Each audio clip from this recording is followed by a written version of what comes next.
I was still to dry the steam. My people, come in here quickly. This video's gonna be quick because I can't stay here for long. Which part was it? Was it this one?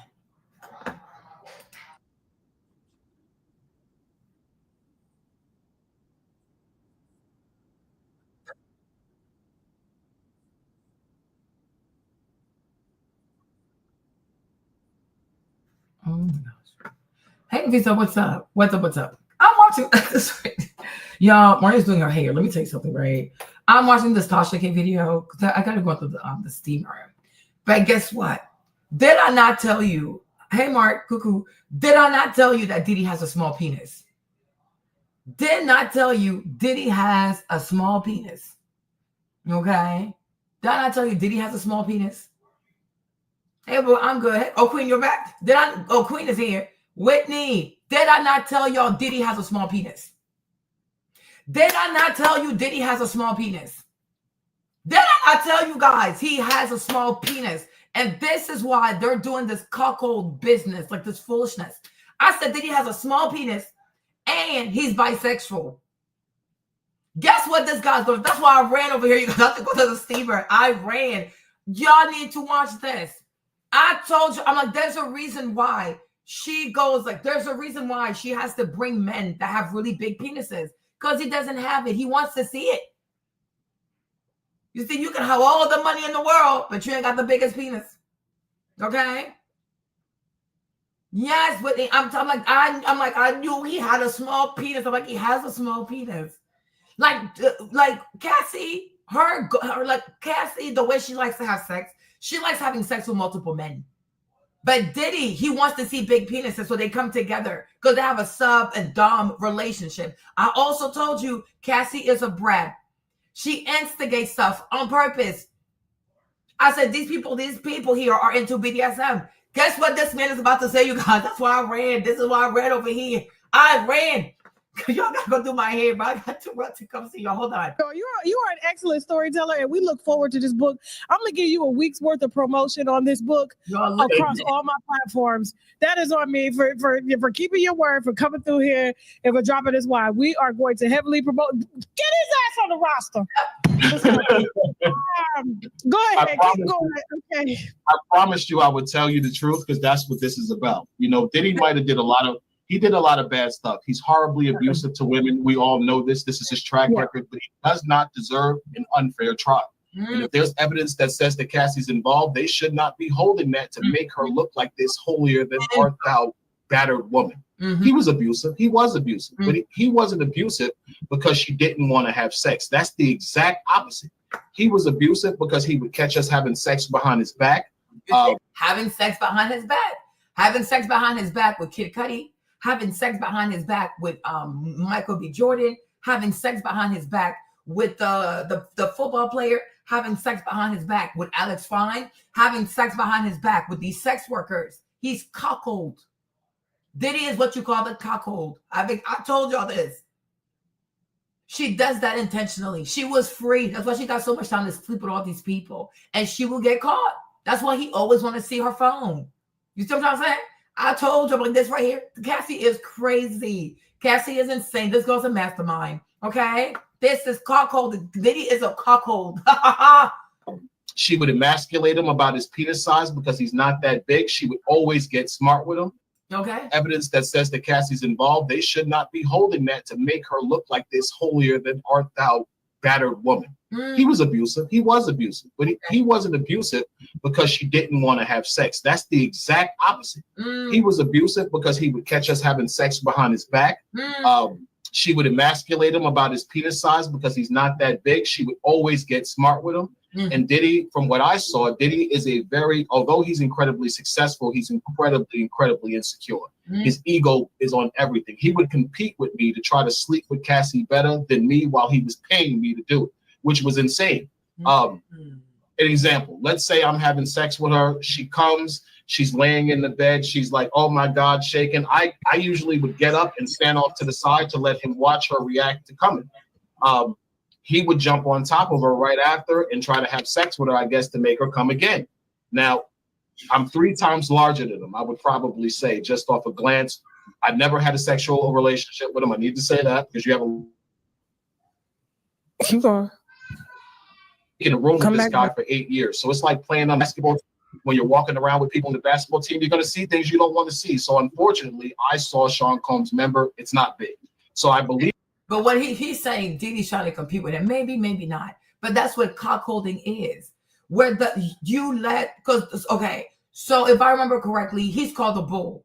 So in BDSM, you have cuckolding, where a man gets cheated on, but that's what turns him on. And the man that the woman has sex with, he's called the bull. So he will be considered the bull. And that's why he got to have the bigger penises. You got to have the bigger penis because he's the bull. You got to listen, y'all. It really matters, right? Because this is BD. I've been telling y'all since, you see, this me, Marlene, I need to be bigger than Candace Owens. I told y'all since the jump. You can go back to my old videos. What you saw, that elevator scene, it is not abuse. It is what they call live action replay, where people have fantasies. Some people have fantasies of being kidnapped. Some people want to be tied up. Some people want to be bound. Some people want you to put them in the back of the trunk of a car, and then you drive around like you're a dangerous kidnapper, and then you have sex with them. Some people, they even want to be buried alive. Some people want to be wrapped in saran wrap.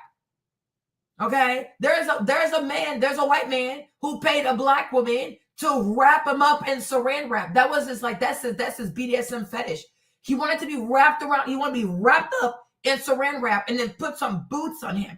The problem is she did not take care of him, because when you do BDSM, because she doesn't do BDSM, what she does is OnlyFans. She only does OnlyFans, and then she just jumped into BDSM without understanding the protocols of BDSM, because he's the man, but he will be the sub because he wants to be wrapped because people like that are called sexual masochists, sexual sadists, okay? They like to be tortured for arousal. It turns them on to be tortured. It is a real thing. Listen to me. It is a real thing. People need to study their brains. These people need to do MRIs so we can understand what is going on here. So he paid the black girl to wrap her up. But the thing is, she's not into BDSM. She did it because of the money, because he offered her $15,000 to wrap him up in saran wrap. I'll show you the video. But the thing is, with BDSM, you have to check in on the person. That's why the sex worker from yesterday who was talking to Vlad TV, he was like, oh, Diddy will check in on us. He wants us to talk. Are you okay? Do you want to do that? Do you want to take the condom off? Okay, that's fine. If you don't want to do it, we don't have to do it. So the lady, when she wrapped up the white man in the saran wrap, first of all, she should have poked holes because he needs to breathe. Number two, they should have worked on like cues because you're going to wrap him up. So at least she even wrapped up his fingers. But you need to make holes so he can breathe. And you need to make, he has to have a way to telling you if he's under distress. Because the goal of BDSM, even though you're mimicking pain, the person is not supposed to be in distress. So somebody can say, I want you to spank me, but they're not supposed to be in distress. They have a threshold for pain. They have a tolerance level for pain. You're not supposed to exceed that. Because the goal of BDSM is to mimic trauma, mimic something crazy for arousal, but it's not to put the sub person in distress. They cannot be in distress and they cannot die. That's why you talk about it. You have cues, you have verbal cues, you have nonverbal cues, right? But my thing is, when she wrapped them up, she should have checked in on him. Are you okay? Do you want to keep going or do you want to stop? And then he could probably do like this or whatever. It's okay. How long do you want to keep going for? Do you want an extra 5 minutes? It's like customer service. Do you want an extra 15 minutes? Do you want an extra 20 minutes, right? He decides, are you okay? Can you breathe? Are you okay? Because the moment he starts to feel distressed under the saran wrap, you have to release him because he needs to breathe. You're not supposed to kill people. You're not supposed to cause distress. So sexual masochist, because it's a paraphilic disorder. These are paraphilic disorders. So whether it's sexual masochism or it's sexual sadism, you're not supposed to kill the person. You're not supposed to put the person in distress because he doesn't understand BDSM because he was just hired for that. But what he's doing is BDSM, and under that is called cuckolding. And in cuckolding, Diddy will be the cuckold. What's it called? Diddy will be the cuckold. Cassie will be the cock queen. And then this young man, Mr. Dave over here, Dave will be the bull. You understand? And that's why I said, and when you understand how cuckolding is, usually it's because the man, the cuckold, he envies something about the bull. And what we have noticed about all these sex workers is that they have the biggest penises. They have really, really big penises. They're not attractive, as you can see. They're not attractive. It has nothing to do with them being attractive. It has everything to do with their penis size. They were selected because of their penis sizes, because Diddy has a small penis, right? So he wants her to have sex with people that have a bigger penis so he can see. And then you come behind. So I'm going to play a video and you'll see this white couple. Hold on. Where are they? Let me see if I can find this. Hold on, y'all. Give me a second. Where are they? I just had them earlier. Okay. So this white couple here, right? This white couple here. So the husband, he's bisexual too, okay? So he's the cuckold, she's the cock queen, and then they have bulls. But he even said that some people, because you have some cuckold who are submissive. And when cuckolds are submissive, they want the bull to ejaculate inside of the woman. And then a submissive cuckold, he will come behind and he can actually lick it out of her vagina. Like he will lick her vagina with another man's sperm in there. Okay. When you have, a non-submissive cuckold, like Diddy would be, Diddy would be a non-submissive cuckold. So he's not going to do all this licking stuff, but he will go behind you because the goal is to go behind the man that you envy as a man. Okay. Another thing is that usually people are bisexual. So he's bisexual. His girlfriend is also bisexual, but Diddy is bisexual. No, he's not submissive. If Diddy was submissive, he would have licked it off. What she does, Cassie takes the sperm and she brings it to him. Right? He's not coming and licking it. That's like submissive people. They are humiliated. Like when you have, no, he's not. He is not. You're not paying attention. He is not a power bottom. Absolutely not. You're not paying attention. A submissive, if you have a submissive cuckold, he enjoys humiliation. He wants to also be humiliated, which is why he comes, he licks it, he cleans up behind the people. Diddy does not lick behind anybody. Diddy does not clean up behind anybody. If you listen to the sex worker, he said, okay, if you want, you can leave. You can call you can call room service. Diddy doesn't do cleanup. A person who is a submissive cuckold is a man who wants to be humiliated. He wants to be shamed. Diddy is not humiliated. Otherwise, he would come and start licking. He might even lick the other men. You know what I'm saying? But what you do is you take the sperm and then you bring it to him, right? So either you can put it on his body, you can put it on your body, or it can be inside. But he's not going to come behind another man and start licking. And also, a submissive cuckold will clean up. He's going to clean everything up. Diddy's not cleaning for people. You understand? Right? So does that make sense? But you put all the towels everywhere. So when the person ejaculates, Cassie wipes it off. She keeps it on the towel. She goes into the room. They close the door. You see what I'm trying to say? So I'm like, that's why he is not a submissive cuckold. He's a cuckold, but he's not the submissive type. He's not and Diddy cannot be submissive. It's not possible, right? But he is a cuckold because he has a small penis, and Diddy is bisexual. But people who do cuckolding too are people who struggle with admitting that they have a same-sex attraction.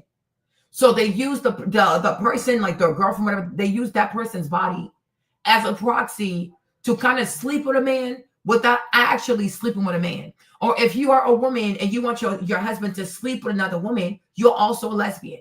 But you don't want to admit to yourself that you have same-sex attraction. So you use your husband's body as a proxy to have sex with a woman without actually having sex with a woman. Does that make sense? Diddy is a cuckold. That's exactly what this is. When they let him say it again, you'll understand. Okay, hold on. Yeah. Like degraded, so they want to see. You see, yeah. Submissive. Yeah. Hold on. It's like right here. Kind of. What's the word? Like. Well, as in if you're watching me get fucked by another guy. Jesus Christ. Like, what is cuckolding? So basically, it is where one of the couple, as in one partner, you get off on watching then be fucked. Yeah. You know, and there's I think like that you layman terms, baby. Simple. And I think there's different levels of it as well. You've got humiliation, which we don't actually do. We're more the sort of soft cuckolding, where it's more kind of what's the word, like, well, as in if you're watching me get fucked by another guy, it's non-humiliation. It's non-humiliation, and like I'm talking to Finn whilst being fucked, saying, "Oh, like you really enjoy watching me get fucked, don't you?" Yeah. Like Cassie would do those kinds of things, right? Cassie would look at him, get nods, like they were talking, like the guy with the pretty eyes was like, yeah, they knew what they were doing, but they would check in with each other because he's a cuckold. Wank your cock for me, like show me like how much you love watching me get fucked. Wang your cock for me. I'm gonna say that to my husband tonight. He's like, wank. I was just hanging out with the Brits.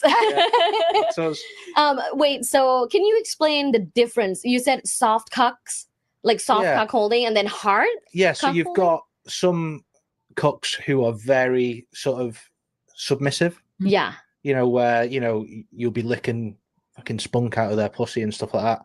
I mean, I'm into that as well. Yeah. But it's on the non-humiliation side. So you've got guys and girls who will humiliate that person. And normally I think the guys that are into the humiliation side of it are just very submissive naturally. They maybe have like a really like small penis or like micro penis, and they kind of want to feel like degraded. So they want to small penises. I'm like, this dude has a small penis. I'm like, oh my gosh, oh my Lord. See like their partner or mistress or whoever get fucked by a really big dick, and it kind of makes them feel not like inferior, but they kind of get off on that, and then normally they get told to like clean up afterwards. But see, so maybe he's a soft, because I can see half. Okay, Mark, I think you're somewhat right. So maybe he's half. He's not fully submissive. Maybe he's a soft, but he gets turned on by seeing her have sex with men that have a bigger penis than he does, because he's insecure by his penis size. But I told y'all, I said Diddy has a small penis. Diddy has a small penis, and Diddy is bisexual. And Diddy and Cassie are involved in BDSM. Nobody was being abused. No one was being abused. It is BDSM. It is absolutely BDSM. She is a sub, and the kind of sub that Cassie is a brat. She is a brat. She antagonizes. She doesn't listen. She does what she wants. She sneaks around. She takes your phone. She does very sneaky shit. She acts like a child. She's a brat. And that's why in the elevator scene, you see her put on her lip gloss. You understand? And what the heck is going on? But all this, oh, you're mad? Let me stop with my lip gloss. Like this insolence kind of stuff, right? Like you poke the bear, you poke the bear.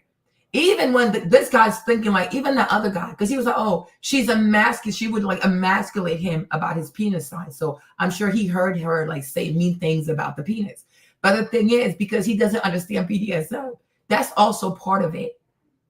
Okay, that's part of it. Because when she says, let's say Cassie says to Diddy, oh, with your small penis, right? Watch, I'm going to have sex with this next man who has a bigger penis than you. It triggers something in him because he's very competitive. That's why he's so rich like that. Understand? So for him, it's emasculation, but it's also part of like that brat behavior that he consents to that too, because it turns him on, right? It turns him on. Like, because then it's like, oh, really? Like, oh, yeah, watch what I'm about to do. I'm about to go have sex with this man that got the big penis, a real penis, and he makes me feel like a real woman. You know, that all of that is that bratty behavior. And for Diddy, it turns him on because now it turns into a challenge. It turns into a competition.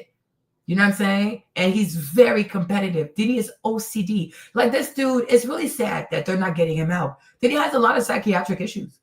He's OCD. Like, he's extremely OCD. He's extremely competitive. Most likely also he might be ADHD. Okay. He has what's it called? Paraphilic disorders. He's a drug addict. Diddy has a lot of issues.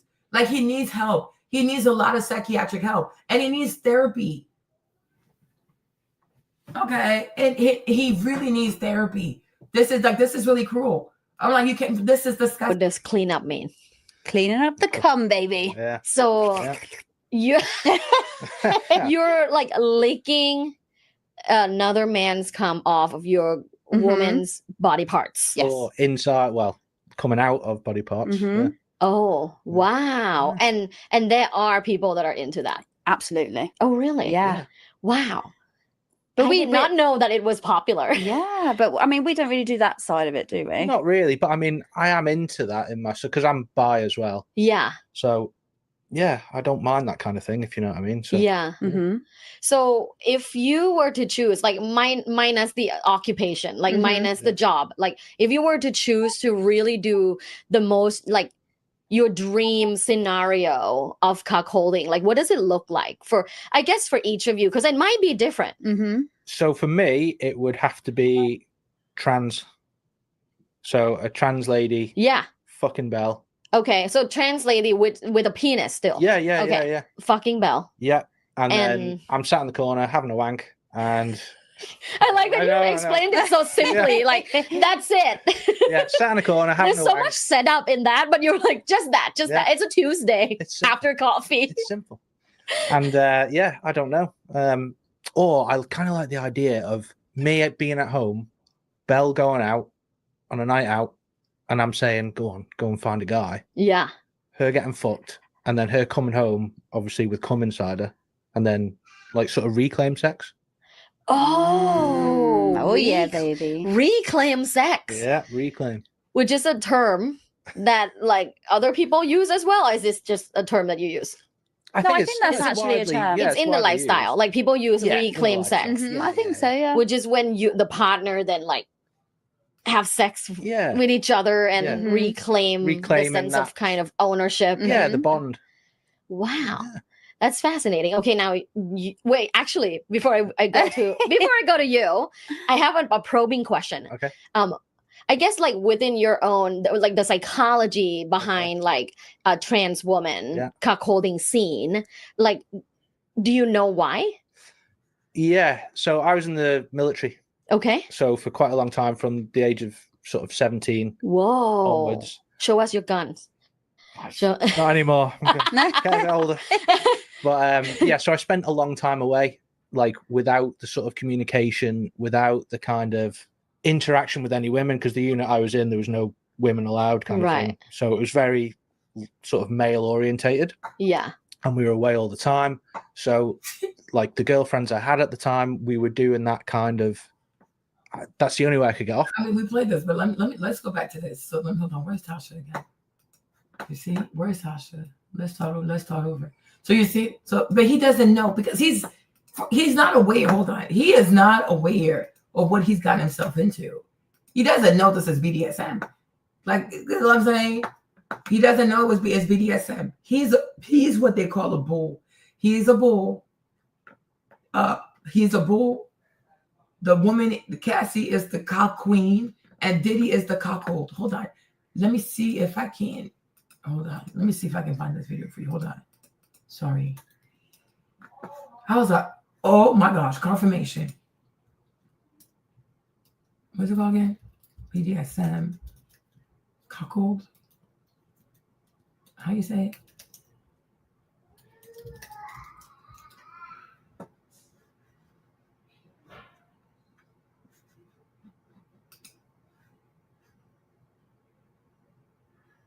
Let me see.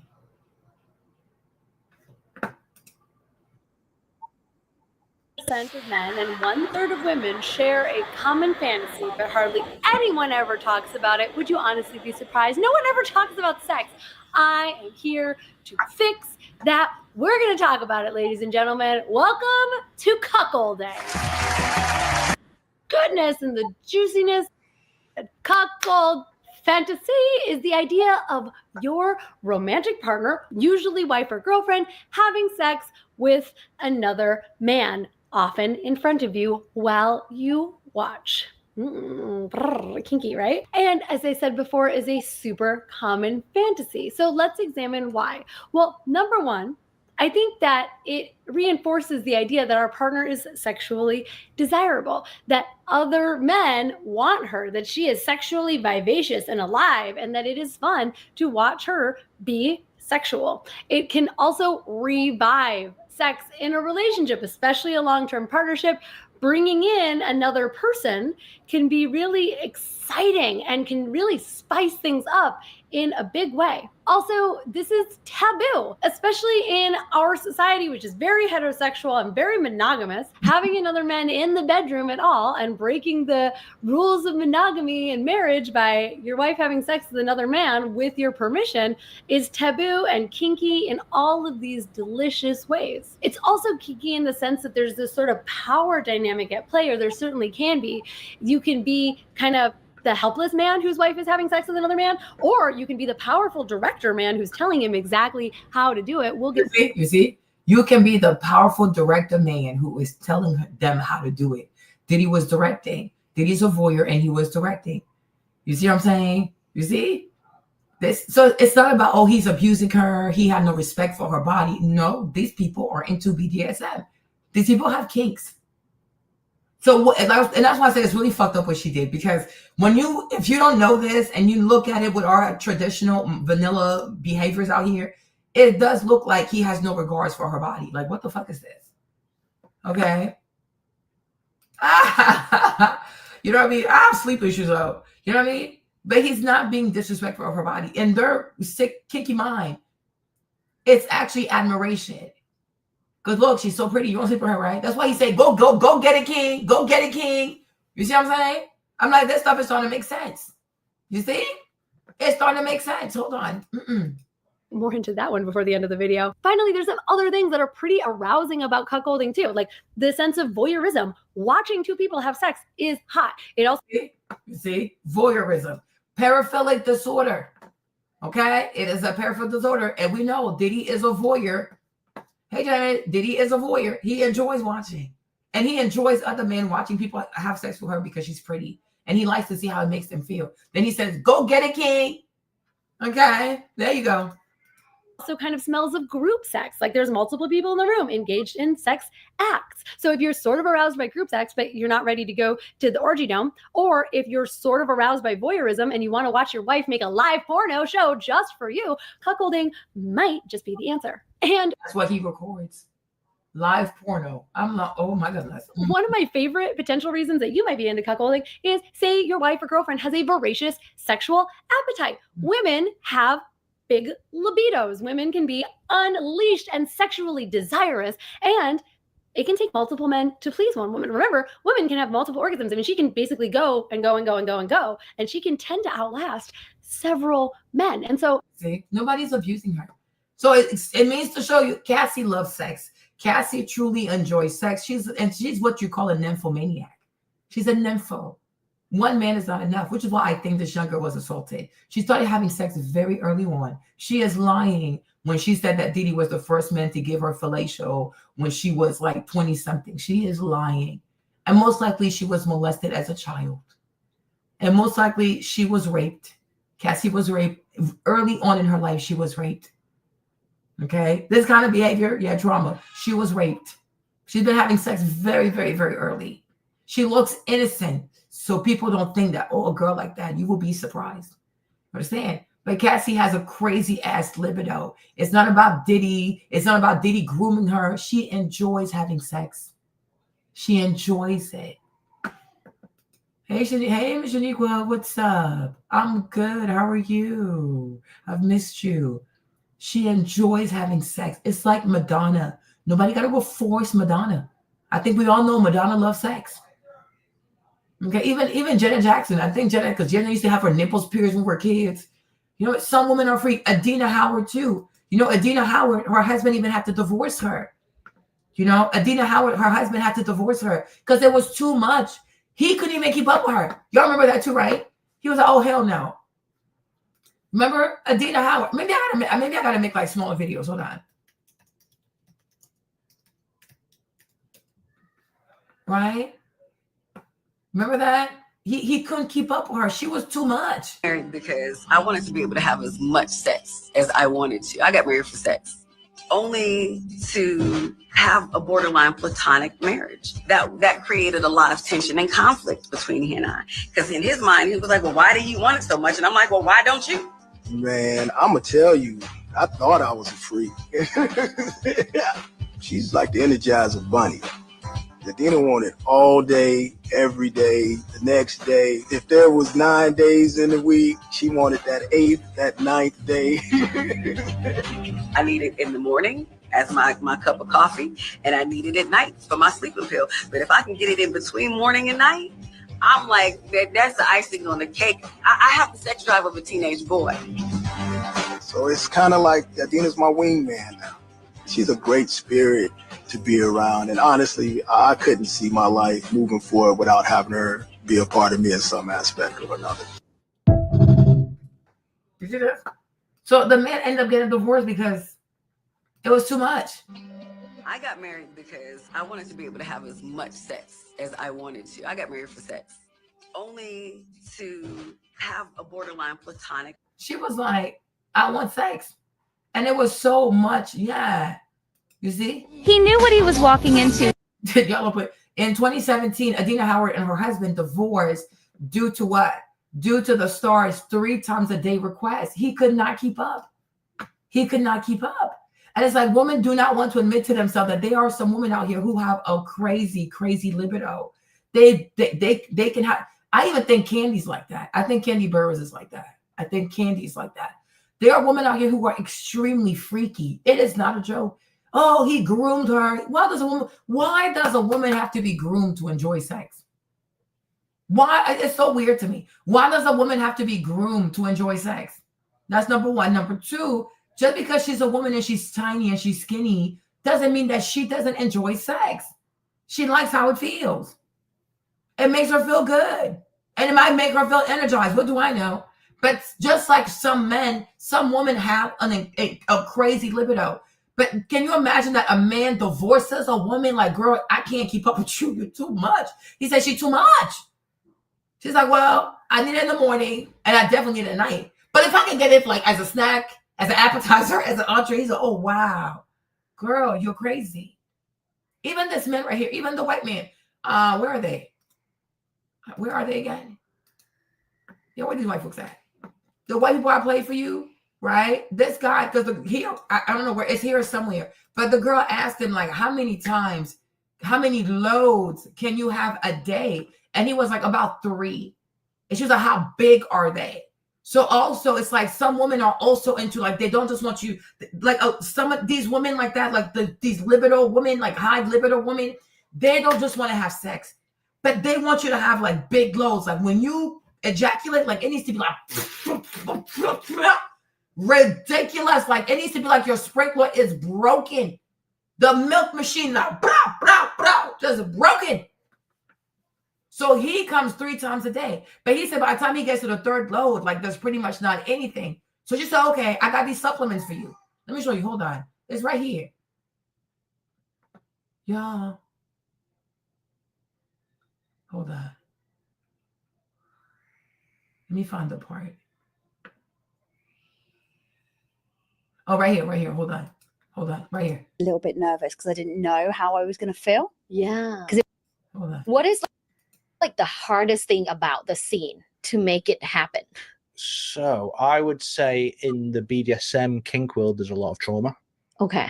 Again, you see that. I think obviously there's probably both male and female who aren't secure as such, and maybe that's their kind of, I don't know, release, and that can lead to problems. We've never really personally experienced it, but we know people who have had issues, accusations thrown around, all that kind of thing. Oh, that's so hard. Oh, it's because you don't know. Yeah. Like, and if they consent to it, it's kind of like, oh, well, and now you don't. Yeah. It's hard. It's really hard. Yeah. So, well, how about you? Any challenges for you within a scene? Any? As in, like, for work? Yeah, like both. Like whenever you're cuckolding, like, is there like any challenge for you? I don't think so. No. Like the very just fun. The very first one I ever did, I was like very excited, but also a little bit nervous because I didn't know how I was going to feel. Yeah. Because in my head, I was thinking, oh, this is going to be amazing. Yeah. But then you kind of also think, well, what if I don't like it? But it just turned out that I loved it. So. And you can be nervous, but it doesn't mean you're being abused. You can be nervous, like, oh, I want to do it, but I'm a little nervous. That's why Diddy talks to her like they talk to each other like this. And also, if you notice, they kind of make sure they kind of made sure they kept the same persons so she would be comfortable. That's why he was. For me, honestly, I mean, you could say he was abusive, but from what I'm seeing so far, based on what I learned about BDSM and pre-care, in-care, and aftercare, I think that he did a pretty good job. Is he perfect as a dom? No, but I think he did a pretty good job to make sure she was comfortable and to make sure that they kept the same people on rotation so she would feel comfortable, right? But I'm like, so she's like, she was nervous, but nervous does not mean that this man was taking advantage of her. She was just nervous. But when I guess he talked to her, because I guess he's her dom, then when she did it, she's, oh, I actually like this. So nobody abused her too. Nobody abused her. This man didn't abuse this lady, child. She's not being abused. She ain't being trafficked. She's not being groomed. When he met her, she was already almost like this. Okay. So, hey, all right. You do it regularly. You just did it this morning. We're doing it again later. So. Exactly. Wow. So you can come multiple times a day? Yeah, probably about 3 or 4. How big are your loads? He can come 3 to 4 times a day. So they're having sex 3 to 4 times a day, every day. There has to be a disease. How do y'all function? But then again, it's a paraphilic disorder. And sometimes it can get distressing because all you do is think about sex all day. And that's why maybe Cassie couldn't work. Most likely that's why Diddy is not a monster. He is so not a monster. Like, you racist white people, go somewhere. He is not a monster. Is this white man a monster? Is this white man a monster? Okay, he tells his wife to go sleep with other men and then come back so he can have sex with her. Is he a monster? Y'all love to use these disgusting terms with black people. Monster, gorilla, N-word. You got to stop. The biggest monsters are white people. You started all of this. The biggest human trafficking ring in history is a transatlantic slave trade started by white people. You guys are the monsters. Diddy is not a monster. You can say he was violent, you don't like his behavior, but do not call him a monster. You've met a monster and he looked black to you, you're racist. Don't get blocked. I don't have time for this. Monster where? Here is a white man doing the same thing Diddy is doing the same thing. He sends his wife out there to go find man to sleep with, and then he wants her to come home with the sperm inside her leg so he can lick it off. Do you call him a monster? Do you call him a monster? She's a porn person. Why doesn't he say, oh, quit your job and don't be a porn star? He enjoys her doing porn. Then he sits at home, he watches her porn, she goes have the porn, then she come home, and then they have more sex because they're cuckold. So would you call him a monster? But as soon as you see black people, you're so comfortable to say, oh, they're a monster. You are a monster. You're the monster, you're white. And maybe black people will not have all these disorders if we were not stuck to live with y'all. Because where do we learn this bullshit? It's all from trauma. It is all from trauma. Exactly. They never call Hugh Hefner a monster. What did Diddy do that makes him a monster? The man has an addiction. Plenty of people have addiction. Is Trump a monster? Trump has 34 convictions. Was he not also accused of sexual assault? Did he not pay that girl all that money? Matt Gaetz, is he not out here sleeping with underage people? Right? When it comes to Pete Hegseth, he met a woman the same day, the very night he slept with her. She was married. Is he not also disgusting? He's not a monster? Like, please miss me with the bullshit. Okay? Would y'all call Benjamin Netanyahu a monster? No, you would not call Diddy a monster. Diddy needs help. He needs help because it's a real mental condition. It's a real mental condition. So they have a real problem. But what the heck? I'm black. Be very careful how you leave your comments on my page. You're not about to say monster, monster, monkey, Y'all better be very careful. Y'all so quick to call black people monster. Anything that has to do with like zoomorphic shit, like zoo. It's always like monster animals, like always trying to compare black people to beasts and creatures. What the fuck is wrong with y'all? Are you okay when y'all don't even bathe in the morning? You behave like creatures. Why don't you take showers? First one's good. Second one's good. Third one, it's going. Fourth one, it's a bit of dust. You know what you could use? What you could use is Popstar. So I'm gonna shout out Popstar real quick. This is like one of my favorite sexual wellness companies out there that's really taking care of men and also just couples, right? Because as women, we love big loads. Yes, we do. We love big loads. The bigger the better. The bigger the better. Because like with big loads, I think there is a connotation or the meaning of like, oh, you're really into me, or like that was really good for you, right? And for men, when they come a big load, they also feel more confident and dominant and feel good, right? Big load right all over that pretty face. Oh yeah. Who loves a facial? Take Popstar. So Popstar is a supplement. I shouldn't say it's a supplement brand because now they have lube too. It's a sexual wellness brand that was created by 2 board certified urologists in America. And my point is, I'm gonna stop right here. But the point is, right? They want the girls. It's not just like they want to have sex multiple times a day. They want the man to have a big load. Like when he comes, it's like the ice cream machine is broken. Like somebody just spilled milk all over the place. Okay, like they just spilled like, I don't know, heavy cream all over the place. Like the bigger the load, the better. She likes a big load. Like, you know what I'm saying?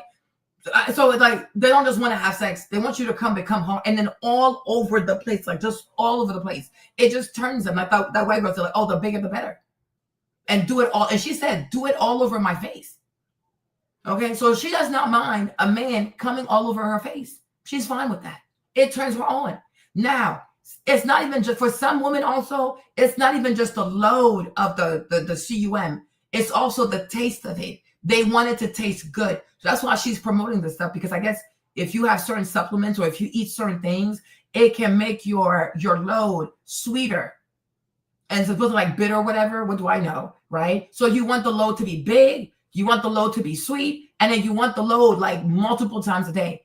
But I'm like, these people are sex addicts. They are truly sex addicts. So hold on. What was I again? What was I? Okay, so let's go back over here. Sometimes enlisting the help of another man in order to really please your woman is exactly what the doctor ordered. This doctor, in this case being Dr. Caitlin B., who's not a doctor and dropped out of her doctorate so that she could talk about cuckolding on YouTube. Oh, the irony that if I wasn't here talking to you, I would have been a doctor, but because I'm not a doctor, I get to talk to you about cuckolding, which is like my live stream anyways.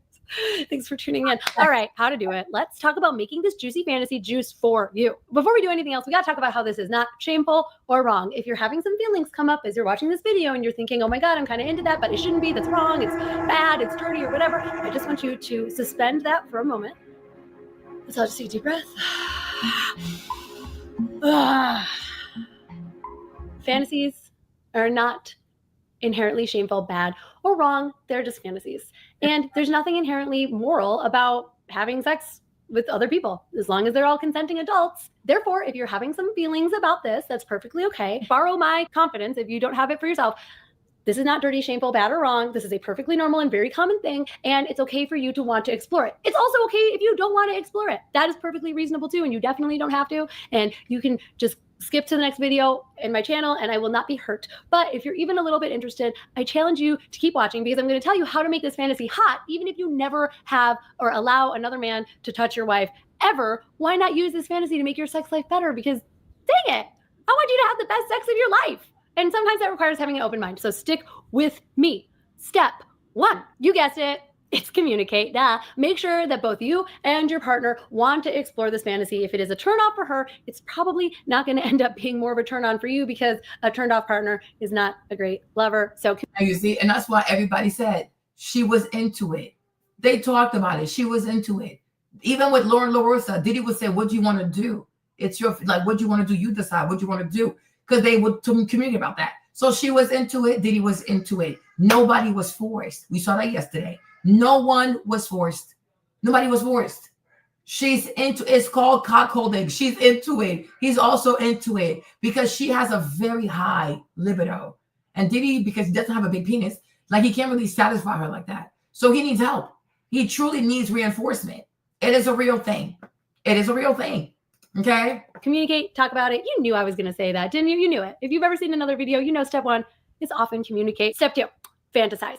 After you know that you're both into the idea of cuckolding, now you get to enter the rich and wonderful world of fantasizing about it before you bring in another person into the situation. So you can fantasize about this in a couple different ways. Number 1, you could talk about it outside of a sexual context. Like, is that something you'd be interested in doing? What would be hot about that for you? What would you want to see happen?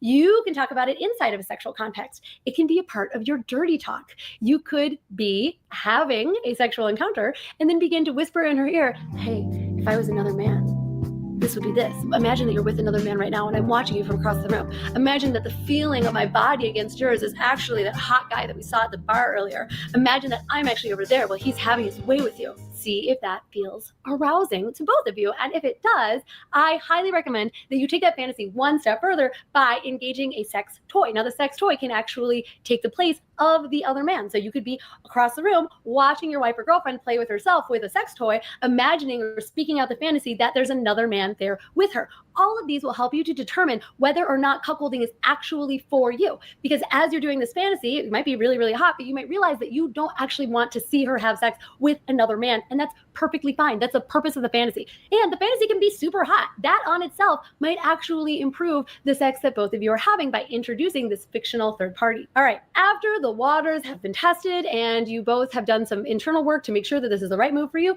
comes the time to plan. Now, planning begins with the two of you first discussing your boundaries. What do you absolutely not want to happen? So it may be that you do not want to watch her have anal sex with him. Anal sex is off the table. That's a boundary for you. Great. Maybe you don't want to watch him choke her. You don't want to watch him get super rough with her, and that includes choking. And I think, if I'm not mistaken, from all the sex workers, nobody ate her out.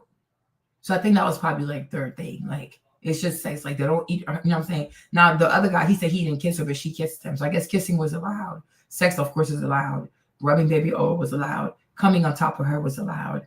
Removing the condom, that would be her. Like, when she's ready for that, people get tested. But I don't think they were required to eat her out, because maybe that's something that Diddy was saving for himself. What do I know? I wasn't there. Okay. Oh, the Punisher, he did. Okay. For you. Perfect. Another example of a great boundary might be that they only have sex with a condom and only while you are there in the room. If for any reason you need to leave the room, the action stops. She might also have some boundaries, like she might not want him to do specific things, or she might not want you to do specific things, and she gets to ask for those too. You might even want to ask her to save that special ball licking thing she does just for you. Knowing what will or will not bother you in advance by doing some, again, thought work will be very helpful during this part. Next, we are going to plan to find the stud or the bull, the guest star in this cuckold fantasy. See, that's what I said. So the other man, he's the stud or he's the bull. Okay. So you have the cuckold, that's Diddy. Cassie is the cock queen. And then I guess Dave, the Punisher, those people, they would be what you would call either a stud or a bull. But I think usually they go by the bull. Exactly. So even the condom use or the option to not be using it was hers or the escort. Exactly. So she's involved in this because they planned this out. She's the planner. She's the recruiter. Like, find the people. And that's why Diddy said, okay, you picked them. Tell them why you picked them, right? Because it's her planning. It's her vision. It's her fantasy. But I think what he likes is like, okay, well, as we do your fantasy, I will be your dom in your fantasy to make sure you have the best fantasy you want. However, I want it to be with men that have big penises. And I'll make sure you're safe. And I'll check in on you. So I'm like, yeah, this is BDSM. Exactly. Because that's what they do. And he's her dom. She's a submissive. But she's a bratty submissive. That's why she does all the emasculation stuff. It is part of their bratting relationship. That's what they do. Okay? Let's keep going, y'all. It's useful to consider whether or not you want to bring in someone who you already know, in which case you can approach a friend or a single guy that you know and ask him, or do you want this to be someone who you don't know, who you don't have an ongoing relationship with, and they're just a special guest star, maybe this one time, or if you like it, maybe 2 or 3 times, but we're not going to develop a relationship beyond that. If that's the case, I highly recommend that you go to a website such as FetLife or look for someone who you already know is interested in playing the guest star in your relationship. Of course, picking up a stud at the bar can be fun. Might be something I've done myself, but you'll have to be really, really clear with that person what the expectations are. She might say to him, hey, I want to take you home and have sex with you while my husband watches. And that gives him the opportunity to give it a thumbs up or thumbs down. He'll probably want to meet you both first. And this is excellent. This is a good sign. The 3 of you need to communicate. This third guy also gets to have boundaries. He's going to have some boundaries, and you got to ask what those are and respect those as well. And then finally, all 3 of you should have and agree upon a safe word. So if Dave is saying that she came in there in the dark room and put her period blood on him, and that was not something that he consented to, then he does have a claim. She didn't respect his boundaries. Because like I said, BDSM is not about violating people's boundaries, and also it is not about putting people in distress. Okay? So if they never talked about period blood and she did that without considering his boundaries, he's right to sue her ass. I really like the words yellow and red. Yellow is things are getting too close to the edge of my comfort zone and we need to pull back a little bit. Caution. And red is stop, full out stop, everybody stop. Let's put our clothes back on and process and talk about what our next steps are going to be. And then finally, aftercare. After all is said and done, what does everybody need? Maybe she wants cuddles from both men. Maybe the 3 of you are going to hang out and talk about what was awesome about that. I highly recommend hanging out afterward and talking about what was awesome, what was so hot, what was your favorite part. This helps to prevent our little brain. Okay, and you see, and this is why, when I'm going to show you the other guy with the pretty eyes. When they were done, Diddy said, if you want, you can stay. You can order room service, or if you want, you can leave. But if you want, I can come outside. We can talk. So even the bull with the brown eyes, Diddy also gave him aftercare. Because if you want, you can stay and order room service, or you can also leave, or if you want, you can wait for me and I'll be on a little bit. And he's like, no, I want to go. He said, okay, you can go. You know what I'm saying? So they need to stop lying like this. From going into like shame and terror mode and going, oh my God, I can't believe I just did that. I broke my marriage vows. Or like whatever your panic brain is saying to you. Remember, those are just thoughts. They're not true. All of your feelings are valid, but not all of your thoughts are true, right? And so by having a conversation about what went well and what we really liked, we can actually anchor in that was fun, that was pleasurable, we enjoyed it, and keep the like monkey mind out of there. And then finally, check in with everybody after a couple days, maybe on a group text. Check in with the bull, make sure that he's still feeling good and satisfied. Check in with your wife and check in with yourself. That's why Cassie kept talking to them, because she had the phone. Like they would text Cassie. So she would also do aftercare with these people. I'm like, okay, so if there's a RICO, she should be a co-conspirator. She should be a co-conspirator because it's both their fantasy. It's not just his fantasy. For whatever he's like, no. Ensure that everybody is still pleased and satisfied, and maybe see if we all want to arrange to do it again. All right, a couple really, really important things to consider, which is, what if I change my mind in the middle of the scene and I wanted to stop? Well, that's why we have the safe word. That is perfectly fine. Any of the three of you can call it at any time, put your clothes back on, and get back together in a way that is going to feel healthy and safe and healing. But of course, if you follow this guidance and you follow my next piece of guidance, that should not have to happen, but understand it's okay if it does. Another common what if is, what if something develops between that guy and my wife? Well, this is a common fear and it's not unreasonable. And that is why we make a plan and set the boundaries, which can include boundaries around communication. Like, this guy's only going to be our guest star in our bedroom one night, and we're not going to communicate with him at all any after that. I promise you, if something does happen, it's not because of that guy. It's because the two of you were not in a solid relationship before you entered into this cuckold fantasy, which brings me to the third what if, which is, what if introducing the cuckold makes things worse in our relationship? Well, before you enter into a cuckolding fantasy and before you bring anyone else into the bedroom, whether that's group sex, a threesome, non-monogamy, whatever, before you do any of that, the two of you need to be in a super stable, healthy, non-toxic relationship. They have that because they're on drugs. They're some drug addicts. You know, they have that. They do drugs. So, girl. The two of you have got to be solid, or else throwing a wrench in the work is going to, understandably and predictably, mess some stuff up. The two of you do not feel solid, secure, and certain in your bond together. Do not bring other people into the bedroom. And then finally, there are some people for whom cuckolding is just not a good fit. These are people that are anxiously attached in their relationship, deal with a lot of relationship insecurity, are not good at planning or thinking about the details, and finally are looking at another person to fix their relationship and not to add to their relationship. If that describes you, you've got some work to do before you can bring other people into the bedroom, with the exception of talking it out during sex that you're just having with your wife or partner. So if you are thinking about cuckolding as a fantasy, or even if you're not. Thank you, girl. This advertisement is a lot. Okay. Where is this guy again? Hold on. Let's watch this one. See? Hold on. Just kind of hanging out, smoking, chilling.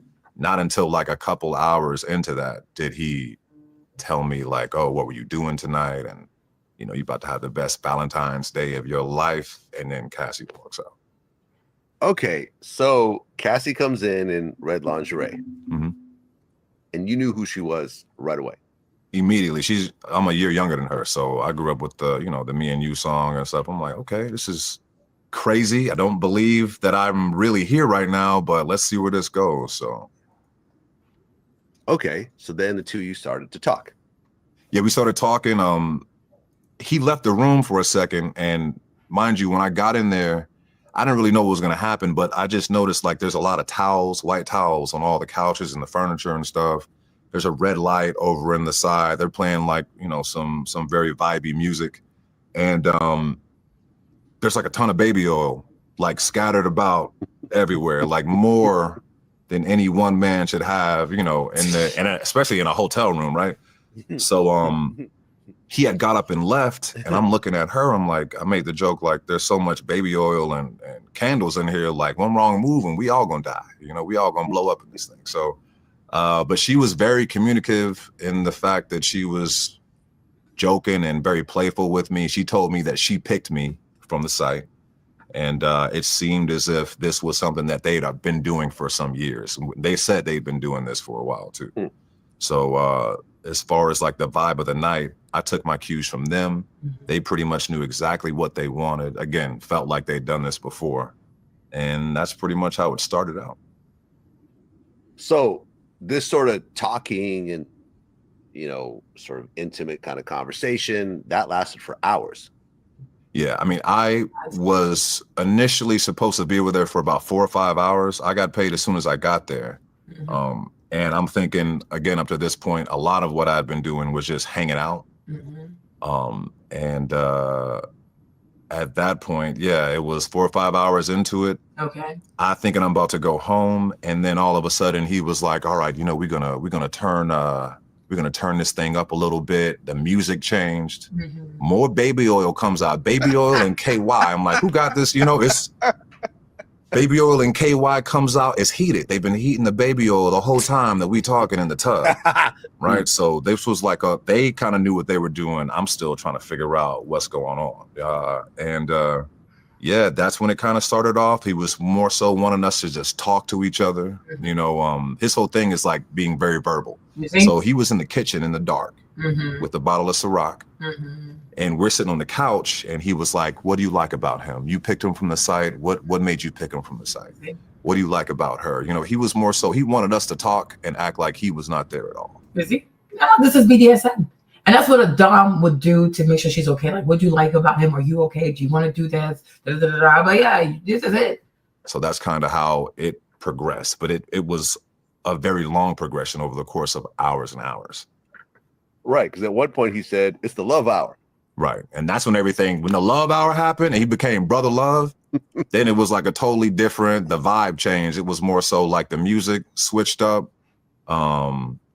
He was asking, did he want to refresh drinks and stuff, like a cool host almost, but you can kind of tell like they had some type of formula of where they wanted the night to go. He's not a John. So I was just along for the ride, honestly. Okay, so he is not a John. He's not a trick. He's a cuckold. It's not prostitution. It's BDS. I don't know why you guys are. He's not a pimp. He's not a John.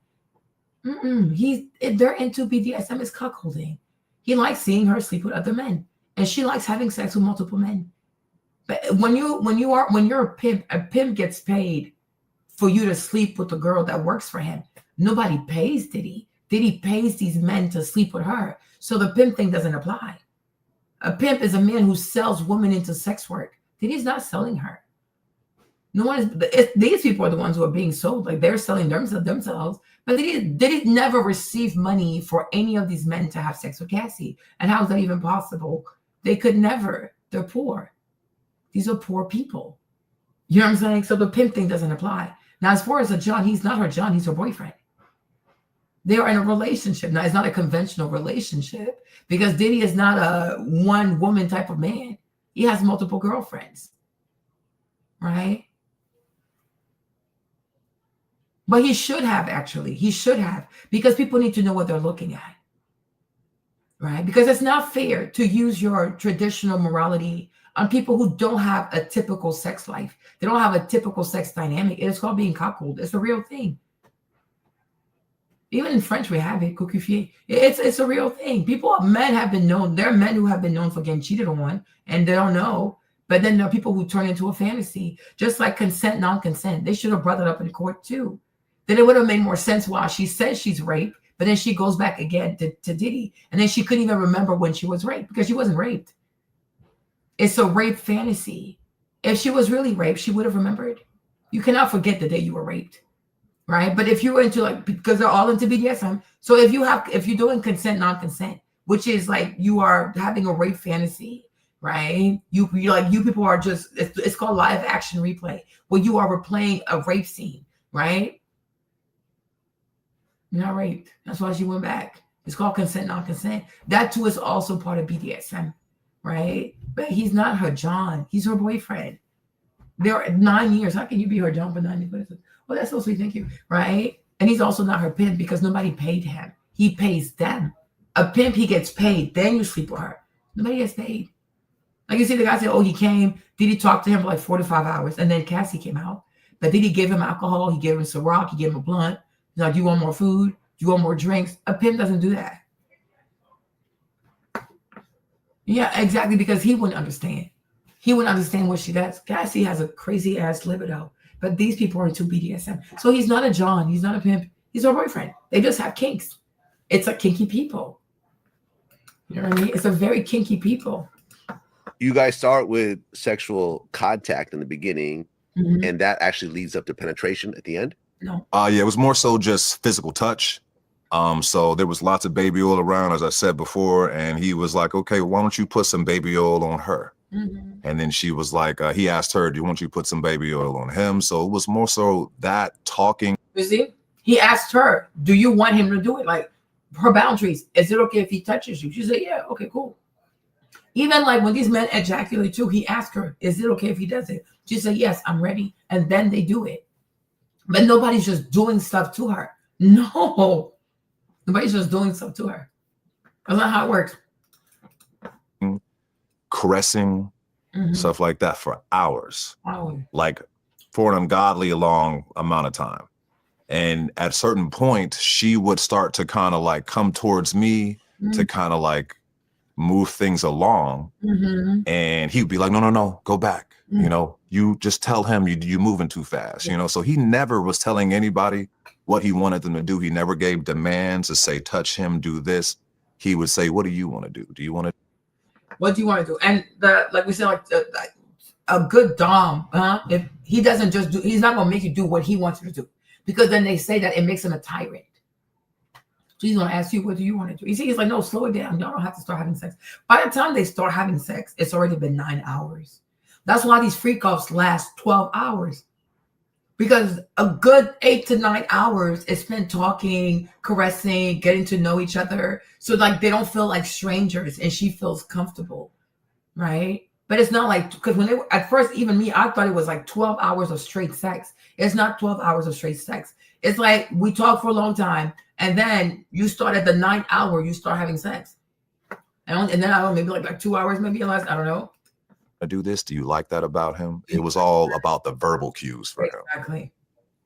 Okay, so at the end, you guys actually engage in intercourse. Yeah, at the end, about like hour 8 or 9 or something like that. See? So far he's been there for 9 hours. They haven't had sex yet. Because it's a fantasy. It's not abuse. It's not rape. It's not, no. It's called being cuckold. Diddy is a cuckold. And then Cassie's a cock queen. And this dude right here, he's a bull. So it's not about rushing into it. Like they have to get to know each other. And it takes time. I'm like, okay, I can see why. So that's why it takes 12 hours. But it's not 12 hours of straight sex. What? At the end of the intercourse, though, something specific happens. Right. So he wanted me to finish on climax on her. So and this was something that she said that she was ready for as well. Again, we've been there for a couple hours. You see? She said she was ready for it too. You see? It's not that you can't just come on her, just pee on her. She gives her consent. It was a weird thing because at this point in time, I never had like another male in the room like that. So when he was like, finish. No, you don't get it. It's not foreplay. I don't think you get it. Like, you have to get to know the person because he's a voyeur. I don't know, maybe you missed my other videos. He's a voyeur. So he needs it to feel like these are actors. It's a real couple that he's sneaking in on. It cannot feel like two strangers having sex because then that's not going to fulfill his fantasy. I don't know, because my videos are so long, you probably missed it. But when you're in BDSM, okay, Cassie and Diddy are doing BDSM. When you are in, and then they have a D/S relationship. So Diddy is a dom, Cassie is the sub, okay? She's the submissive. All right, cool. When you agree to have these BDSM kink fantasy thingies, everybody has to be satisfied. You got to get what you want. I got to get what I want. Diddy is a voyeur, which is what they call a paraphilic disorder. Like he likes to look to people to have sex, but it needs to feel natural. That's what turns him on. The fact that it feels like two like an actual couple having sex, and then he's just being a peeping Tom. Understand? So for that to happen, when the sex worker comes in, he has to get comfortable. He has to also he has to get comfortable. He has to feel safe. He has to feel like, oh, we know each other. So when he starts having when he gets with Cassie and Diddy starts looking, it doesn't feel like they paid a sex worker. Instead, it's giving, I get to sneak in on two people who are in a romantic relationship having sex. It's like you cannot look at this thing from your own understanding. But otherwise, if it was a traditional relationship, who's going to want to do, You know what I'm saying? And would you even need that long for foreplay? But the thing is, you have to make it look real. And it can be real if the people don't have a real connection. Right? It's the connection that makes it more. The connection between her and the bull makes the fantasy feel more real. Makes sense? Yeah, exactly. It makes it feel more real. Because let's say, Tim, you just come in and pop, pop, pop, pop. It's like, what is this? What is this Barbary? Right? But if you feel comfortable, you drink, you smoke, whatever, you feel comfortable, he talks to you, like, what's up, Playboy? Like, what were you doing today? Oh, I just got knee surgery. You want something to eat? Okay, right? It's to make him feel comfortable. You know? And even Cassie too, I was like, why is she talking to these men? But she's also giving them aftercare. So they don't feel like, hey, it wasn't like just a transaction. You're part of the family now.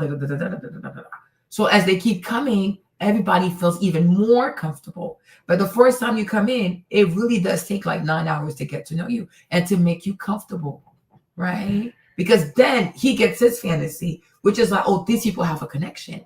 That's why he said to Cassie, tell him why you picked them. So that way she can make him feel special. And if he feels special and he has sex with her, he's not going to have sex like he's paid to have sex with her. He's going to make love to her because she made him feel special. Understand? Right? You compliment him so he feels like, oh, wow, Cassie picked me? Really? Oh, my God. Right? But if he just comes in and pop, pop, pop, pop, pop, he's going to treat it like a job. No, it's a fantasy. You got to get into it. That's why there's the light, the mood, the this, the that. It's like, you know, just like when you like they have a movie or theater, there's a play, they have a set design. There are set designers to like bring the scene to life, right? You have lighting design to bring the lighting to life. You have a costume design team to make sure you dress the part, right? So if it's the 1950s, we're not gonna go wear like baggy jeans and stuff, right? So that's what it is. You set the tone, you set the mood, but he needs to feel like he's special. And he needs to feel like, okay, this is not just a job. This is not just us having sex. We're making love. And then, yeah, somebody's recording, but it's even more beautiful. And then Diddy feels like, yes, this is what I wanted. He wants something that feels organic. He doesn't want to feel like he's paying for a sex worker. Because how is he a voyeur? Because the point of being a voyeur is it's impromptu. You don't know what's going on. You just stumbled in like, ooh, is this what's going on? So it has to feel normal. It has to feel organic. But if it's like, oh, you pay the man, he comes in, pop, pop, pop, pop, pop, pop, pop. Well, I knew that was going to happen. You know what I mean? Makes sense. You get me? Right? So I'm like, this is what they're doing. So she's not abused. That's why he said, tell him why you picked him. So it can, because she's like, it's Cassie. Like, it's Cassie. Like, wow. So imagine how he felt. Oh, wow, Cassie picked me. Even the Punisher, he said, there's a video I saw where the Punisher guy was like, I felt special. I thought I was the only one. You see? So because he thought he was the only one, how much you want to bet he was putting extra work? Because he felt special. You see? So when he found out he was not the only one, his feelings were hurt. Right? And that's why they talk to you. Tell him why you picked him. You know? Oh, really? You saw my picture? Oh, you like my picture? Oh! Right? But it's to really get into your head so that you can relax and not treat this as a job. But treat it like it's a real moment in time. Like you're not acting like you got to go and like, you got to get to a point where it's not even like I'm getting paid for this. Like if I could do this for free, I would do it. That's what he wants out of you. You know what I mean? Exactly. That's what he wants out of you. Right? But it's very different. It really, yeah. He said, when I was younger and dated much older women, they wanted role playing and I always rejected it. But now I know. Okay. Yeah, exactly. But part of being a voyeur, maybe we'll do it like a separate video. I don't want this video to be long. I don't do my hair. But a voyeur is like you're sneaking in on people. They don't even know they don't know you're watching. That's why this young man has to feel like, wow, I'm special. And that's why he said you're about to have the best Valentine's Day of your life. Okay? You're not a paid sex worker. You're here to have fun. Like decompose. Don't think about the transaction. Don't think about the money. We're all friends. She's yours. You love her. She loves you. She picked you. You're special. Do your thing. You know what I mean? But it takes like that's why it takes 9 hours. But when you with these demonic ass white people, they made it seem like 12 hours freak off was like 12 hours straight.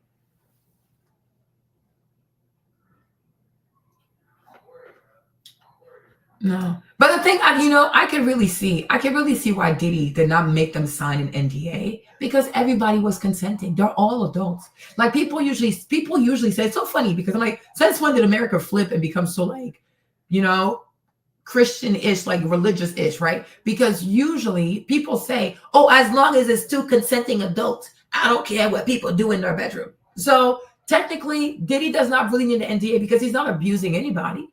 He was consenting, Cassie was consenting, and he's also consenting. Nobody was being forced. Everybody's grown. And that's why they were not able to go find any underage people. So I can see why also in his head it's like, I'm a freak. I like to have sex. This is what I do. Why would I have an NDA? Because he's not hiding from it. And I don't even think he thought also Cassie would turn around and remove her consent and weaponize her own consent because she wants a bag and then she wants to lock this man up for life because he said Kim Porter is a soulmate. She's sick as hell. She knows damn well she was consenting. There was a jury member who went on CNN and he was like, yeah, when he saw the video, because the black girl was like, she was trying to make it seem like, oh, with the sex stay gruesome. He was like, no, she was just sitting there and they were just rubbing baby oil on her, and it never gave that she was unhappy or she didn't want to be there. Even that's why when they looked at those tapes, they too saw somebody who wanted to be there. Nobody watched the tapes. Nobody watched the freak off tapes and saw somebody who didn't want to be there. But I'm like, why would he hide people? I'm like, the thing I don't understand is like, in America now, we have a very secular culture. Do what you want to do. It's your body, your rules. Sleep with as many men as you want. But like, oh, people should sign NDAs. Why? We're either a secular culture or we're not. I mean, why would Diddy hide it? That's who he is. That's what he does with grown people, consenting adults on his own time. He's not doing it with children in front of children, right? So I'm like, what's the big deal? I'm freaky. I like to record shit. But it's like he's not even the only one. There are a lot of white people who do. You will be surprised. You will be surprised the number of even white CEOs who are into BDSM and they go to dominatrix and they get beat. They get beaten. This is nothing new. But it's because it's Diddy. These white people want to suddenly act like Puritans. Like they've never heard of this. They've heard plenty of this. White people are the ones who created pornography. They need to stop playing with me. They created pornography, pederasty, you name it, okay? Please stop, okay? So stop. But I'm like, I get it. I really do get it. I'm like, no, why would he back away from him? That's what he does. He has kinks. You know what I mean? There are people who want to be pooped on. Y'all, it's like this BDSM stuff is real. It really is real. You got to finish manually. So it was a task. Like, I feel like this arm was significantly bigger than this arm by the time I left, because I'm just like, this is weird. He's literally off to the side, drinking Ciroc, talking about, get it, King. Get it, King. It was just a weird. Get it, King. Get it, King. Imagine a nigga cheering you on to nut. Yo, get it, King. Yeah. You deserve it, Daddy. You deserve it, man. You've been scrambling and scraping all night. Mm-hmm. It's been hour 9. It's hour 10 in here. You deserve it, Daddy. Get that nut. Pause. God damn. Couple hours. It was a weird thing because at this point in time, I'd never had like another male in the room like that. So when he was like, finish, you got to finish manually. So it was a task. Like, I feel like this arm was significantly bigger than this arm by the time I left, because I'm just like, this is weird. He's literally off to the side, drinking Ciroc, talking about, get it, King.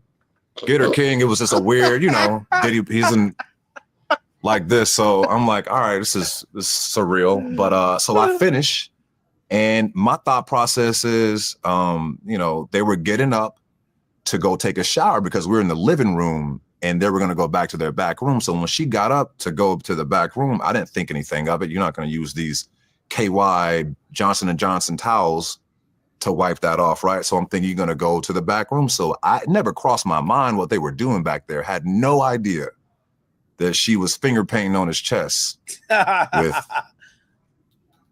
so your man juice. Yeah. Yeah. What was funny was when I had Punisher on my show, and the exact same routine, right? Have sex, pull out, bust on her, and then she would like run off in the other room. you know, with it, because a lot of times with him, like Diddy would go in the other room before they finished. She would like go to him and close the door. And he said when he watched the trial and when she said that, you know, Hold on. Let me show you this video quickly. Hold on. Paraphilias. It's probably useful to start with a definition. Now, this video is not aimed at being a formal psychiatry level lecture on the matter, but I thought it's just more an informal discussion about paraphilias and the treatment for paraphilias, and especially sadism disorder.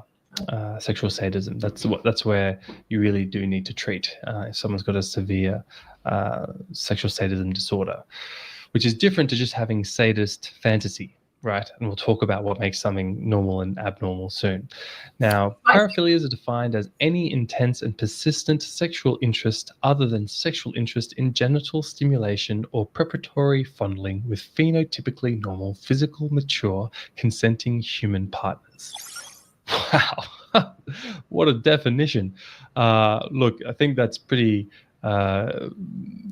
long-winded, but it's essentially anything that society deems as an abnormal sexual behavior. And there's the kind of typical consenting human sexuality, and then there's all the rest of it, which some of it is in the gray area. There's kind of 8 different subtypes of paraphilias, and I'll just list them out for you now. I'm not going to go into like the DSM diagnosis for each of these, but I can talk a little bit about them because I've seen them in my work as a trainee psychiatrist. So let's go through the list of 8. The first is voyeur. Okay, you see? So the first one is voyeuristic disorder. So Diddy's a voyeur. So he has a paraphilic disorder. Cassie, the fact that she likes to get peed on, she has urolania. It's a paraphilic disorder. Cassie likes to get hit. So that also makes her a sexual masochist. But he'll get there. Hold on. Okay? But that's the first one is Diddy. Diddy's a voyeur. It's a disorder. Okay? It's a disorder. That's why I'm like, he needs treatment. Voyeuristic disorder.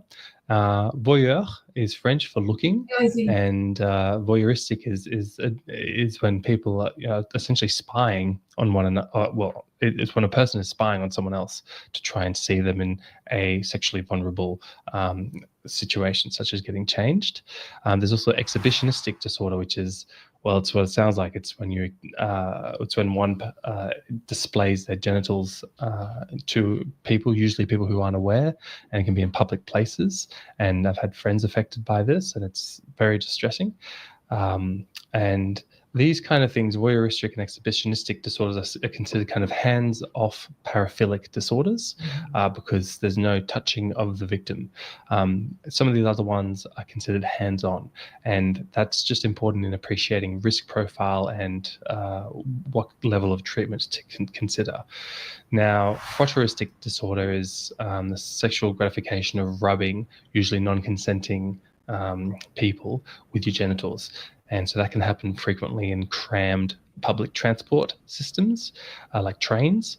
The next two are sexual masochism disorder and sexual sadism disorder. Now, sexual masochism disorder is when someone gets sexual satisfaction from being harmed, okay? And that can be in any way. It can be whipping, cutting, burning.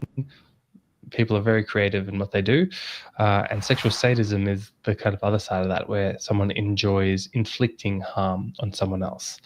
I'll talk about what makes a disorder and what makes kind of not a disorder in a second, but sadism can be quite dangerous and leads to very violent.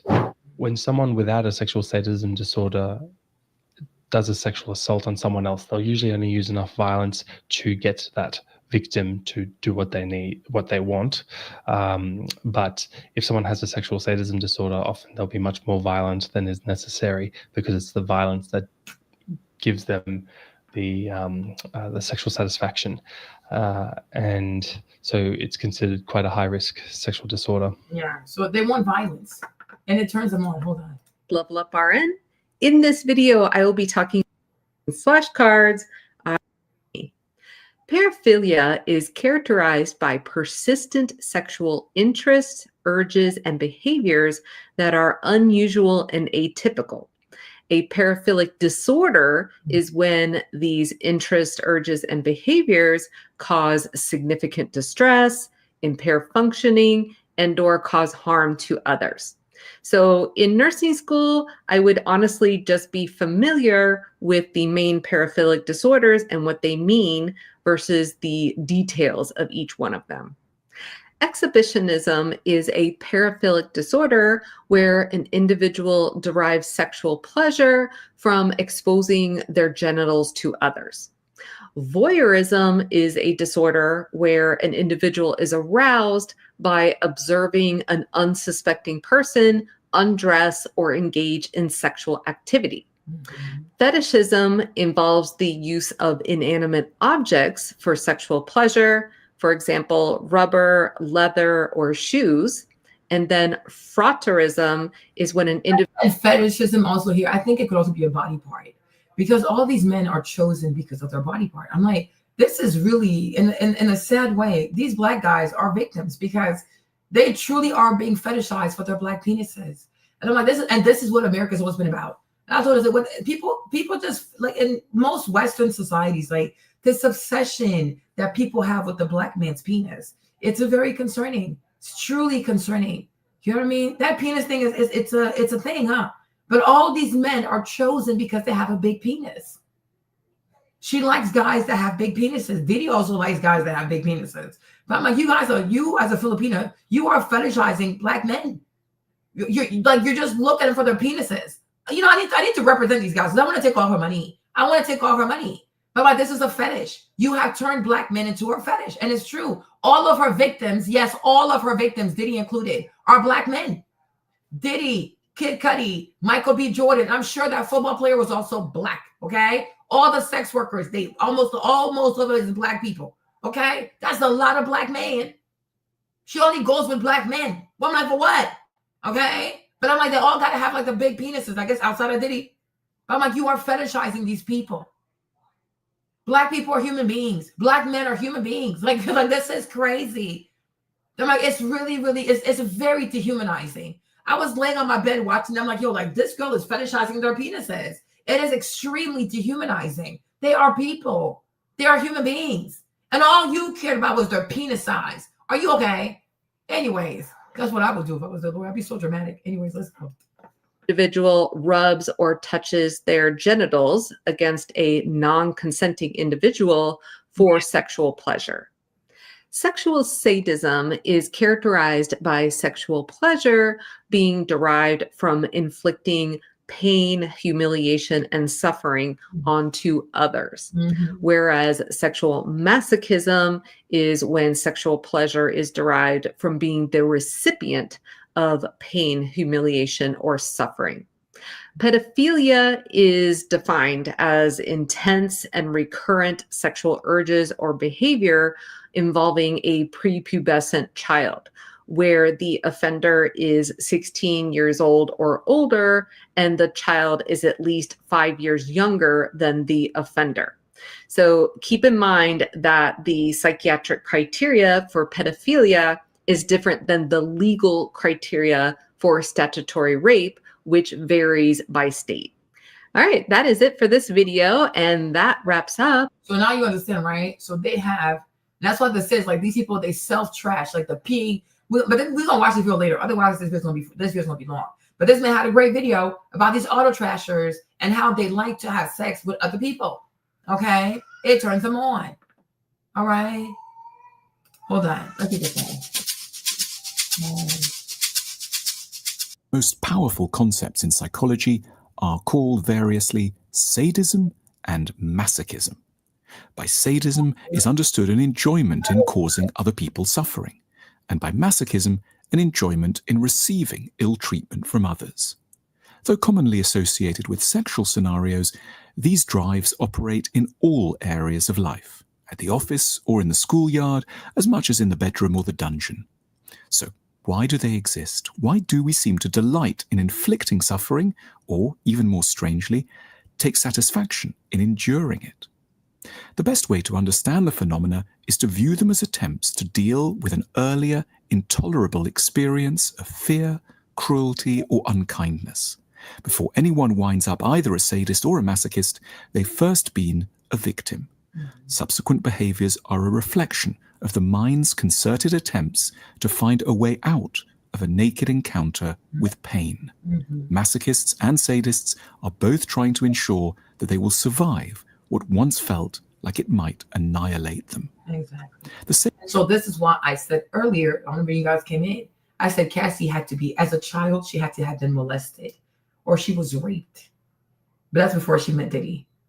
So she goes into these BDSM consent, non-consent, because she's a sexual masochist. So it's like, I think I would call it shock therapy, but there's another one. There's another name for it. It's another kind of a therapy. But it's like it helps you to relive a pain where you didn't have control, but this time you're going to have more control. Let me see if I can find it here. Hold on. Hold on. Let him talk so I can keep looking. Sadist hits on the more straightforward move. Having received cruelty, they conclude that the best way to escape its shadow is to be cruel to somebody else. The poison is redirected outwards. The former terrified child becomes a terrifying adult. Implicitly, the sadist believes that there are only two roles available, victim or perpetrator, and that their best chances of never again ending up as the former is to ensure that they will always be the latter. Okay, now let me show you this video, right? So you'll see what I mean. Watch this one.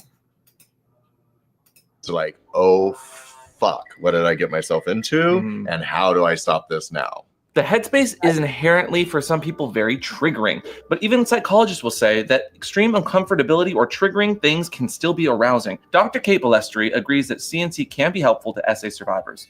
Though it may seem paradoxical to some, CNC allows people to let... CNC is consent, non-consent, which is when people are replaying trauma, like a rape scene. So if a woman wants to be raped, as like a live action replay, if a woman wants to reenact a rape scene, she's a sexual masochist. So Cassie's a sexual masochist. Okay, nobody raped her. Diddy never raped her. Okay, she has sex fantasies. So she has rape fantasies.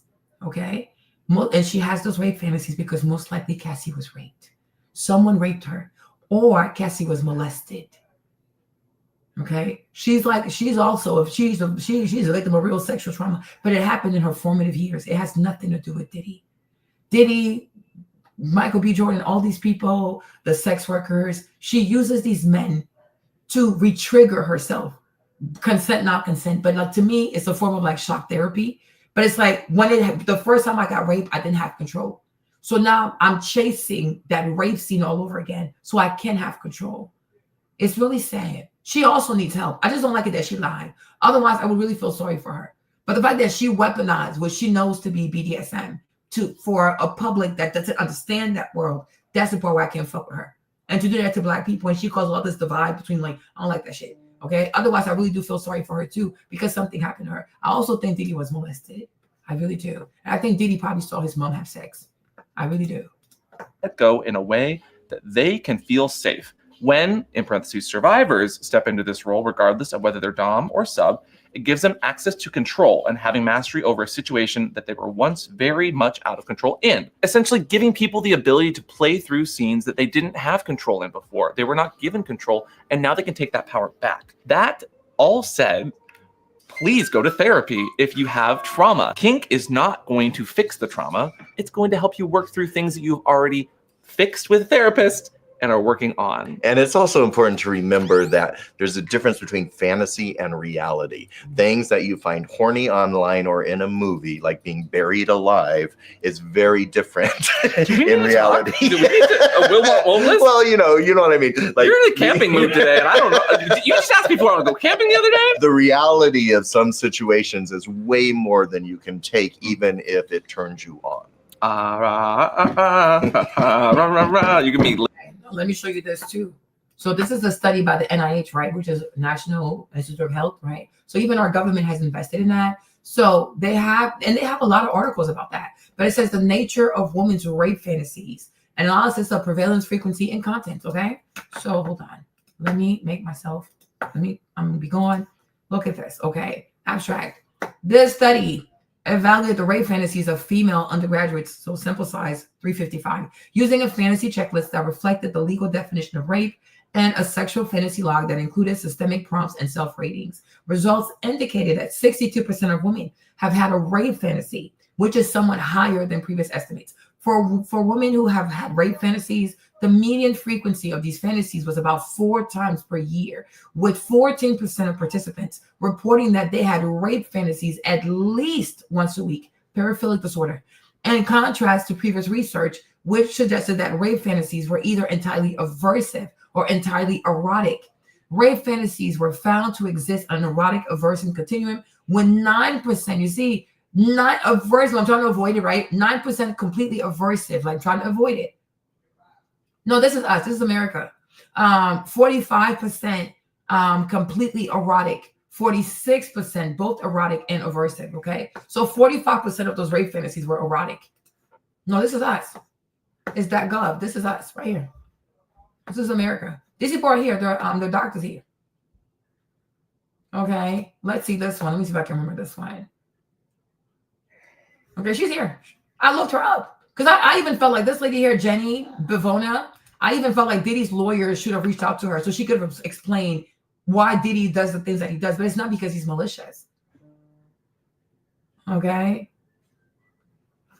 This one is called what? Woman's Rape Fantasy, an empirical evaluation of the major explanations. Okay. Abstract. This study evaluated the explanation of rape fantasies in a sample of female undergraduates. Let me see if I'm big. Okay, I am big. Cool. Where am I again? Okay. Sorry, you guys. Sorry.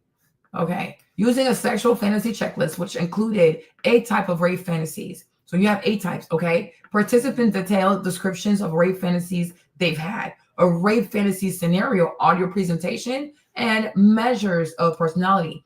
3 explanations of rape fantasies were tested: openness to sexual experience, sexual desirability, and sexual blame avoidance. Ah, okay, interesting. Women who were at higher in heterophilia, like it's erotic, and self-esteem, and who had more frequent consensual sexual fantasies and more frequent desirability fantasies, particularly on performing as a stripper, had more frequent rape fantasies.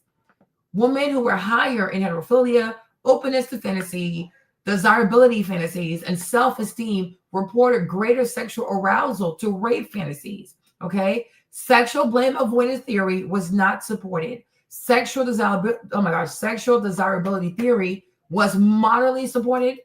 Openness to sexual experience theory received the strongest support. So they just want to do it. Okay. Where's this one?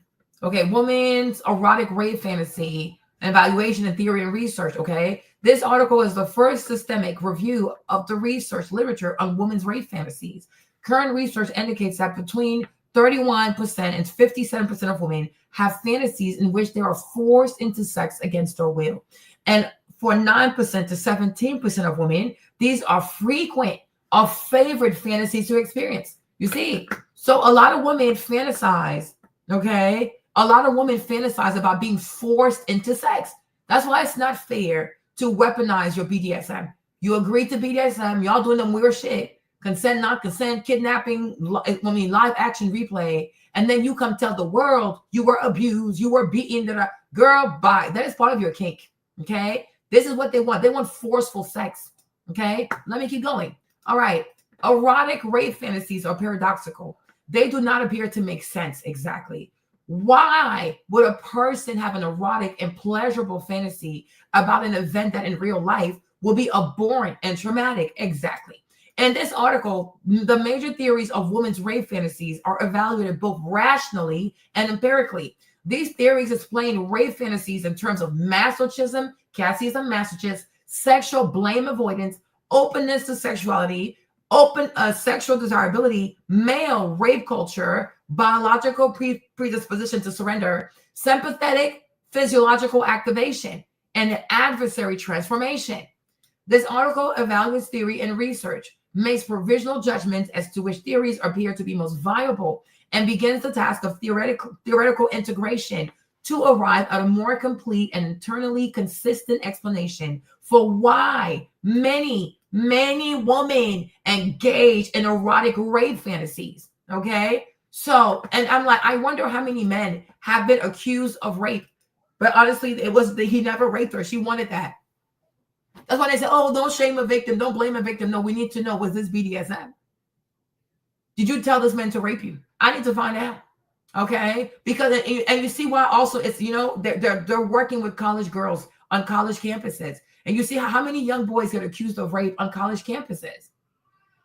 How many young boys, how many football players, basketball players get accused, oh, you raped this girl said you raped her. Nobody raped her. She had her fantasy and now she's embarrassed to tell her mama. Tell your mom that you fantasize about being raped. Okay? Stop playing with people. Truly stop playing with people. There are women out here who have multiple rape fantasies in a week. They want to be raped. They're not rape, but they want to, like, it's called consent, not consent. They even have books on it, y'all. This video is going to be long if I want to do it, but they even have books on it. There are books. Hold on. I got to show you this because some of y'all, hold on. Wait a minute. Because you need to be educated. Hold on. There are books on this. Hold on. Consent, non-consent, books. There you go. They even have books on this. So this girl made them. Listen to her. Hi, I'm Heather from Complexities, and today is consensual non-consent. This is probably my favorite kink to read about. I know her favorite kink is to read about books that mimic rape. Okay, if you saw this young lady out in public, would you think her mind is going there? Would you think her mind is, oh, in her free time, she reads books about rape? Okay, she has rape fantasies. Oh, that's my favorite kink. That's my favorite pastime to read. But people have to stop pretending that these women are so innocent. They're so fragile. They're like, stop. It's misogyny. Stop infantilizing these women. Okay, they are grown women and they are attracted to some dark, crazy stuff. It's like, it is what it is. Okay, but she's like, oh yeah, my favorite kink is to read about non-consent romance. I mean, I don't know whatever kind of novel this is. What the heck? Why I like it. And honestly, that has to do with purity culture. But there are a lot of different reasons why people like consensual non-consent. Consensual non-consent is where there is consent. There is a clear indication from both parties that they know what they're doing. There is usually a safe word or some specific thing that they are using to ask for permission without asking for permission. Both parties understand it and it is clear to them that it is consensual, but then usually the female. And this is why I said, hold on. This is why I said, if you look at this video, right? When Cassie, hold on, let me show you this, right? Let me see if I can show you where is it. Okay. Look at this tape. Look right here, right?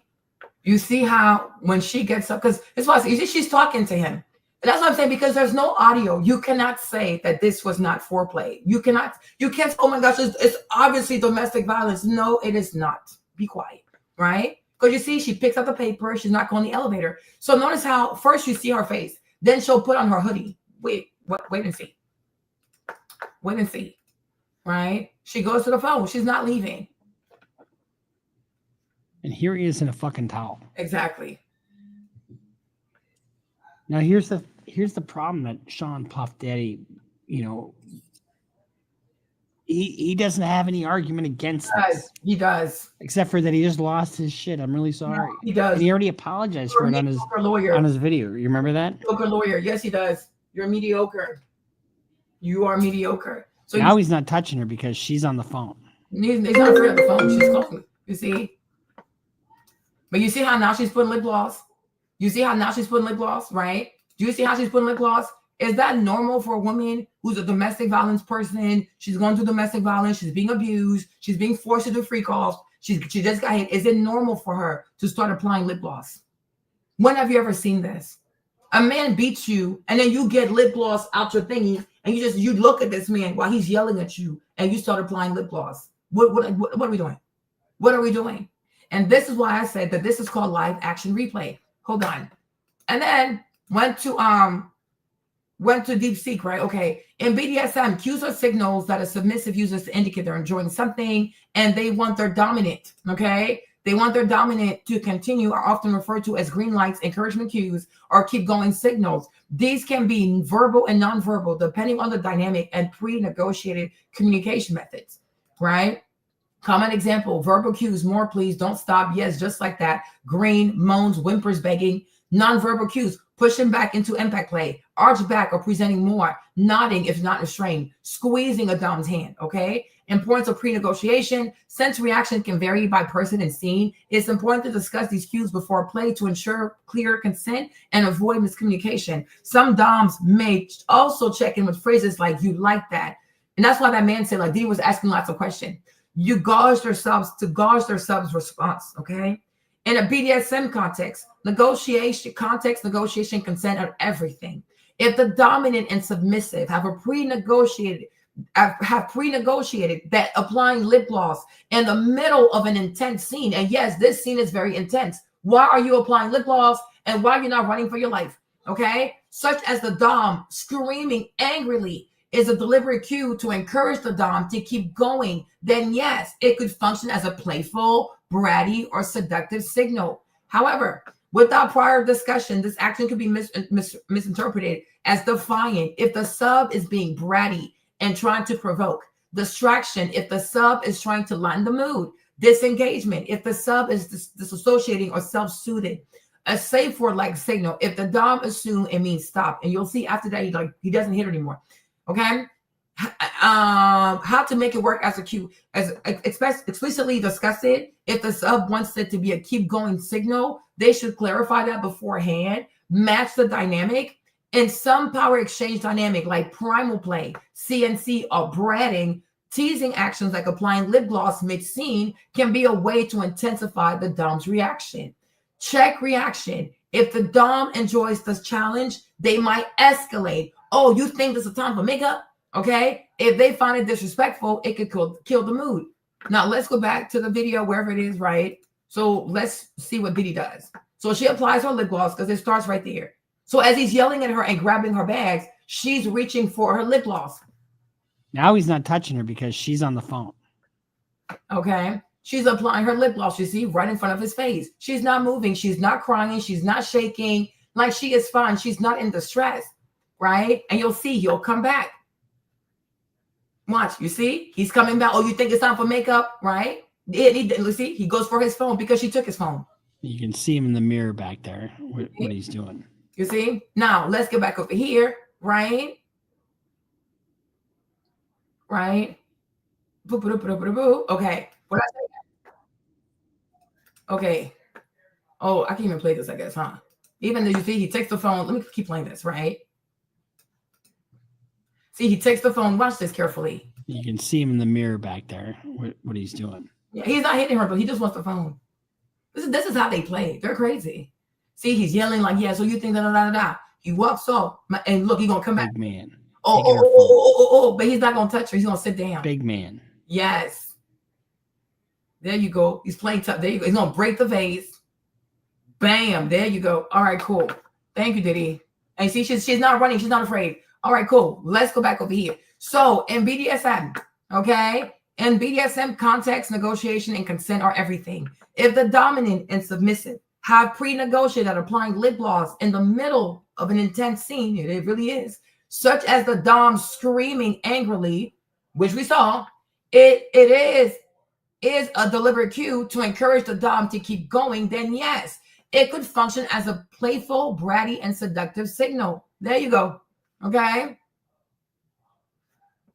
Yeah, she's not scared and she's not crying. Like even when the security guy comes, hold on, where is the guy again?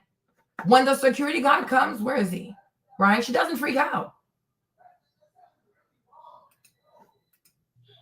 See, he's just sitting there. He's tired. He's tired. He's exhausted. Like, girl, I'm tired. Okay, you see? Security guard comes. She doesn't cry. She's not. I haven't seen this video. She's very calm. She's not panicking. She's chill. And she even talks to Diddy. Watch. You see, she's very calm. You see, she's like, okay, let's go. She's not crying. She's not freaking out. She's like, oh my gosh, please save me. Save me. He's trying to kill me. No, not that. The girl ain't scared. Okay, now let's go back over here. Okay, watch this. Hold on quickly. Can yell no and run and fight and do all these things, and it will still act out because none of those things are her safe word or the thing that will make it all stop, right? So some people can read consensual non-consent, and if it's not explained prior to any scenes, they can read it as dubious consent. But dubious consent and consensual non-consent are not the same thing. So just be aware of that. So I have a variety of different ones here. Again, this is probably my favorite kink to read. I finally have enough to do a recommendation video, and some of these guys are good guys. Some of them maybe not so much. Some of them, you know, depends on your perspective, but I will try to be clear on triggers and be kind of the way that it plays out in these books. So I'm excited. First one is Sing Me to Sleep by R.M. Virtues. I just read this one and loved it. We have a sleep paralysis demon. So he is able to go into dreams sometimes, not very often, but he can go into people's dreams. And of the people who have their dreams, he can only touch them if they consent. So even though she is acting like she doesn't want it, he actually can't do it unless she does want it. And she has trauma from her father being murdered in a home invasion with her in the house. And she's had night terrors and paralysis and just is having a horrific time. All the stuff that you might have a trigger for with your own sleep issues would be at the beginning of the book. So kind of if you can make it through those scenes, you'll be good for the rest of the book, if that makes sense. But yeah, it's so good. There is an HEA for the couple. There is a plot that is going to be continued throughout the series, which I really wasn't anticipating. So I was just getting a smutty novella, but he pulled it off really well. Very invested in the plot, really liked the couple, and loved this one. If you like paranormal, this might be a good place to start. Then I have Desperate Measures, which is Wicked Villains #1 by Katie Robert. This is consensual non-consent, but there's like one sentence where it's like she knows to say this thing if she doesn't want it. And if you miss that, then you might not understand that it's consensual non-consent. I found it to be very clear, and I know of several people who did not find it to be very clear. So it is consensual non-consent. It's not dubious at all. But again, it's like one sentence. You have to pay attention to it. This is a Jasmine and Jafar retelling. It's kind of a mafia style setting. So her father is the head of the crime organization, and he's going to sell her in marriage to Aladdin, and she doesn't want him to, and Jafar was always planning on taking over the organization, but because she's going to be sold, he steps up his plan and takes her, and there is consensual non-consent right off the bat, very first scene. It's so good. It's so good. They also play in the BDSM club where you see other kind of villain characters from fairy tales. I highly recommend, if you have never read Katie Robert, this is a good place to start. Then I have Captivated by Tessa Bailey and Eve Dangerfield, I think. This one, the guy is so sweet. So if you want someone who is really sweet about it, it's kind of like a Beauty and the Beast type retelling, but she is a little tiny blonde Australian who got cheated on by her boyfriend, so she dumped him, and then she has been having fantasies about their landlord, who is large and hairy and grumpy and has a limp. And through a series of events, he finds out that she has these fantasies about him, and he's like, okay, I will do this for you, and plus he's very into it, but I want to go on dates, so I don't want you to be genuinely terrified of me. Even though you think that's part of your fantasy, I don't want that. I want you to know. And that's what Diddy was doing, like, get to know these people. Because in this book, the young lady, she has fantasies. She has consent, non-consent fantasies about her landlord. And he was like, okay, I will do it, but I have to get to know you first, so it doesn't feel like I'm actually really, really raping you. And that's why you want to make sure people are comfortable, they get to know each other, so it doesn't feel like a rape. You are simulating a rape. You're not actually raping people. But if you just, the man comes, you give money, and he just goes doing this, yeah, it's going to give rape. But if you're talking, you're chilling, that's why it takes 9 hours to warm people up. And they start having the whole sex thing around like the 9th hour. So it doesn't feel like a rape. Doesn't feel like sex work. It feels like, oh, I know this person. I want to be with this person. I want to have sex with this person. So that's why it takes 9 hours. And that's why the freak offs take 12 hours. It's to make sure she feels comfortable. She doesn't feel like she's being raped. And also, I guess you don't want the sex workers to feel like they're raped. Okay. That you're safe with me, and we can't do that if we don't know each other. So we go on dates, and they do consensual non-consent. She's a veterinarian, and she's trying to decide if she should apply to get her work visa renewed, or if she should go back to Australia with her family that she doesn't really want to have to go back to. It's so good. He does mess up pretty epically with their breakup, though. Like, I would have broken up over it. I would have been mad, but I would have broken up over it. But they work it out. They do. So break up a little, a little whatever, but the rest of it, fantastic. Then I have Dirty Filthy Rich Men by Lauren Lynn Page. This was my first ever consensual non-consent. This book is when I found out that it was a thing, and I loved it. So she is at a college party and almost gets assaulted, and he saves her, and this kind of starts her kink with consensual non-consent. And they basically have a one-time thing, and then she leaves college for a different reason, and it's 10 years later, and they run into each other again. That's all I'm gonna say. It's a little bit of a dark romance, but it's my favorite of her books that I've read. Also, it is a duet, so you don't really get the HEA in this book. Next, I have Truly by Carmel Rhodes. This one has a major content warning because it is the hero sexually assaulting the heroine at the beginning of the book, and after that, they have a consensual non-consent relationship. So he assaults her one time, and after that, they have a consensual relationship. There are other factors. Do the other factors make it easier to forgive him? I think yes. Do they make what he did okay? Obviously not. So it's just up to you. I obviously knew that going into the book. I knew to expect that. I don't see how you would enjoy the book if you didn't know to expect that. So, you know, if you don't want to read that, don't read it, because that is what it is. It's on page at the beginning of the book. That's what happened. Okay, so editing. I just wanted to jump in and say that the heroine is Black and the hero is rich and white. And that's not really addressed in the book at all. I don't think it's ever addressed, the racial inequality on top of the assault and power plays. But like, if you want to read it for that reason either, I always kind of think about mentioning that, and I never do. And this time I am. So be aware. So he assaults her the night of their high school graduation.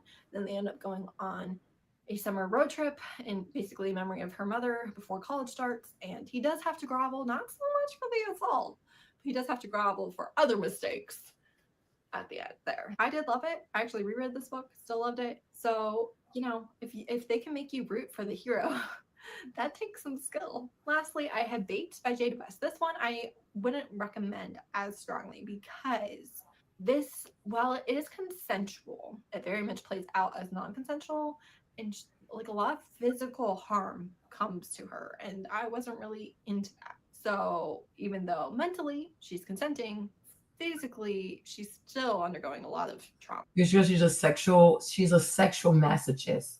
Sexual masochists, they want to receive the pain. Sexual sadists inflict pain on other people. Basically, she is looking for somebody to do consensual non-consent with her on the internet, and this guy is like, you're gonna attract a bunch of weirdos. I don't think this is a good idea. But they end up having a thing. That's really all I've got to say about it. Again, it's very rough, very rough. So if that's not what you want, definitely would not start with this book. If this isn't a kink that you already like, would not start with this book. And it's the roughest. Obviously, you would think, truly, you would think that the one before this, where the hero does an actual assault on the heroine, would be the worst. But okay, so see, they have books on this. So let me finish this video. Masochists have, like sadists, also been the victims of cruelty. Like sadists, they are also in flight from defenselessness. But their method of adaptation is more roundabout. A sense of weakness, real or imagined, holds them back from attempts to persecute other people. And yet they still need some psychological way of alleviating the memory of suffering. And so they hit upon what could almost be labelled an ingenious idea.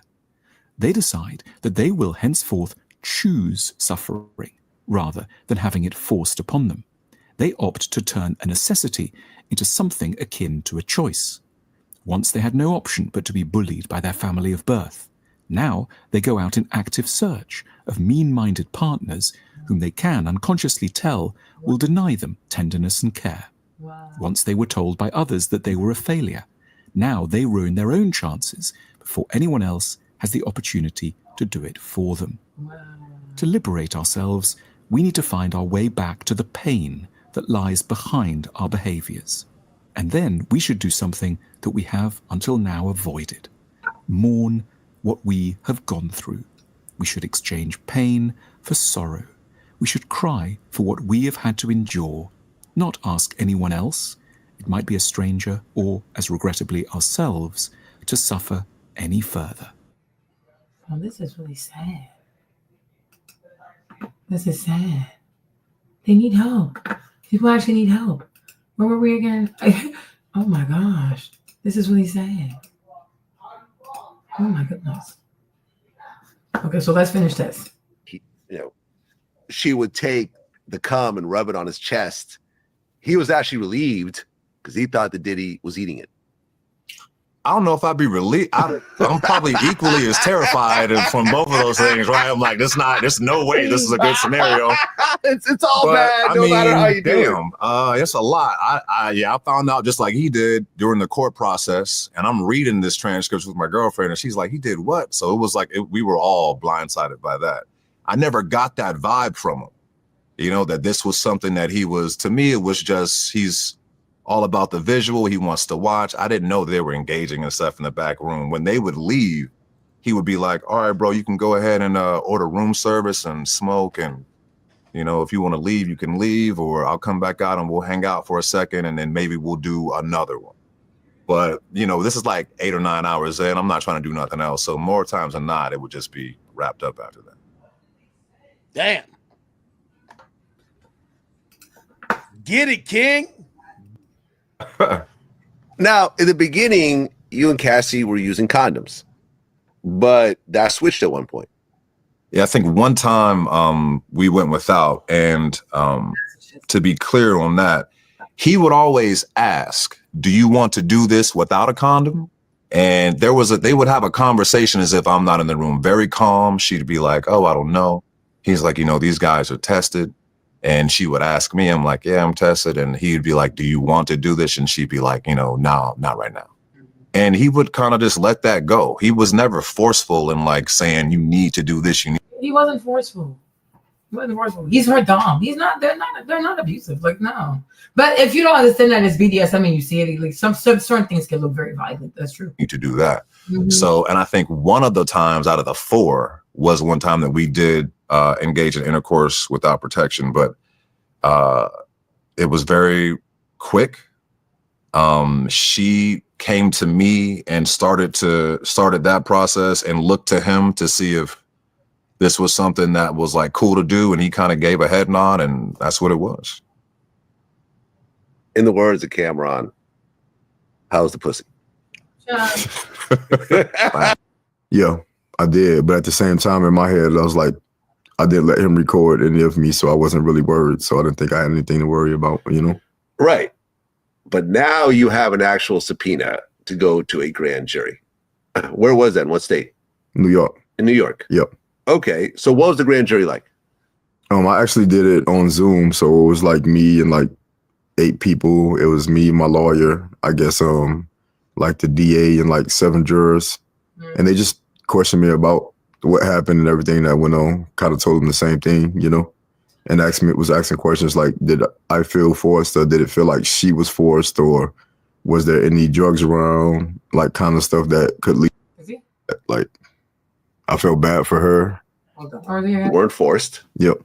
Did you? Like, what the heck? I will protect my name and my family. I actually did it on Zoom, so it was like me and like 8 people. It was me, my lawyer, I guess, like the DA and like 7 jurors. And they just questioned me about what happened and everything that went on. Kind of told them the same thing, you know, and was asking questions like, did I feel forced, or did it feel like she was forced, or was there any drugs around, like kind of stuff that could lead to something, you know? Right. And I mean, based on what you said, you weren't forced. Yep. Did she seem like she was forced at all? She was chill and enjoying it. I didn't feel like nobody was forced in the situation. He also said it was chill. She was enjoying it. Nobody was forced. Nobody was abusing Cassie. That's why if you see people say, oh, Diddy's a monster, shut that down. She must weird. They're just kinky people with a lot of trauma, most definitely. Okay. Yeah. A lot of them didn't say it. Even the other guy, he was like, nobody was forced. But he didn't like the fact that she put the period on him. He didn't like that part. Right. And there really were no drugs. It was just. How the hell did they get an indict? Well, you know, they always say you could indict a ham sandwich, chat. Remember, let me break this down one more time for y'all, chat. To convict someone at trial is the highest burden of proof required in the land, beyond a reasonable doubt. Okay? For someone to, well, beyond that is going to be a search warrant. A search warrant is, you have to have extremely strong probable cause. This is why they use Tyrone, not Tyrone, Lil Rod, Ronnie Jones, because he knew where things were going to be. And it's not only to say, I think this nigga's doing a crime, let's go in his house. You need to know what you're going to find in the house, where it's at, and what you reasonably expect to help give you to help prove your case. Okay. So we're going down how easy shit is, right? Then beyond that, right, that's still in the probable cause realm, but that probable cause has to be signed off by a judge. So a search warrant, you need probable cause, but a judge has to approve it. Okay. Then you need, let's see what else you need probable cause for. Okay, probable cause to search your car. Don't need no judge. Yo, we smelled weed. That's usually good enough, or they could bring a dog.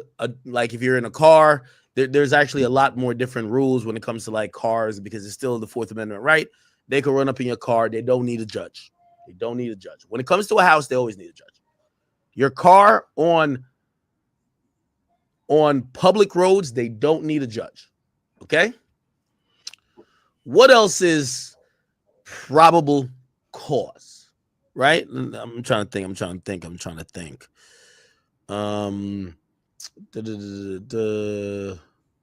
else?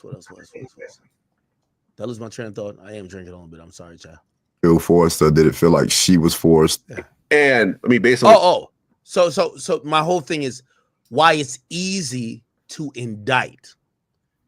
So when to get an indictment from a grand jury, and in most places, in most precincts, to get a indictment on felony charges, with most places usually require a felony for a felony or a serious felony, especially first degree or second degree. They want a jury of your own peers to indict you. Mm-hmm. What does the indictment means? There is a probable cause that a crime was committed by that person. Now, there's a saying, a grand jury could indict a ham sandwich. Why? The grand jury only hears, in most places, from the prosecutor. So it'll be 23 people. I think it's the same in New York. In 23 people, they will link up. They're reviewing evidence. The jurors are able to ask. So I don't know if it works. I think it does work the same federally. So a grand juror was able to ask him a question like, yo, bro, did he ever grab you by the neck? And, so they were able to ask questions, a Q&A damn near, right? The prosecution is almost just guiding the evidence. This is why it says it's easy to indict anyone, because there's no pushback. Mm-hmm. When we heard all this Diddy shit, there's no pushback in a grand jury hearings. They're just kind of laying it out. Maybe they talked to some of these guys before and knew like, all right, you going to say some shit that a grand jury ain't going to like. We're not going to put you in front of the grand jury. We want to put a narrative there. So the grand jury has to vote, and the indictment in most places, except the Commonwealth, like, for example, Pennsylvania and a couple other places, they might have different percentage. Sometimes it's 66%, but usually it's over 50%, which means that's what, if I say 23 people, you just need, and by the way, the grand jury listens to many different cases. They'll convene for maybe 2 to 3 months. They'll listen to mad cases and they'll vote. And usually if we're going on the 51% rule, as long as 12 out of 23 votes probable causes there to indict, a true bill of indictment comes down. Okay? It's an easy way to take accountability off of the DA, off of the investigators. It basically says a jury of your peers, a grand jury of your peers, says you should stand trial. Mm-hmm. Okay, so let's keep going down. And so that's how Diddy got indicted. But the more I'm hearing this, I'm like, how did the nigga get indicted? Because all the sex workers are saying it's consensual. No one is saying it's non-consensual but Cassie and that fucking hoe Jane Doe. The least, and hopefully when I'm like kicking my shit a little bit, hopefully you could understand and take this. It's law for most places. You might have to specify. It depends on. Yeah. So is Jane Doe Daphne Joy? Is that who Jane Doe is? Is it Daphne Joy? Cassie and her husband were broke back. Yeah, they were broke. They're broke. Not a broke Filipino and a broke white man living off of black man's money. They're so disgusting. The Punisher, the reason why they had him come up there, they needed to have a lot of men take the stand so it could seem like they want the jury to feel overwhelmed. Like all these men, right? It's an optics game. It's to play optics.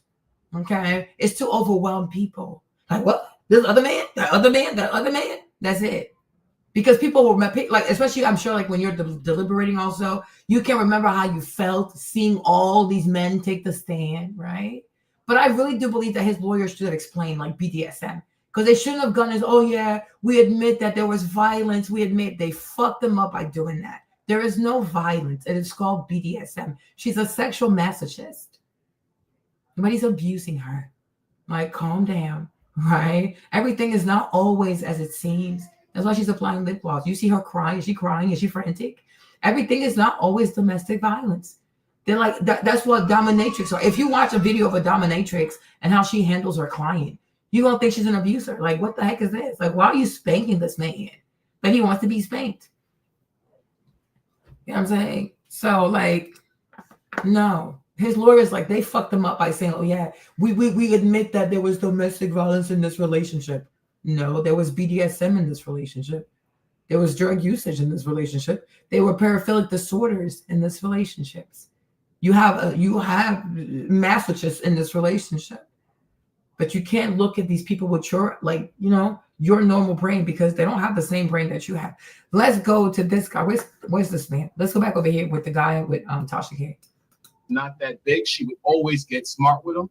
And Diddy, probably abusive to women. We all know this. This is his track. Well, we do not all know this. I don't know Diddy to abuse a woman. So I don't know. That's what you claim. I don't know. I don't know this man. He did a lot of bad stuff. He's horribly abusive to women. We all know this. This is his track record, but he does not deserve an unfair trial. And if there's evidence that says that Cassie's involved, they should not be holding that to make her look like this holier than art thou battered woman.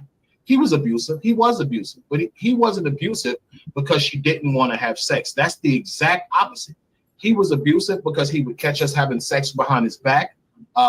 She would emasculate him about his penis size because he's not that big. She would always get smart with him. And Diddy, from what I saw, Diddy is although he's incredibly successful, he's incredibly insecure. His ego is on everything. He would compete with me to try to sleep with Cassie better than me while he was paying me to do it, which was insane. An example, let's say I'm having sex with her. She comes, she's laying in the bed. She's like, oh my God, shaking. I usually would get up and stand off to the side to let him watch her react to coming.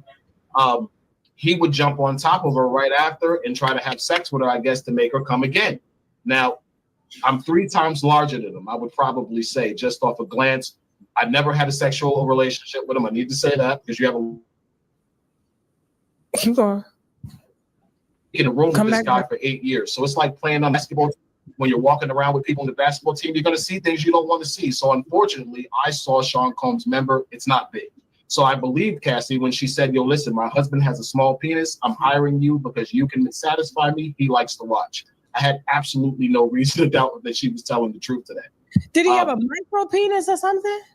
It just was small. You know, he big pockets, little member. That's just what it was, man. He big pockets, you know, and women don't. So she will call him and say, yeah, my husband has a small penis and I need a man with a bigger penis. You see, nobody's forcing this girl. Like, people need to stop. I was like, I knew it. I'm just glad for the confirmation, because I was like, yeah, Diddy has a small penis. Diddy has a small penis and Diddy's bisexual.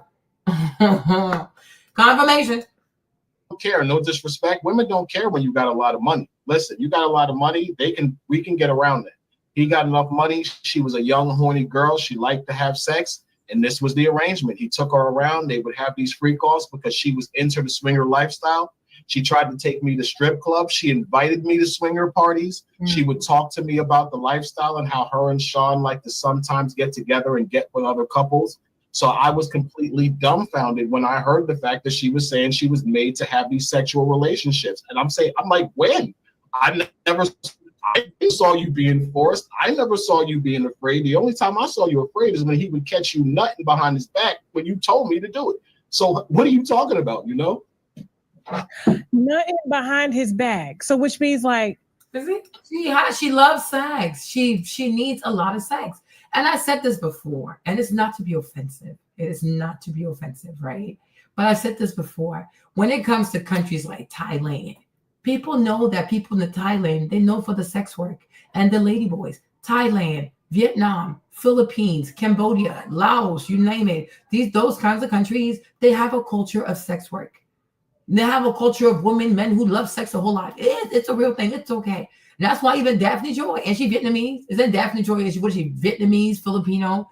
And it's not random that it's a certain type of woman from a particular part of the world who are involved in this. It is no different than these Vietnamese massage parlors. People know when you go to the Vietnamese places, you can get a blowjob with your massage. There's a football player, a black football player, he got in trouble for that, right? Because they weaponized that. Once they realized who he was, they're like, oh, I guess we can just blackmail you and get some money, right? But it's not a coincidence that certain women, based on their ethnicity, based on their nationality, based on where they come from, are more predisposed for certain behaviors. It's okay. Eastern Europeans too. You go to London, a lot of girls from Eastern Europe, Latvia, Chechnya, whatever, they are sex workers. But it's like a lot of people go to these countries in Asia for sex tourism. Okay? Exactly. It's okay. It really is okay. It truly is okay. But I'm like, to me, to see a Filipino and a Filipina in that predicament, I'm not surprised. Daphne Joy, I'm pretty sure she's Vietnamese. I'm not surprised. I am not surprised. If you had said a Korean, I would be surprised. A Japanese, I would be surprised. But Vietnamese, Laos, Thai, Philippines, Cambodia, Vietnam, I'm like, okay. It's the culture out there, child. It's the culture, child. It's the culture. It really is the culture. And it's okay. But I'm like, this young lady, she has a very high libido. Okay? She has a very high libido. It is okay. Hold on. Give me a second. What is this? Hold on.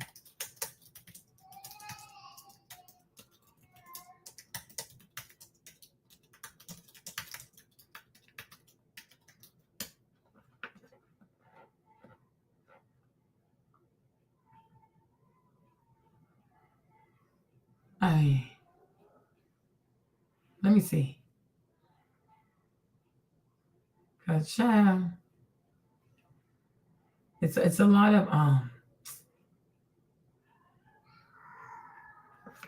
you see, you can even rent a girlfriend in the Philippines. He said he has a rotation of 4 girls that he uses and that he adds someone new every week to try out. He said they really do help. Welcome to Smart Girl Philippines. I'm Irish, and the topic of today's short talk is renting a girlfriend in the Philippines. Happy endings and caregiver with benefits. This is the 4th video in a 7-part series I'm making, so you'll need to be patient to hear the whole story. I want to begin by explicitly stating that this is not an endorsement for prostitution. And I'm also not judging the Filipinos and foreigners who enter into this type of arrangement, because I can certainly understand why they both do it. In this video, I want to share things I learned from talking to 3 foreigners about their experience with renting girlfriends in the Philippines. Each guy had a different life circumstances that led them down this path. I think you'll find this episode very interesting. Before I get started, if you're enjoying this content, then consider subscribing to my weekly newsletter called Philippines 123. Every Thursday, you receive an email with 6 tips from me about life, business, and love. It's 100% free, and you can unsubscribe at any time. Just click the link in the description below to sign up. So, let's get started. The first guy I talked to was a man from Florida. He was in his late 70s, retired from the military, and was a war hero who had an incredible life story. He built a great life after the war and was married and had kids. But now his kids are grown and his wife passed away. He said he had to decide between spending his remaining time alone in an assisted living facility in Florida or coming to the Philippines for one last adventure. So he came here and found a beautiful Filipina in her 20s who served as both his caregiver and girlfriend. He said it's significantly cheaper than the cost of a nursing home or assisted living, and he's happier here. I really enjoyed talking with him because he seemed like such a great guy with a lot of great stories. The takeaway was that he really just didn't want to be alone for his remaining few years, and he was healthy enough that he could travel and still have a little bit of fun. The second guy I talked to was from California. He was in his late 50s. He said he visited Asia when he was in his 20s and had such a wild time that it's always stuck in his head. He was married, had a family, but got in an accident and started to have severe back pain. He said that really changed his life.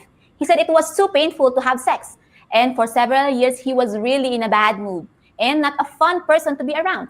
So his wife ended up divorcing him. He said he was a recluse for a while, but he always remembered his time in Asia. So he retired and moved to the Philippines. He said he just gets massages with happy endings, that it really helps him feel better, and that it's also cheaper that way. He said he doesn't have the energy for a relationship, so he's content with just getting massages. He said he has a rotation of 4 girls that he uses and that he adds someone new every week to try out. He said they really do help his back, and they're 1,000,000 times cheaper here than in the US. I enjoyed talking with him because he was so blunt about everything. The takeaway was that life dealt him. Yes, these people are psychotic. They are taking advantage of poor people. So he is 50 and he has 4 young girls on rotation to suck his stuff. Are y'all still here? This is insanity. It's the culture out there. It's the culture. A bad hand, and he just wanted to feel better. He didn't really like being around people any longer than he had to. I think because of his back pain. So it seemed like he was just trying to make his life work the best he could. The third guy I talked to was from Arizona. He was in his late 30s. He was very short and a little chubby, but handsome and had a great personality. He was very candid. He said he tried 4 years to get a girlfriend and couldn't make it happen. He said no matter how much money he made or what kind of car he drove, he still couldn't get laid. He said everybody told him, "Oh, you're a catch. For sure there's a woman who would love to date you." But he said they never showed up. He visited the Philippines in 2018 for a month and had his mind blown. He partied with a lot of beautiful Filipinas from the bars and had as much fun as he could. He went back to the US and worked as hard as he could to save money. And now he works remotely and lives part-time in the Philippines and loves it. He said he went through some serious bouts of depression in the US because he literally couldn't get a date or have intimacy with a woman for almost a decade. He said he just watched a lot of porn, hung out with friends, and focused on work. But deep down, he just wanted a girlfriend. He said he was watching a podcast that was talking about radical acceptance, and that he finally accepted the reality that he would probably never find love in America because he was short and chubby. He said he mostly rents girlfriends here, but has dated some girls too. He said because of his work schedule and traveling back and forth, he prefers renting, but that he's open to marriage and family if he meets the right Filipino. He said his one regret about everything is that he got a bar girl pregnant. He said he thought it was a scam at first, but the baby looked like him, and he paid for a DNA test, and he was the father. So he helps financially support the mother so she can take care of their child. He said that's one of the consequences of engaging in this type of lifestyle. Girls do get pregnant, and quite often they don't know who the father is, but he said he wanted to do the right thing and take care of his business. I really enjoyed talking with him because he was so honest. He seemed like a great guy that women just weren't attracted to in his home country. The takeaway was that he had to decide between porn and having intimacy with a real woman. Even though the relationships he's involved in are fake, he's choosing to be with real women instead of someone on a computer screen. But there was a big price to pay, and he's still struggling about what his involvement should be in the life of his child. The big thing— Struggling? What a bum. You are struggling to know what the involvement should be in the life of your child? Are you stupid? So you want people to love you, but you can't even love your own child. What a piece of shit. He's probably white. Take away from all the people I talked to is that sex seems very hard for guys to get in the United States. I'm not sure why it's like that, but it does seem a little crazy. In the Philippines, it's definitely not like that. If people started showing up in your country and running to restaurants to eat food right away and wouldn't stop eating for their entire 2-week vacation, you would probably conclude that they were starving and wherever they came from wasn't feeding them well. That's how I kind of feel when I see guys showing up in the Philippines and go crazy with all the love and affection they receive. It makes me think that wherever they came from must be a very lonely place. Let me see this one. Welcome to Smart Girl Philippines. I'm Ellie, and the topic for today's short talk is the price of a young Filipina. I want to share with you a true story. A foreigner from the United States goes on Filipino Cupid and starts looking for a Filipina to date. What? He starts chatting with a beautiful 18-year-old Filipina from the province. After chatting and video calls for several months, He figures he has nothing to lose, so he plans a trip to the Philippines, deep into the province, to meet this girl. They meet and click instantly. They go on dates every day and fall in love. He meets her family. They have fun getting to know each other, and everything is great. It's like his wildest dreams all came true. Several weeks go by, and he realizes there's just one problem. What is that? What's supposed to happen next? I don't know. How is the relationship supposed to work? She's starting college and will be fairly busy for the next 4 years. She lives in a small town deep in the province with no comforts of any kind. He has to return to the United States regularly to keep all his affairs in order. And doing this kind of travel regularly is going to cost a fortune. He's unsure of how to continue forward, and he's trying to wrap his mind around the situation. He goes home and then returns to see her again. At this point, he's spent well over $10,000 traveling to see her. Plus, he is continuing to pay all of his expenses in the United States and has added stress trying to work remotely and keep everything organized while he's away. What started as something simple, fun, and exciting has consumed his entire life with stress, out of control spending, and uncertainty. He starts to realize several things. It's free for her to want the relationship, but it's costing him everything. He has to give up his entire life and pay a small fortune to make everything work. He is going to travel 9,000 miles just to... He said he has a rotation of 4 girls that he uses and that he... Hi, I'm Irish, but I'm a Filipina. So why did my parents name me Irish? Because they love the band U2. Duh. So yeah. 900 for my cherry. So you can pay to take a girl's virginity away? How could I be so lucky? I just stumbled into this bar and met the most amazing girl in the Philippines. Then it happens. She leans over to him and whispers, I'm a cherry girl. Welcome to Smart Girl Philippines. I'm Irish, and the topic of today's short talk is Cherry Girls in the Philippines. Virginity for sale. Oh, wow. This video might be shocking for some people, so if you're easily offended, then stop watching now. This is the 5th video in a 7-part series I'm making about renting girlfriends in the Philippines. So you'll need to be patient to hear the whole story. I want to begin by explicitly stating that this is not an endorsement for prostitution.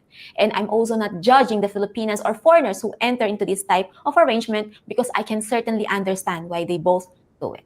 Before I get started, if you're enjoying this content, then consider subscribing to my weekly newsletter called Philippines 123.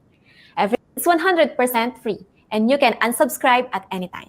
Just click the link in the description below to sign up. So, a guy shows up in the Philippines and he goes to one of the nightlife districts and goes into a bar. He sees a lot of beautiful girls, but one girl in particular stands out. She's young, she's beautiful, and she looks different than all the other girls. He calls her over to buy her a drink. She's perfect in every way. He thinks to himself, how could I be so lucky? I just stumbled into this bar and met the most amazing girl in the Philippines. Then it happens. She leans over to him and whispers, I'm a cherry girl. In today's short talk, I want to talk about cherry girls. A cherry girl is the name for a girl who works in a bar in one of the nightlife districts in the Philippines, who is still a virgin and is willing to sell you her virginity. I know it sounds shocking, but it's true. I'm sure you've got questions like who, what, when, where, why, and how. So I'm going to tell you everything you want to know. So first, who is she? Chances are she is a young girl from the province, and of course, she's still a virgin. But that doesn't necessarily mean she's pure and innocent. All it means is that she claims to be a virgin and that she has undergone a medical exam to prove that she is in fact a virgin. Basically, this means that her cherry hasn't been popped. And she really could be the most innocent girl in the world. Or she could be extremely sexually experienced. But she is saving that one part of herself for a big payday. You wouldn't really know unless you had time to observe her. If she doesn't drink alcohol and isn't comfortable going out to bars with guys, then that's probably a sign that she is innocent. If she is a big drinker and likes to go party, then that means she's probably not so innocent. It's also important to remember that this is not every young Filipina. In reality, this is less than 1% of Filipinas who would go down this path. Next, what is she doing? She is selling her virginity to whomever is willing to pay for it. It might be 50,000 pesos, which would be around $1,000, or it could be 100,000 pesos, which is closer to $2,000. It might be more or it might be less depending on the girl, her circumstances, and where she is in the Philippines. To find men who are willing to pay the price she is asking, she works in a bar in a popular tourist area so she can meet as many men as possible, because it's really just a numbers game for her. And whoever is willing to pay the price can be her first. The reality is that most guys will just buy her a few drinks and that will be the end. Some guys might even take her out to bar hop or to eat dinner or hang out, but that will be it. But they're cheap. There's a bunch of cheap guys who go there. They're really cheap. They got no money. Okay, let's go. Oh my Lord. Oh my gosh. Yeah, it's like, child. Oh Lord. Good example. I remember a situation, he got a phone call. So the rules of these freak offs or swinger parties was, if he's watching as a voyeur, we can't do anything sexually when he's not there. And that's a basic trust issue between men and women who are involved in a swinger relationship. Mm-hmm. If you allow someone in your bedroom, you're expecting that person to follow the rules. Usually, if you're dealing with a couple where the man is consenting to you sleeping with his wife, the man is in control of that situation. So if he doesn't want you to do it with your wife, you can't. That's just the swinger lifestyle. If anyone who knows about the swinger lifestyle knows I'm telling the truth. If you've gone out and got someone in your bedroom, let's say for your husband, even if the woman likes the guy, she still has to defer to her husband, because when that man leaves, you still got to live with your husband. It's common sense. So this is what Cassie would do. She would defer to Diddy just to make sure he was okay with the fact that she was giving me head, that she might want to keep having sex. And Cassie was insatiable. Diddy never made her have sex with. He never insinuated, yo, why don't you take some D? He never said that. She would go, she would tell him I'm ready. He would say, okay, you could start. He would watch, but he would be more of a protector. He would make sure nothing happened to her. He was incredibly protective of her, Mm-hmm. Did I not tell you? This is BDSM. He's her dom. I told you, he's a good dom. He really is. Okay, he really is. Yeah, he took good care of. She out here lying like this. Cassie, you ain't shit. I think this is the core of being a dominant. And when I speak of leadership, I mean it sort of in the captain and first mate dynamic, where the captain of the ship knows exactly what's going on in the entire ship. He's spoken to all of his crew members. He knows the vision for where he's going, but he also knows the goals of all the members on the ship. And all the members on the ship are trusting the captain to get them there. They know that the captain has the skills and has the interests of each one of the crewmen at the heart of the captain. Mm-hmm. I think dominance and submission are the same way. A submissive is giving over their power because they believe the dominant actually has their best interests in mind. And it's the dominant's job to kind of create a vision for where they're going.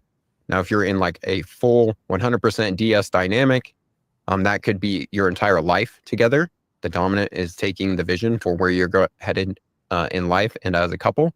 But it could be as simple as in the scene, what is the goal of the dominant? What's the goal of the submissive? And how can we structure that to get there? And just like any good leader, if the dom is only serving what he wants, then he becomes a tyrant, in which some cases that could be fun, but I don't think for the entire relationship, at least that's not how I run mine. And if they're only serving the submissive and the goals of the submissive, well, then they're kind of like a coin-operated top. They're doing everything that the submissive wants, but never checking in with their own goals. So even though we've had the power exchange and the dom has all the power, I think the desires of each one is taken into account. Basically, the dom is being the leader, getting each person on a team. And I really think there's 3 core parts that are important for leadership. So that's creating a vision. Where are we headed? What's the goal? That's bringing people together on a team in order to execute on that vision. And then bringing resources together to execute on that vision. Now, it's a very like business sense, but if you break it down into a DS dynamic, they're creating a vision for what the scene's going to be like. What's the relationship going to be like? What are our goals as you and I are on a team? And then bringing together that team, obviously you and that other person that's in the dynamic, but sometimes it's more people, depending on what your scene may be. And then any of the resources that you actually need in order to fulfill that goal. Those could be toys, that could be the setting, It could be whatever you need to actually prepare to actually execute that scene. Baby oil. So that's leadership. The next is responsibility. Obviously, the Spider-Man line comes to mind here. With great power comes great responsibility. The only reason that the submissive is giving over power is because they believe that you're going to take responsibility for them. You're going to care for them. You're going to help them reach their goals. And hopefully you're going to give them a pretty freaking good time. The other reason that this is important is it begins to create trust. And that's the only time that the submissive actually gets to sink into that submissive mindset, that they can let go of the worry and thinking about themselves and having to worry about what's going on because they know somebody else is responsible for that. That's really one of the gifts that the dominant gives the submissive. All right, behavior number 3. You see? That's what he's saying. Diddy took good care of him.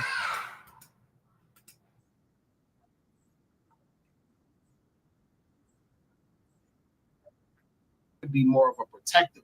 He would make sure nothing happened to her. He was incredibly protective of her.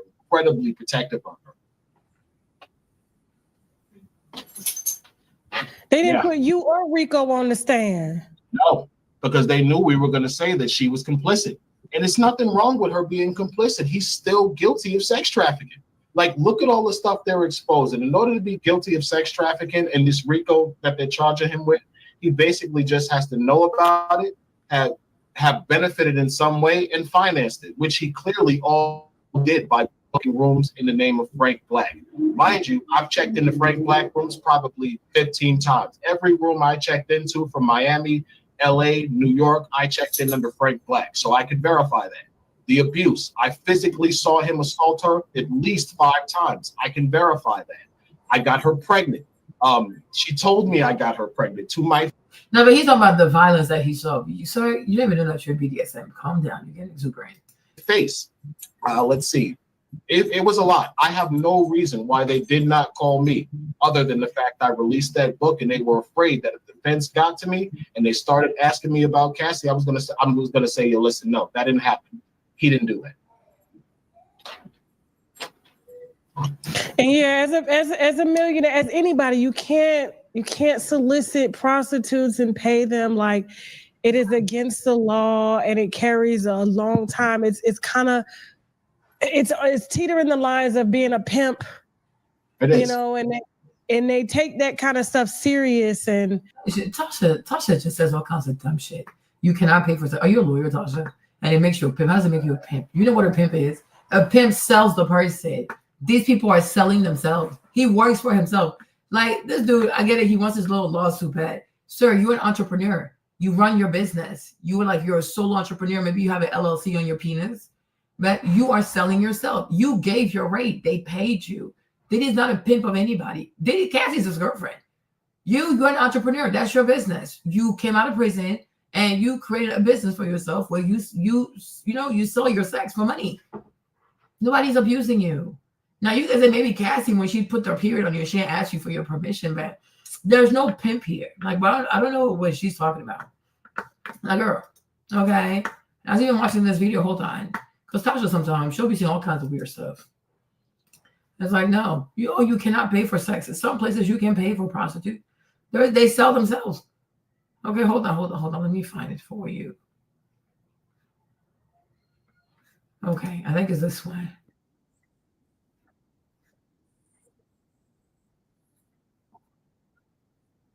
Sean Combs over the most serious charges, RICO violations. He's not a racketeer.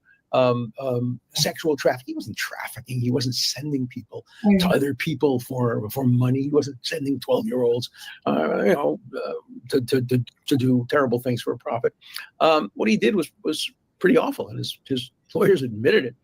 But he was convicted essentially of just sex for money, not even money. It's just transactional sex. He wasn't convicted of anything non-consensual. He wasn't convicted of sex with a minor. He was convicted. It's as if, the conviction is a guy from New York meets a woman in a bar and says, hey, I know a great restaurant in New Jersey. Let's go to New Jersey. And while he's in the process of going to New Jersey, having just, asked her to come with him, he has in mind that he's going to pay for a really fancy meal with a really nice bottle of wine, $500 bill, and then she's going to sleep with him.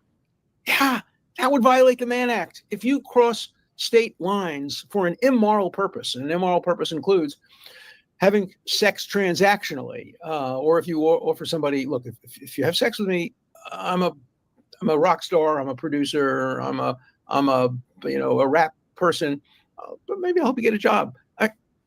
That's transactional sex. It treats the people who consent as not being adults. You don't have to accept it. You say no. I'm not going to take the job. But if you say yes, why is that a crime? It's not a crime. Exactly. And so, in my view, this guy, even this guy Dave, I'm like, no, you are an adult. You have a business. You're an entrepreneur. It's like you're a sex worker, and your main commodity is your penis, and you sell your penis to the highest bidder. But nobody forced you. You took the money. She's not a victim, right? You're not a victim. You're a grown ass man, right? So I'm like, what are we talking about? Now the part where he said that Cassie put her blood on him without asking permission. Okay, I can see how you were upset by that. But it's like you were an adult and you sold yourself. It's like Cassie, like everybody here is an adult. We're not children. Oh my gosh, he's my pimp. He's not your pimp. Okay. He is a client of yours. He is not your pimp. He is a client. And at any moment you could have said no. Right? So you came out of prison, you were paying $5,000. He was getting paid $5,000 every time. Where would you have made this kind of money? Oh, really? I'll look at him. I'm like, he's a stop. I sure wouldn't want him to date any of my friends. Was convicted of something that's not a crime. 2 counts of interstate travel for immoral purposes, for purposes of engaging in prostitution. It wasn't even prostitution. It was, fancy living. In exchange for sex. Look, he may have done other terrible things, but that's not what he was convicted of. And so this judge just now denied him bail. On what ground? This guy's not going to run anywhere. It's absurd. He has one of the nicest houses. I pass it by all the time. It's right near, not far from my little tiny condo in Miami, Florida. He lives on Star Island. His property is probably worth $40 or $50 million. I think he has 2 properties on the most expensive island, one of the most expensive islands in the world. He's one of the most recognizable people. This decision by this judge was just vindictive. He didn't like the verdict. No, he's vindictive. That's why I said, oh, Diddy's going to be a threat to the community. I'm like, he doesn't live around the community. He lives on an island in a very, very, very rich part of Miami. Like most people can't even get there. He doesn't live next to people. He lives on an island. Like, what are we even talking about? What are we talking about? Like, this judge needs to get written up. Okay, I'm like, Diddy lives on an island. Diddy is really rich, you guys. House is $50 million. That's crazy. Oh my Lord. Okay, you wonder why Alex Fine and Cassie, they all wanted his money because they're broke. Cassie's broke, she's lazy. Alex Fine is broke, he's lazy. Right? So it's a heist. I'm like, this is a heist. Just out here, yeah. That's crazy. He thought there should be a conviction.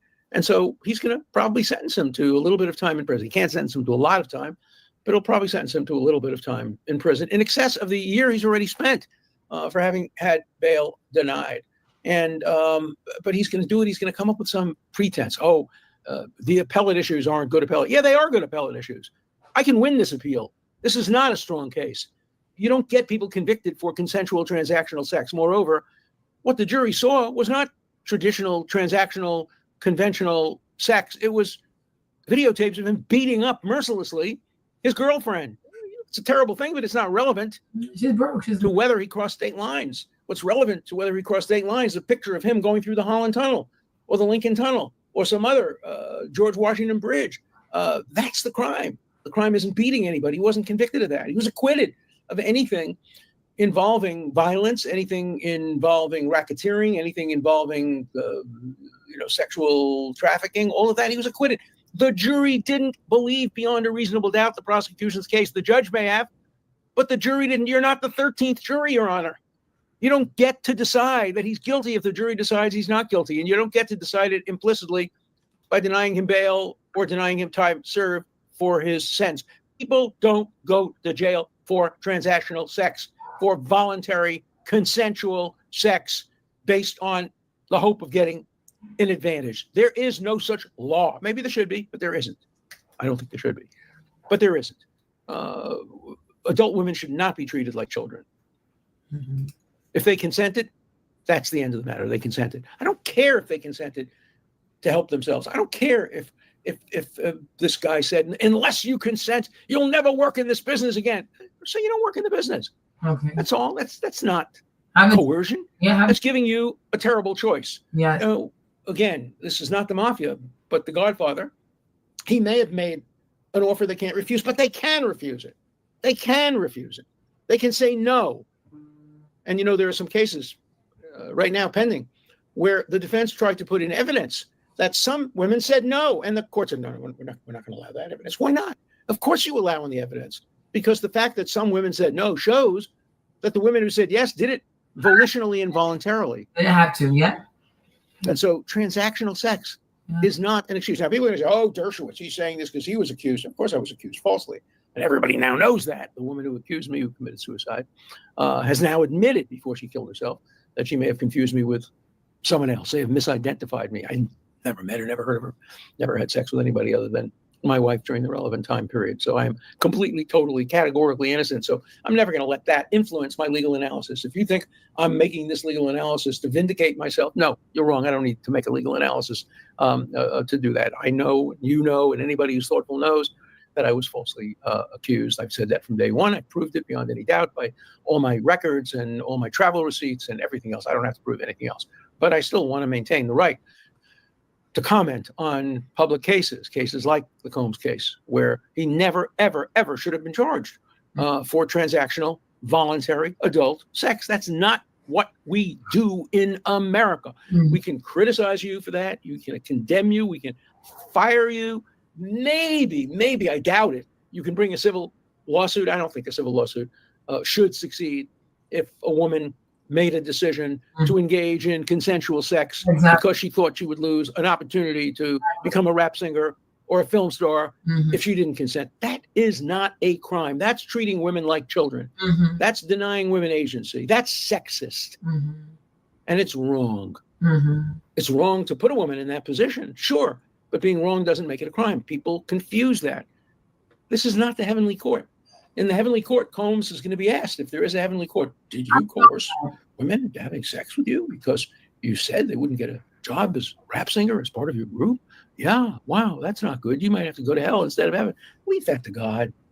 Leave that to priests, to ministers, to rabbis. Leave it to your mother. But don't bring it to court. Those aren't cases. Those are not civil cases.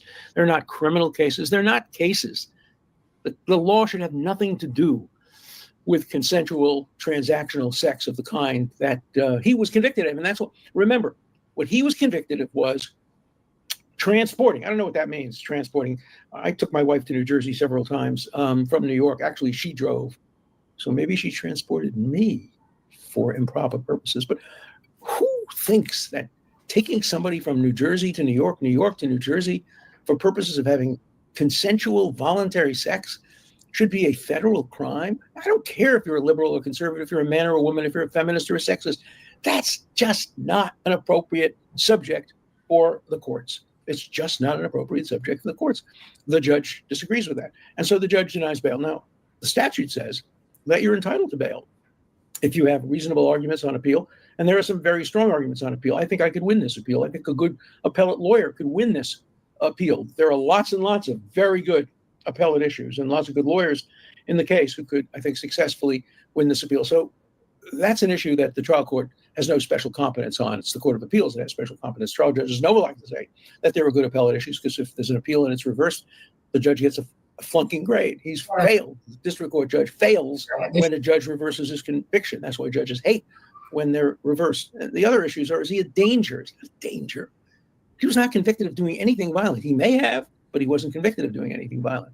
Is he likely to flee? Is he likely to escape? Of course not. The dumbest thing that he could possibly do. He's facing small time in prison. Actually, he's probably facing a little bit. The bail decision seems to telegraph an absurd conclusion by the judge that maybe I'm going to give him some time just to, not for what he was convicted of. Nobody would get time for that. I'm going to give him time for what he was acquitted of. That's what judges do all the time. That's what judges did in the OJ case. We won the OJ case. And then he was charged with a crime that nobody's ever charged with, trying to retrieve his own memorabilia. And he got I don't remember, 7-year sentence. He wasn't sentenced to 7 years for trying to take back his memorabilia. He was sentenced to 7 years for being acquitted for a murder that the judge believed he committed. And maybe he did. I mean, everybody is entitled to have a judgment on that. Remember the presumption of innocence. I think what they're trying to do the appeal on is like him being in there until October to see if he can get a bail. If they go to the appellate court, if he can get bail and leave and come back in October. Doesn't operate outside of court. It only operates in court. You can decide whatever you want about OJ, about Von Bulow, about any of my clients. I have no stake in that. In fact, my mother, when people would go over to my mother and say, "Do you know OJ is really guilty, or Klaus Von Bulow is guilty, and your son got him off?" And my mother would say, "Just makes him a better lawyer. Just shows he's a better lawyer." So my mother knew how to answer those kinds of arguments, but not too many other people do. I have a friend, very bright guy, went to college with him. He doesn't understand it. He just doesn't understand it. He accuses me of being the people I represent. That's what Joe McCarthy did. Okay, thank you, sir. Hold on. An alternate juror who was in the Sean Diddy Combs trial, George, is joining us right now. This was 7 weeks of your life, hearing all of this testimony. You were an alternate. You did not deliberate, but did you agree with the final verdict?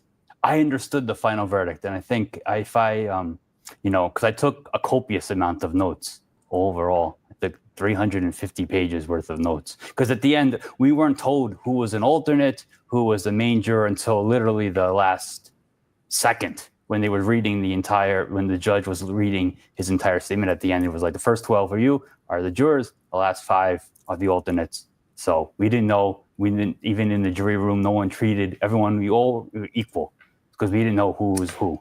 Would you have acquitted him on RICO?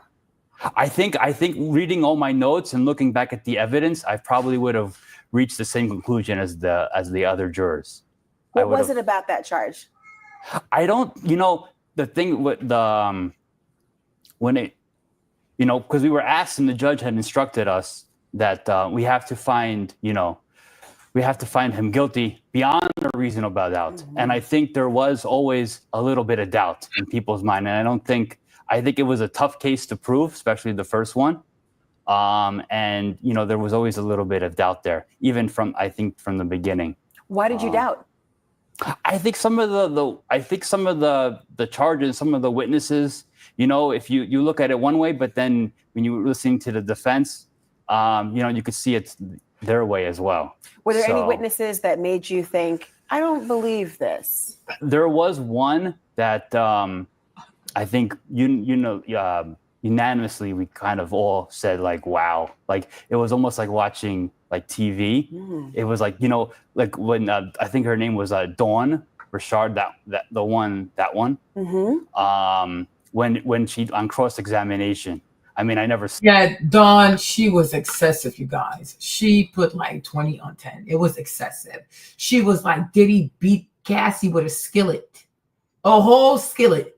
That Diddy was upstairs and Diddy started screaming, "Where's my food, bitch?" And Cassie's frantically in the kitchen, which doesn't add up with what the other guys say because he's like, she talks about his penis, she emasculates him. I'm like, yeah, you ain't scared of that man, right? And so she's in there trying to make the omelet. And then Diddy rushes down the stairs, goes in the kitchen, grabs a skillet, and then like, bow, smacks Cassie with the skillet. And I'm like, and she didn't die? A skillet. And mind you, Diddy's rich, right? Diddy is rich. So, he buys like his stuff like a Williams Sonoma. I don't know, like, where would he buy his luxury skillets? These are luxury skillets, right? So I'm like, he hit her with a skillet and she didn't die? She didn't go to the hospital? Then they asked Dawn, like, so when he hit her with a skillet, what did you do? Did you get up? Did you help her? No. I just sat there and watched, and I'm like, girl, you're a liar. You are such a liar. You guys, can you imagine? So much hearsay. Can you imagine seeing somebody get hit with a skillet? Like, even the sound of it, like, and she would have been screaming. Somebody hit you upside the head with a skillet, a skillet? And I'm like, she didn't die? She didn't go to the hospital? And you didn't even get up, like, you didn't even freak out. Oh my gosh, what have you done? She's like, no, she just sat there. And then Diddy dragged Cassie from the kitchen. And I guess he dragged her up the steps like, bop, bop, bop, bop, bop, bop, bop. Drug her into a room. slammed the door, breaking vases, bah, bah, bah, bah. Then he's hitting Cassie, bah, bah, bah, bah. Then so they asked Dawn again, what did you do? I just sat there. I'm like, girl, shut up. I'm like, if this really happened, you really were jealous of her. Because there's no way. I'm like, you ain't shit. What kind of sisterhood is this? You see a woman get hit with a skillet and you don't even freak out? You don't, oh my gosh, you're gonna kill her. Oh my gosh, what have you done? No, she just sat there. I'm like, Dawn, shut up. It never happened. Somebody hit a woman with a skillet, y'all, a damn skillet. The skillet of a multi-millionaire. Like people who buy like the top notch, like everything. I'm like, girl, shut up. Exactly. And now she wants to be her for girl. Bye. You guys, I don't care who you are, even if you hate a woman. If you see or you hear a woman get hit with a skillet across her head, you're going to scream. That has to be the most jarring thing ever. Like, what the freak? Oh my gosh, you're about to kill her. And I'm calling the police. Fuck this shit. Because if she's dead and I'm here, I'm an accessory to murder. Oh my God. I'm calling the police. You are weird. You are crazy. Because it was her and her other bandmate. And I'm like, if you heifers didn't jump Diddy, I would have grabbed a butcher knife. I'm putting that shit in your spine. I am stabbing you in your spine. You're going to be quadriplegic. And then I'm calling the police. You will never walk again in your life. So I'm like, Dawn, be quiet. Okay? All right? Like, Dawn, really be quiet. I'm like, a skillet.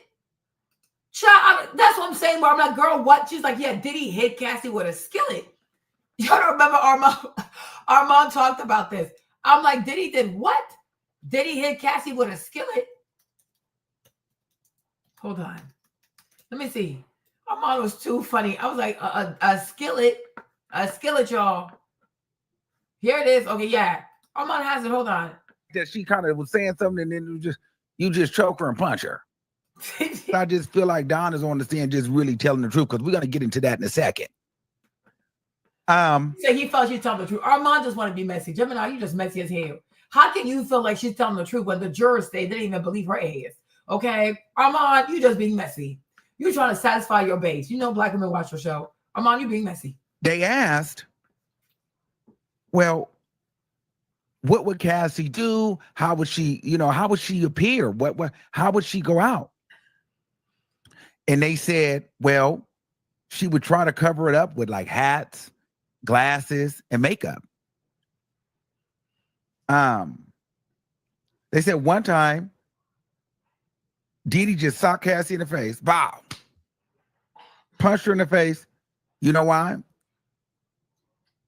They said Cassie came and went to the bathroom and was crying. Her eye was swelling, and she wore sunglasses because they were going out to an event. But she had to put on sunglasses because she was taking too long in the bathroom. And so Diddy said, you know what, B, it's time to go. She was taking too long, and he hit her. Bow. You see? That doesn't make any sense. Because the other guy, the Dave dude, he said she talked about his penis. Like, she emasculated him. If you talk about his penis, girl, please. He hit her because she was late. But when she talks about his penis, his penis size, he doesn't hit her. These people just making stuff up. They were just saying all kinds of foolishness. So Cassie had to put sunglasses. They showed us a picture where this allegedly, it was Kalina Harper, Don Richard, and Cassie out at this event. I don't even know what's going on. At a Central Park festival. And apparently he dragged her all up and through the park, if you let Don tell it. Punched her and dragged her all through the park. She had to wear glasses. And Don and Kalina all had glasses too. And then Don said she stayed with Cassie after she got punched in the face to make her feel safe and supported.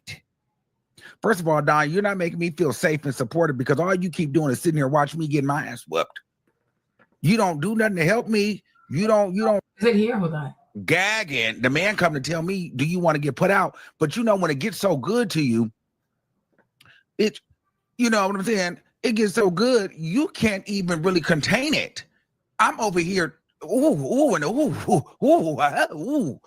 I'm over here like gagging. Usually I can contain my gags, but baby, I was in there gagging today. So, One is hilarious. Let's get into it. Let's go.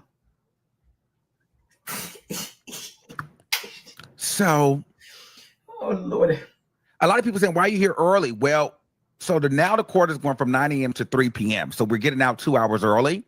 However, they did say that they might start changing the time, give or take, depending on the pace that we're on. So you guys can expect more earlier lives because they're letting us out of court earlier.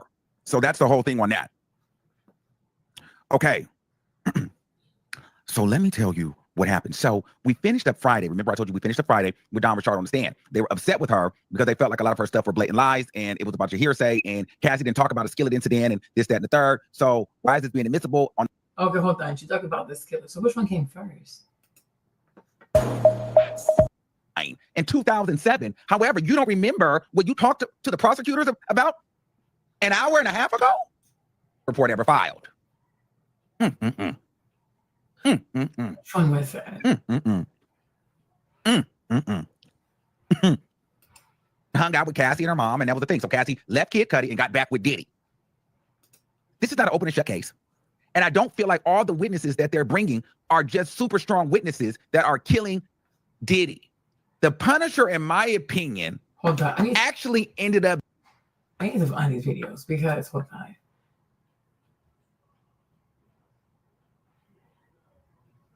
Where is it when he talked? Oh, they were lives. Yeah, they were lives. Hold on.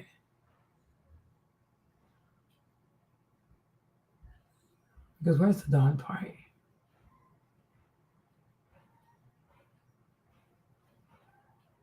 Okay, so this.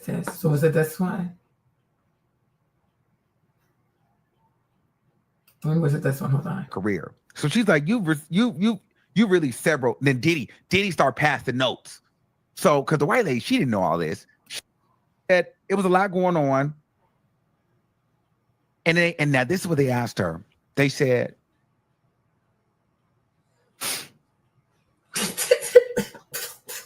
was it, in so many words, was the $20 million worth it? If you could do it all over again, would you do it and take the 20 million, or would you walk away? And she,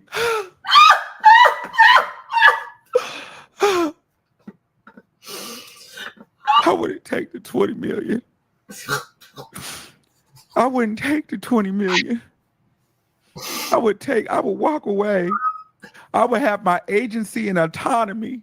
Armand is too funny. What is agency and autonomy? Armand is too funny. And then she's crying because she wouldn't have took the money because she would be able to have a career and she would live her life. And then they said,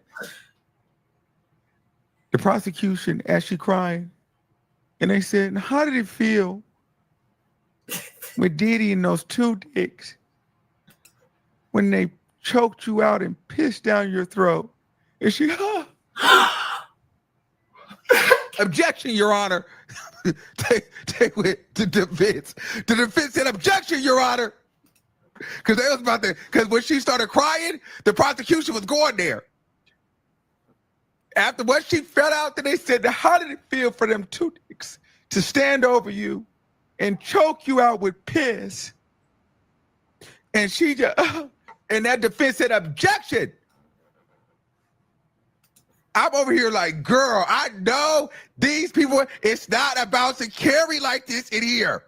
Okay, so now listen to this. So she said, so Armand said, when they asked her, what if when Diddy made you sleep with these two men and these two penises, she's, Cassie is something else. Cassie's a bigot. Cassie really is a bigot. She's a bigot. The fact that she knows to weaponize the optics of racism, like dark skin, like this, she really is disgusting. She's a bigot. She's a bigot. To have a sexathon, and basically the goal of this sexathon was for one of. Wait a minute. Wait out for a second. Yeah. This is the truth. So for 2 days, myself and Daniel last the longest. Whoever lasts the longest. Oh my God. At Daniel Phillip in an orgy at Cassie's apartment in one of the Trump buildings in Midtown. Was calling people to her Cassie had an apartment at the Trump Towers, and she was the one. Diddy wasn't even there. She was scheduling orgies by herself. But then she's on the stand like, how did it feel when he made you have sex with those two penises? Girl, I don't even know why Diddy paid her. Why did you give her all that money? Diddy needs to sue her for his money back. I mean, whatever he can get. He needs to sue her for her money back because that is fraud. This girl is fraud. He needs to sue her and sue her attorney. Sue these people, get your money back. She's so disgusting. Manhattan.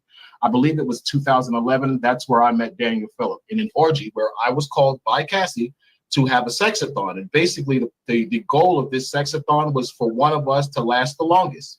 Whoever lasts the longest was going to become her main boy toy. Tasha K, I see your face. This is the truth. So for 2 days, myself and Daniel Phillip, we participated in this sexathon, Sex and Cassie. Daniel Phillip hung in there, but I think the morning, I think it was a Wednesday morning, actually. I think the morning of the wrap up of the thing, he finally couldn't participate anymore. Not because something's wrong with him. He had been up 2 days. He's back to back having sex with her. He was tired. So he couldn't perform anymore, but I still could.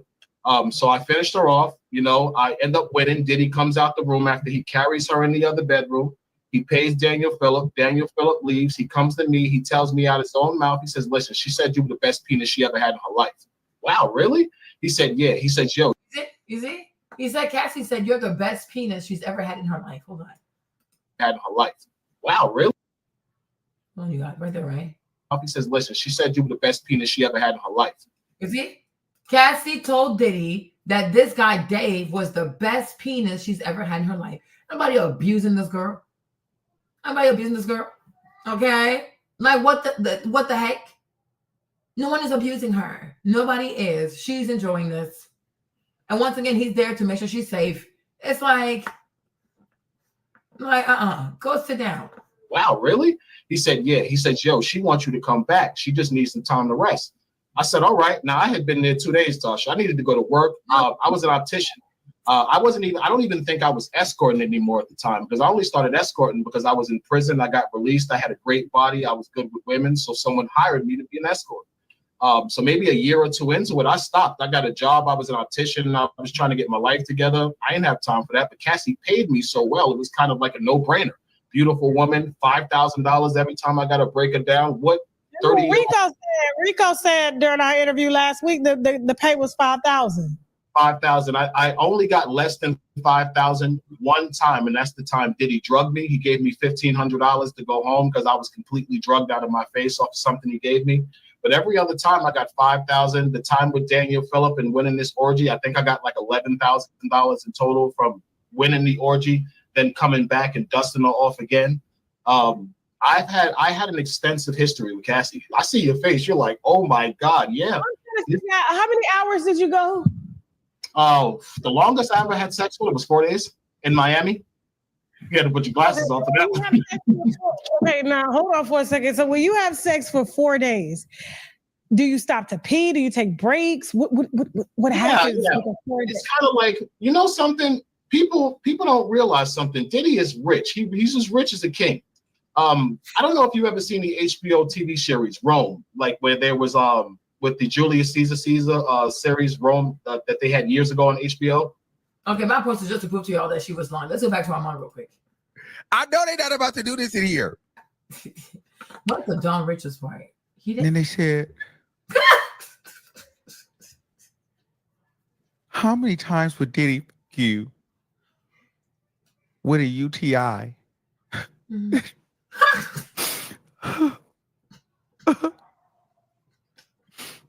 All the time with a UTI. Excuse me. This lady is, she is relieved. Keep going. Keep going. Just keep going. The bailiff's finna come from the back because she damn near fell out.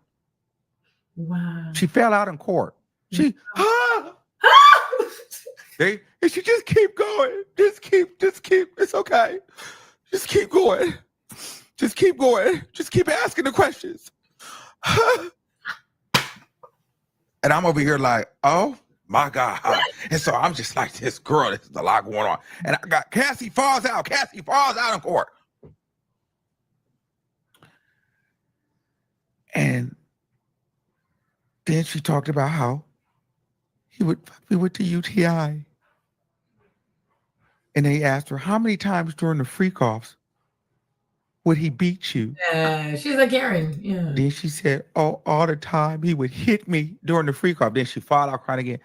He hit her during the freak-off. He bit her during he punched her during the freak-off. He boxed her out during the freak-off. Straight from the shoulders. In the freak-off. Oh my God. And she said, I was open in the beginning to the freak-offs. But I felt like I couldn't say no. Oh. I worried for my safety. Oh my God. And the fact that, honestly, he may not want to be with me. Oh my God. And so that's just kind of what it was. Oh my God. She was worried that he may not want to be with her anymore. Cassie's insane. She's mentally ill. Hold on. Then the lady in the front of me, she doing this. I ain't gonna. So then the defense said, so you said that you don't have any pending lawsuits. She said, I don't. She said, you don't? You don't have any pending lawsuits? You don't have any settlements? Nothing. Cassie, no. She said, so you didn't sue or you didn't settle with the Intercontinental Hotel? You didn't receive a settlement from them? She said, no, I didn't receive anything. Okay, so you didn't receive anything, but are you not waiting on a settlement from them? She said, well, I didn't sue them, but yeah, we did settle. So everybody doing this. And they said, well, how much was it for? Mm-hmm. No, she said, how much was it for? She's dishonest. And she said, 10 million. And everybody in that motherfucking courtroom was like, whoo. But it was like, you can't say nothing. But I heard everybody. She gonna try to quietly, ain't no way to quietly say it softly and cry. 10 million? Ain't no way, there's no way you can do that. Like, there's no way. And so even the jury, everybody just, and it was you know how when black people are, when all black people see the same thing and feel the same thing, I feel like at that moment, everybody in that courtroom was black, and we all heard, nigga, what? Get her, like we all didn't give up. We all didn't give up about her at that. 10 more, you mean you got $10 more million? Because did you see the for sex that she agreed to, masochism that she agreed to. She's a different kind of creature. You see the black girl next to me, she gonna do this. Incentive for you to get paid on this trial or sitting up here. They're like, no. So then the defense goes back up and says, tell them that you settled this last week before you sat down here. She just settled for $10 million before she came to testify. Wow. I'm feeling like, is that why you agreed to testify? She literally just got the $10 million settlement done last week. She was like, well, it's not a week ago. It was last month. It was before the case. Oh, where's the part about Dawn? On the Nuts Way, on the hallway, there's a hard drive room. You're in bags, academy. Hold on. I'm on. Where is the Cassie? Where is the thingy with Dawn? Because we saw this one, right? Where's the part where he said, like, Dawn was like, yeah. We saw this one. 3 kids by Kim, and she's older. You know what I mean? So it's like, that's his actual baby mama. Like, it is what it is. But maybe Cassie was like, I want to be the baby mom. But Kim Porter gave me, she wasn't going for that. Yeah. You know what I'm saying? She gave me that she was not getting into all that stuff with Diddy that Diddy was into. But also, it feels like Diddy felt like, okay, Kim feels like home. Kim feels like a safe space. She's older, she's mature. You know, I could be with her when I want to feel like the family man. Cassie wanted that, but Cassie didn't realize that she was the fun girl. She was like a young Miami. She was just arm candy. She was arm candy. She was never supposed to be the wife, the homemaker. She wanted to be that with him, but she was never supposed to be that. And I personally feel like there's a few reasons why. I feel like Diddy saw the way that he got her. Then they were cheating. Then she was cheating and she was homie hopping. So you didn't really respect her like that. But then she's also she was with the so you like that. But then at the same time, she also was a trophy arm piece that you could carry out with you. You know, she's young, she's hot, she's beautiful, body banging. All the rappers want to bang her. So then you bring her out to the red carpets and stuff. And it's nothing against Kim Porter. Kim Porter is just older. And so a lot of these guys with money and stuff, they feel like when women age, they're not as beautiful or whatever the case may be. Maybe not. Hold on. Let's go back. Okay. I will find the Dawn one. I'll find it. No, but in life, I'm sure my husband has watched it. He watch all them type of shows. But a couple of years, HBO had a series, and in this series, they had like Cleopatra, Mark Anthony. They were smoking opium. They had a bunch of slaves in there that she was sleeping with that had larger members than Mark Anthony. This is what a freak off really was. I was made to be completely naked, baby oil, and basically kept on standby for every time Cassie needed to come. And I would be called to make her come. I didn't have to eat her vagina. I didn't have to kiss her, even though she kissed me, which is disgusting now that I know she was letting people urinate in her mouth. But this is the whole point of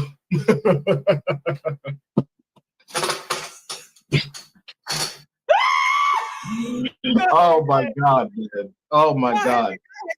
Keep going. You are an excellent storyteller, and we look forward to this book. I'm gonna give you a week's worth of promotion on this book across all my platforms. That is on me for keeping your word, for coming through here, and for dropping this wine. We are going to heavily promote. Get his ass on the roster. Go ahead, keep going. Okay. I promised you I would tell you the truth because that's what this is about. You know, Diddy might have did a lot of bad stuff. He's horribly abusive to women. We all know this. This is his track record, but he does not deserve an unfair trial. And if there's evidence that says that Cassie's involved, they should not be holding that to make her look like this holier than art thou battered woman. He was abusive. He was abusive, but he wasn't abusive because she didn't want to have sex. That's the exact opposite. He was abusive because he would catch us having sex behind his back. She would emasculate him about his penis size because he's not that big. She would always get smart with him. And Diddy, from what I saw, Diddy is although he's incredibly successful, he's incredibly insecure. His ego is on everything. He would compete with me to try to sleep with Cassie better than me while he was paying me to do it, which was insane. An example, let's say I'm having sex with her. She comes, she's laying in the bed. She's like, oh my God, shaking. I usually would get up and stand off to the side to let him watch her react to coming. He would jump on top of her right after and try to have sex with her, I guess, to make her come again. Now, I'm 3 times larger than him, I would probably say, just off a glance. I never had a sexual relationship with him. I need to say that because you have a keep going. In a room with this guy for 8 years. So it's like playing on basketball. When you're walking around with people in the basketball team, you're going to see things you don't want to see. So unfortunately, I saw Sean Combs' member. It's not big. So I believed Cassie when she said, yo, listen, my husband has a small penis. I'm hiring you because you can satisfy me. He likes to watch. I had absolutely no reason to doubt that she was telling the truth to that. Did he have a micro penis or something? It just was small. You know, he big pockets, little member. That's just what it was, man. He big pockets, you know, and women don't care. No disrespect. Women don't care when you got a lot of money. Listen, you got a lot of money. We can get around that. He got enough money. She was a young, horny girl. She liked to have sex. And this was the arrangement. He took her around. They would have these freak-offs because she was into the swinger lifestyle. She tried to take me to strip clubs. She invited me to swinger parties. She would talk to me about the lifestyle and how her and Sean like to sometimes get together and get with other couples. So I was completely dumbfounded when I heard the fact that she was saying she was made to have these sexual relationships. And I'm like, when? I saw you being forced. I never saw you being afraid. The only time I saw you afraid is when he would catch you nutting behind his back when you told me to do it. So what are you talking about, you know? Nutting behind his back. So which means like Good example. I remember a situation. He got a phone call. So the rules of these freak offs or swinger parties was if he's watching as a voyeur, we can't do anything sexually when he's not there. And that's a basic trust issue between men and women who are involved in a swinger relationship. If you allow someone in your bedroom, you're expecting that person to follow the rules. Usually, if you're dealing with a couple where the man is consenting to you sleeping with his wife, the man is in control of that situation. So if he doesn't want you to do it with your wife, you can't. That's just the swinger lifestyle. And anyone who knows about the swinger lifestyle knows I'm telling the truth. If you've gone out and got someone in your bedroom, let's say for your husband, even if the woman likes the guy, she still has to defer to her husband, because when that man leaves, you still got to live with your husband. It's common sense. So this is what Cassie would do. She would defer to Diddy just to make sure he was okay with the fact that she was giving me head, that she might want to keep having sex. And Cassie was insatiable. Diddy never made her have sex with. He never insinuated, yo, why don't you take some D? He never said that. She would go, she would tell him I'm ready. He would say, okay, you could start. He would watch, but he would be more of a protector. He would make sure nothing happened to her. He was incredibly protective of her.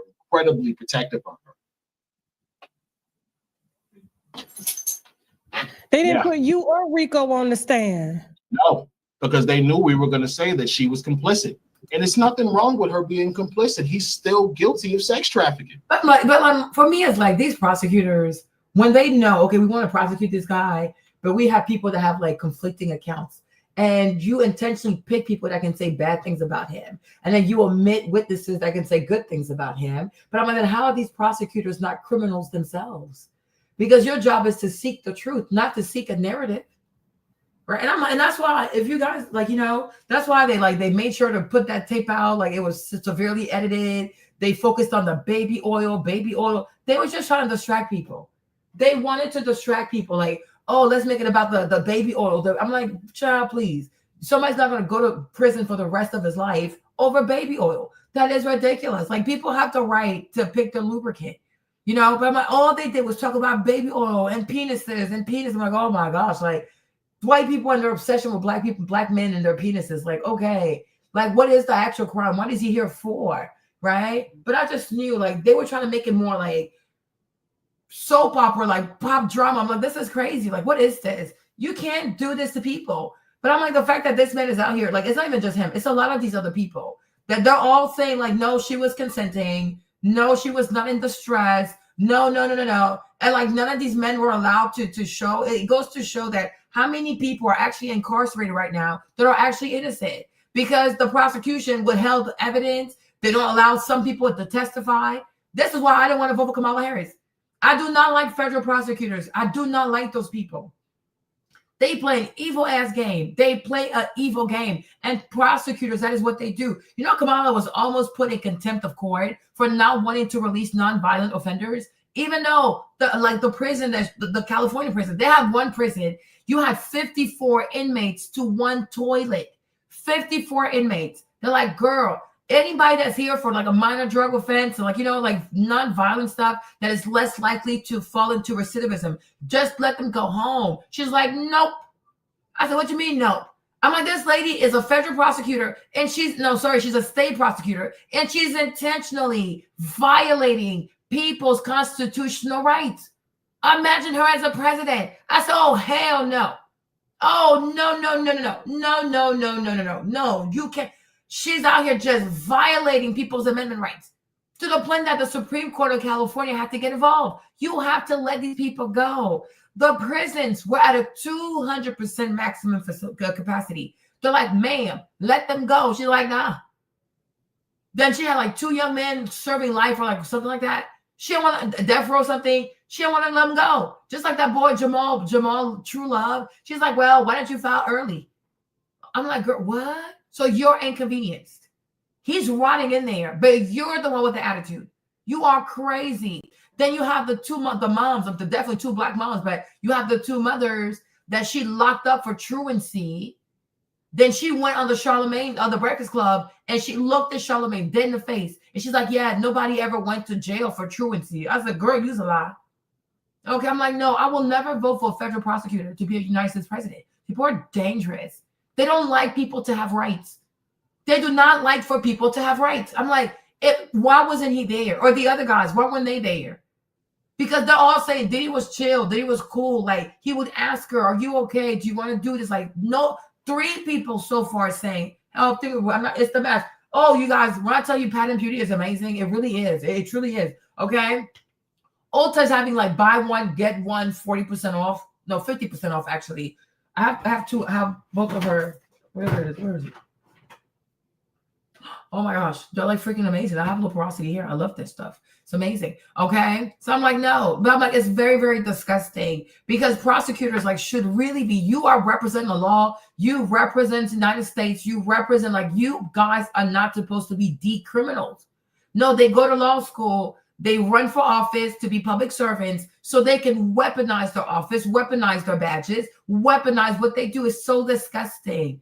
And that's why I don't trust you. I don't trust these people. I do not trust these. I don't trust these people. And then how can you, oh, thank you, Sheila. How can you use a law from 1900? We are in 2025.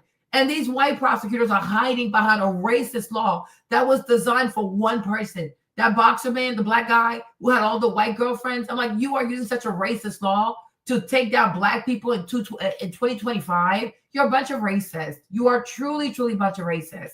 They're so fake. They're just so fake. Like, no, this is disgusting. Like, look at all the stuff they're exposing. In order to be guilty of sex trafficking and this RICO that they're charging him with, he basically just has to know about it, have benefited in some way, and financed it, which he clearly all did by booking rooms in the name of Frank Black. Mind you, I've checked into Frank Black rooms probably 15 times. Every room I checked into from Miami, LA, New York, I checked in under Frank Black. So I could verify that. The abuse, I physically. Sir, please, you're not a lawyer. You don't know what constitutes a RICO. Focus on your little lawsuit, okay? Focus on your little lawsuit. I hope you get some coins. Hold on. We saw him assault her at least 5 times. I can verify that. I got her pregnant. She told me I got her pregnant to my face. Let's see. It was a lot. I have no reason why they did not call me other than the fact I released that book, and they were afraid that if the fence got to me and they started asking me about Cassie, I was gonna say, yo, listen, no, that didn't happen. He didn't do that. And yeah, as a millionaire, as anybody, you can't solicit prostitutes and pay them. Like, it is against. Tasha, you're not a lawyer yourself. If you understood the law, you would have deleted Cardi B's videos. You wouldn't have gotten sued, and you would have to be on a payment plan for a $4 million value. People got to stop talking about the law, okay? Got to stop. You don't know who can and cannot pay for a prostitute. Some of the richest men, white men in this country, pay for prostitutes, okay? They pay for sex workers. They pay for services. Like, leave it alone. You're not a lawyer. Let it be. Let it go. It's the law, and it carries a long time. It's kind of teetering the lines of being a pimp. No, it is. You know, and they take that kind of stuff serious. And even though girls are, it's crazy how the pimps get more time than the actual prostitutes. It is. Like, I feel like they have to do some changes when it comes to the laws behind that, because if girls are choosing to have a pimp, and the pimp is people just there are too many people just be saying. I hate when people don't use words correctly. A pimp. Hold on, you guys. Sorry. What is a pimp? Diddy is not nobody's pimp. Stop saying this foolishness. Okay, he is not anyone's pimp. Hold on. Boom, boom, boom, boom, boom, boom. Sorry, you guys. Sorry, my bad. Okay. What is a pimp? A man who controls prostitutes. Diddy does not control prostitutes. Cassie is not a prostitute.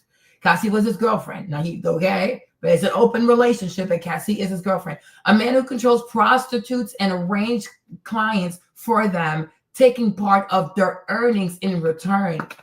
Diddy is not anybody's pimp. We have to stop the madness. Okay, we gotta stop the madness. Okay, and everybody, or most besides like these 3 sex workers who are from the app, the cowboy stuff, right? There are 3 who work for the agency, and then the rest, they're small business owners, like. They're solopreneurs, okay? So no, Diddy is not anybody's pimp. Nobody got pimped. He's a client, he's a customer, and he's involved because that's his girlfriend. Make sure she's safe, okay? Guys, stop saying foolishness. Don't get sued again. Don't do that. It's not good. there to protect them and ensure that they're not getting mistreated during their, I guess, encounters with men and stuff like that. And they have to pay the pimp for protection because, like, how is he going to make money? Well, so then how was Cassie paying? Cassie was paying Diddy? You're saying all kinds of nonsense. I don't know. I just feel like, to me, even though, yeah, he did all this shit, but I feel like the feds, they love a big cash out. 400 million is at stake that they're going to seize. I don't even think he'll have money for an appeal. They're going to have to go straight for a pardon. And then they'll be able to keep all of that. The Justice Department will inherit $400 million that was, I guess, made off of sex trafficking or illegal criminal crimes using his organization, Bad Boy Records and all. What is she talking about? What is she talking about? Is she okay? Is she a lawyer? Girl, do your law interview. 400 million, the Fed's gonna seize what? Who told you this? Who told her that? Sasha, is it because you have money problems? You want everybody to have money problems? Girl, don't do that. Be nice to Diddy. He might pay off you. He might pay off your little debt to the Cardi B. Stop doing that. Nobody's gonna take his money. Nobody's taking his money. Like, what in the world? This is insanity. I'm like, what? Girl, no. All that stuff. And meanwhile, they get to retire off of that money. And it's like, why can't he retire off? Why are you allowed to retire off of money that you say is made illegally, and y'all get to use it to pay federal witnesses and pay for y'all retirement as well, too? The money should be burned, right? Nobody should get the money. True. And it should definitely go to the true victims. Some of the male prostitutes that this has happened to I'm in law school. I've completely changed my life. I was a male escort 15 years ago. I went back to school. I'm trying to get a law degree now. So this coming up at this point in my life is incredibly embarrassing, but I realize it's something I have to deal with. So when I actually started looking into... I don't understand how he's a victim. He's a victim of what? He's a victim of what? Sir, what are we even talking about? What are we even... what is he a victim of? Sir, what? What is he a victim of? I'm a victim. Sir, you're grown. You're a grown-ass man. You sold your penis and you got paid.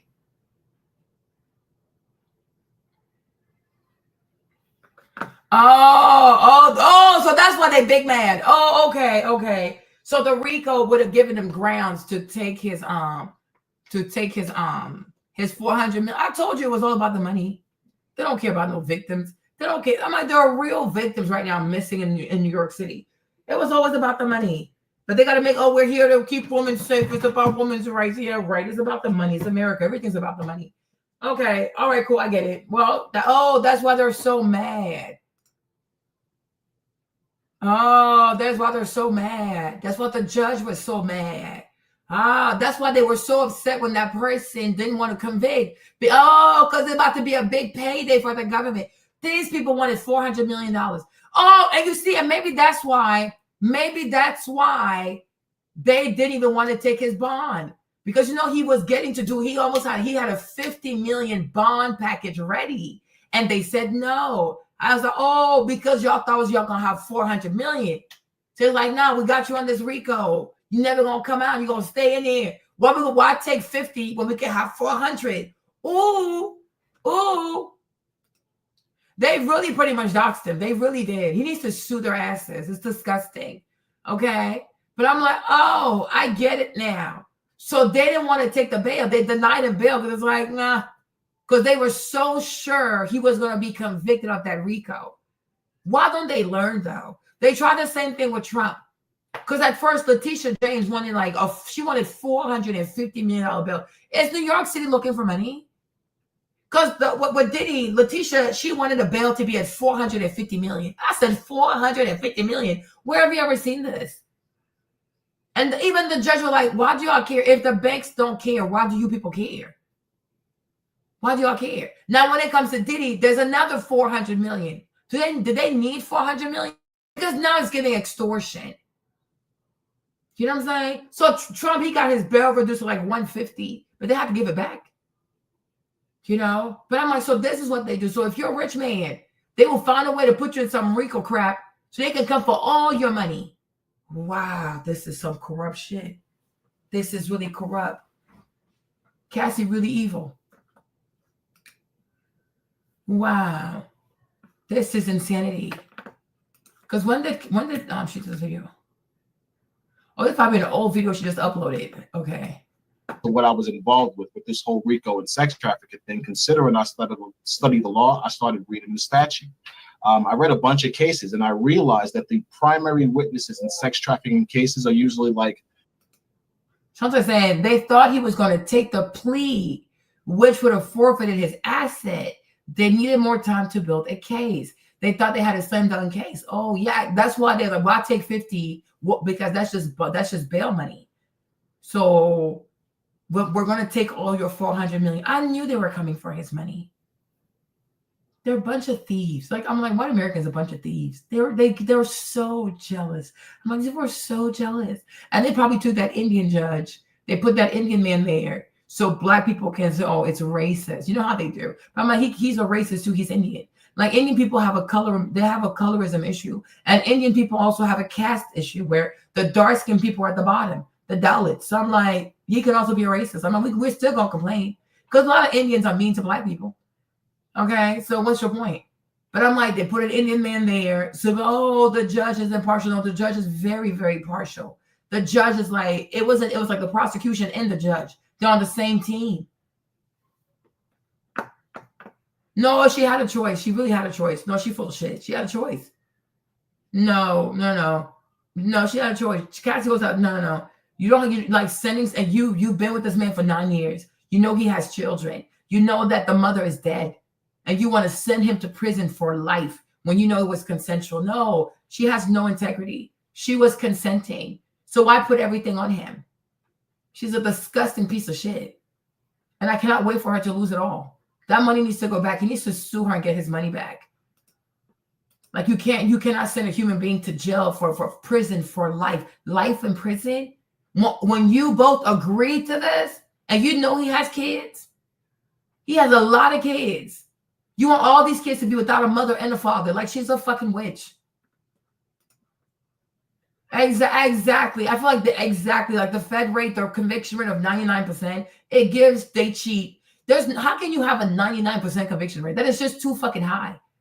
I'm like, they cheat. Either they omit stuff. You can't have certain people show up for you. They probably put people in the jury. They probably plan people in there, right? They're cheaters. How is it possible that they have a 99% conviction rate? That is not possible. You see what I'm saying? And he's only been a judge for 2 years. They gave him an experienced biased judge. Yes, Indian judge. They try to fix this fight. Yeah. But the thing where Diddy is so lucky is that girl, that white girl, Comey, her dad is no longer in charge of the FBI. If Kamala Harris had made it, Diddy was done. If Kamala Harris was president right now and Comey was still the FBI director, he would have done that for his daughter. Oh, Lord. But right now, Trump has everything. It's Trump's people. And Trump cut off all their access to the FBI. You know what I mean? And I feel like because Trump also is president, a lot more people speak up their mind because people were so tired of censorship. People were tired of woke ideologies. People were tired of the Me Too movement. People were tired of all these goofy ass supremacists. People were tired. You know, people do not want to believe every single woman because not every single woman is believable. People are tired of being fake. So I feel like with Trump, Trump with the FBI, Trump with the Department of Justice, the Comey chick, she doesn't have that support because Daddy's retired now. He has no access anymore. He can't be out here manipulating stuff, right? You know what I'm saying? And then when it comes to people feel better speaking up because most people don't believe these women because they know they're lying and they know they want money and they know these girls are sex workers. You know what I'm saying? Yeah, truly, like Trump is really saving black people yet again because if Comey was still the FBI director, Diddy would have been in there. He truly would have been in there because she's a white girl. She's mediocre. Her daddy would have arranged everything for her. You know, behind every successful white woman, there's a white man, okay? Her daddy would have fixed everything for her. So, now her daddy ain't there. Her daddy can't help her. When all this started, remember it was like a day or like a week or a month before the elections, right? So Kamala Kamala Harris, whatever. I know Kamala also she's Indian, so she's Indian. The judge is Indian. They would have Bangalore clicked up against Diddy. Okay, then you got Comey at as the FBI director. It would have been horrible. He is so lucky that Trump got to be president. He is so lucky. Yeah, exactly. See, he's a Biden person. I'm like, everything started under Joe Biden, Kamala Harris. Diddy's problem started under Kamala and Joe Biden. Matter of fact, it started because of Andrew Cuomo. Andrew Cuomo signing that goofy ass law because that law was meant to sink Trump. And I guess because they couldn't get Trump, they got to go find somebody with that kind of money, and it was Diddy. But like Andrew Cuomo is the one who signed that what's it called? He extended the statute of limitation for 1 year for any woman who thinks she's been something to come and file some kind of lawsuit because they were trying to get Trump. But Andrew Cuomo, he got himself. That's why he had to leave the governorship. Like, yeah, he got himself. That's what they say. When you dig a grave out of revenge, dig 2 graves because you're going to get God also. So he was trying to get Trump and he got caught himself. But I guess because they couldn't get Trump and his money because Letitia James wanted $450 million for bond. So since they couldn't get it out of Trump, they went for Diddy because he's the next to have that kind of money. People are corrupt. And it's always the Southern District of New York. It's always them. It's always them. They're so freaking corrupt. They are so corrupt. But I tell you, I am so happy. How they say in Arabic, lie. I am so happy Kamala Harris is not the president. Oh, Lord Jesus. Because these prosecutors here, they would have felt emboldened to violate people's rights. Yeah, they lie and they cry and they lie and they cry. They're always lying and crying. No, Trump really did. You don't understand. Trump really did. If Trump was, I guess you were not looking, you're not paying attention. Trump absolutely did. Because Trump put Kash Patel at the FBI. You need to look at the prosecutors. Okay? The lead prosecutor, whatever her name is, Comey, she is the daughter of the former FBI director. Because they sent Homeland Security to his house. Biden is president. Kamala Harris is president. Comey is the FBI director. That call came from the White House or it came from the FBI. It came from her dad. It's not a joke. You think it's hard for an FBI director to put somebody in the jury pool and fuck your shit up? Or even put a whole lot of people in the jury pool? They have ways of rigging all this crap. But when Trump becomes president, he puts Kash Patel as the FBI director. And then he canceled all their Secret Service stuff, like their secret, they don't have access anymore. Secret clearances, whatever it's called. Like Joe Biden canceled even at the Department of Justice. Who's that? Oh yeah, Barbie. What's her name again? Forgot her name. That white girl, the blonde lady, right? But you had Garland at the Department of Justice, extremely corrupt. Garland, he went after Mayor Eric Adams. He went after Eric Adams. They had no smoke for him until he started complaining about his budget deficit over the illegal immigrants. They are evil. But it's like if you have Comey as FBI director, Garland at the Department of Justice, Diddy would have been cooked. So Trump winning is saved Diddy. Absolutely. And you think about all the rallies and all the stuff he did, rock the vote. He was always out here helping these Democrats get elected. They did him dirty. But if Homeland Security comes to your house, it's a government agency. That call either came from the White House or it came from the FBI. Exactly. So it's like they're very, very dangerous. Like the liberals, the Democrats are very dangerous. They're very mean to Black people. Even Andrew Cuomo. Look at his dad. I forgot his name, but because his dad was governor too. That man built so many prisons. But he's a Democrat. He built so many prisons. These people are not good people. I know what I'm talking about. This is not a joke. I know what I'm talking about. But if you have Comey as FBI director, Garland as at the head of the Department of Justice, Kamala Harris, a crooked ass federal prosecutor as president, who knows would have been her vice president? The goofy guy from Minnesota, right? My God. And then you have Comey's daughter as the lead prosecutor. Oh yes, he would have been cooked. They would have put people on that jury to fuck him up. You know what I'm saying? So, no, now it's time work for me. I mean, you can check out. That's fine. That's not a problem. No, you're not forced to be here. You can be. I mean, if you get offended, you get offended. It's not a problem. You're free to go. I didn't force you to stay here. It's your time. You can come. You can go. But if as soon as people don't agree with you, you start insulting people, you're free to go. Nobody insulted you. This way, I said you have to check it out. If telling you to check something out is offensive to you, I don't even want you to be here. That is remedial as fuck. When I introduce you to BDSM, oh, I didn't think about BDSM. There you go. What? Did you get offended then? Did you get offended? When I showed you BDSM, when I showed you getting cuckolded, when I showed you articles about women having rape fantasies, did I not say check them out? Were you not introduced to that? Were you offended? No. So because you hear Trump, you triggered? Like, are you actually okay? Like, what the fuck? So like Trump is your trigger word? Like, oh my God, she said Trump. Yes, I can say check it out because I'm not lying, right? You don't know everything. Nobody knows everything. So you can check out and you don't have to come back. Nobody forced you here. You can go. Like, what the heck? Do you pay? Like, did you give me like a super chat? Like, you gave me money? Did you give me money? Like, do you support me? It's my first time even seeing you here. Like, what the heck? People can't, like, people cannot have different opinions than you. People have to, I have to worship Kamala Harris. I don't like her. And for me, if she had been president, it would have been really bad. That is my opinion. And I have the right to my opinion. Okay? But you don't have to insult, nobody insults anybody here. You don't have to insult anyone. You got to know how to talk to people. We're not like over here on my stuff, my community, we don't insult people. You haven't seen one person use an insult. So why do you insult Kevin for? You don't need to insult people. Like, people talk, but don't take everything offensively. When you read someone's comment, you shouldn't read it in a weird way. I'm like, don't talk to Kevin like that because he's not that kind of person. Kevin is really nice. Yeah, like, don't insult people. But we're not Trump triggered, but it's a fact though. Because if the lead prosecutor is the daughter of the lead FBI director, when Homeland Security went to his house, obviously they're in it. They're involved. They were coming to get this man. But I'm like, if you had Comey still, you had, what's that man's name? Garland, Department of Justice, and Kamala Harris, he would have been cooked. And they would have taken everything. So that's it. But it's nothing worth insulting. We're not saying Trump is perfect. Drug addict women that were prostitutes, they robbed men, etc.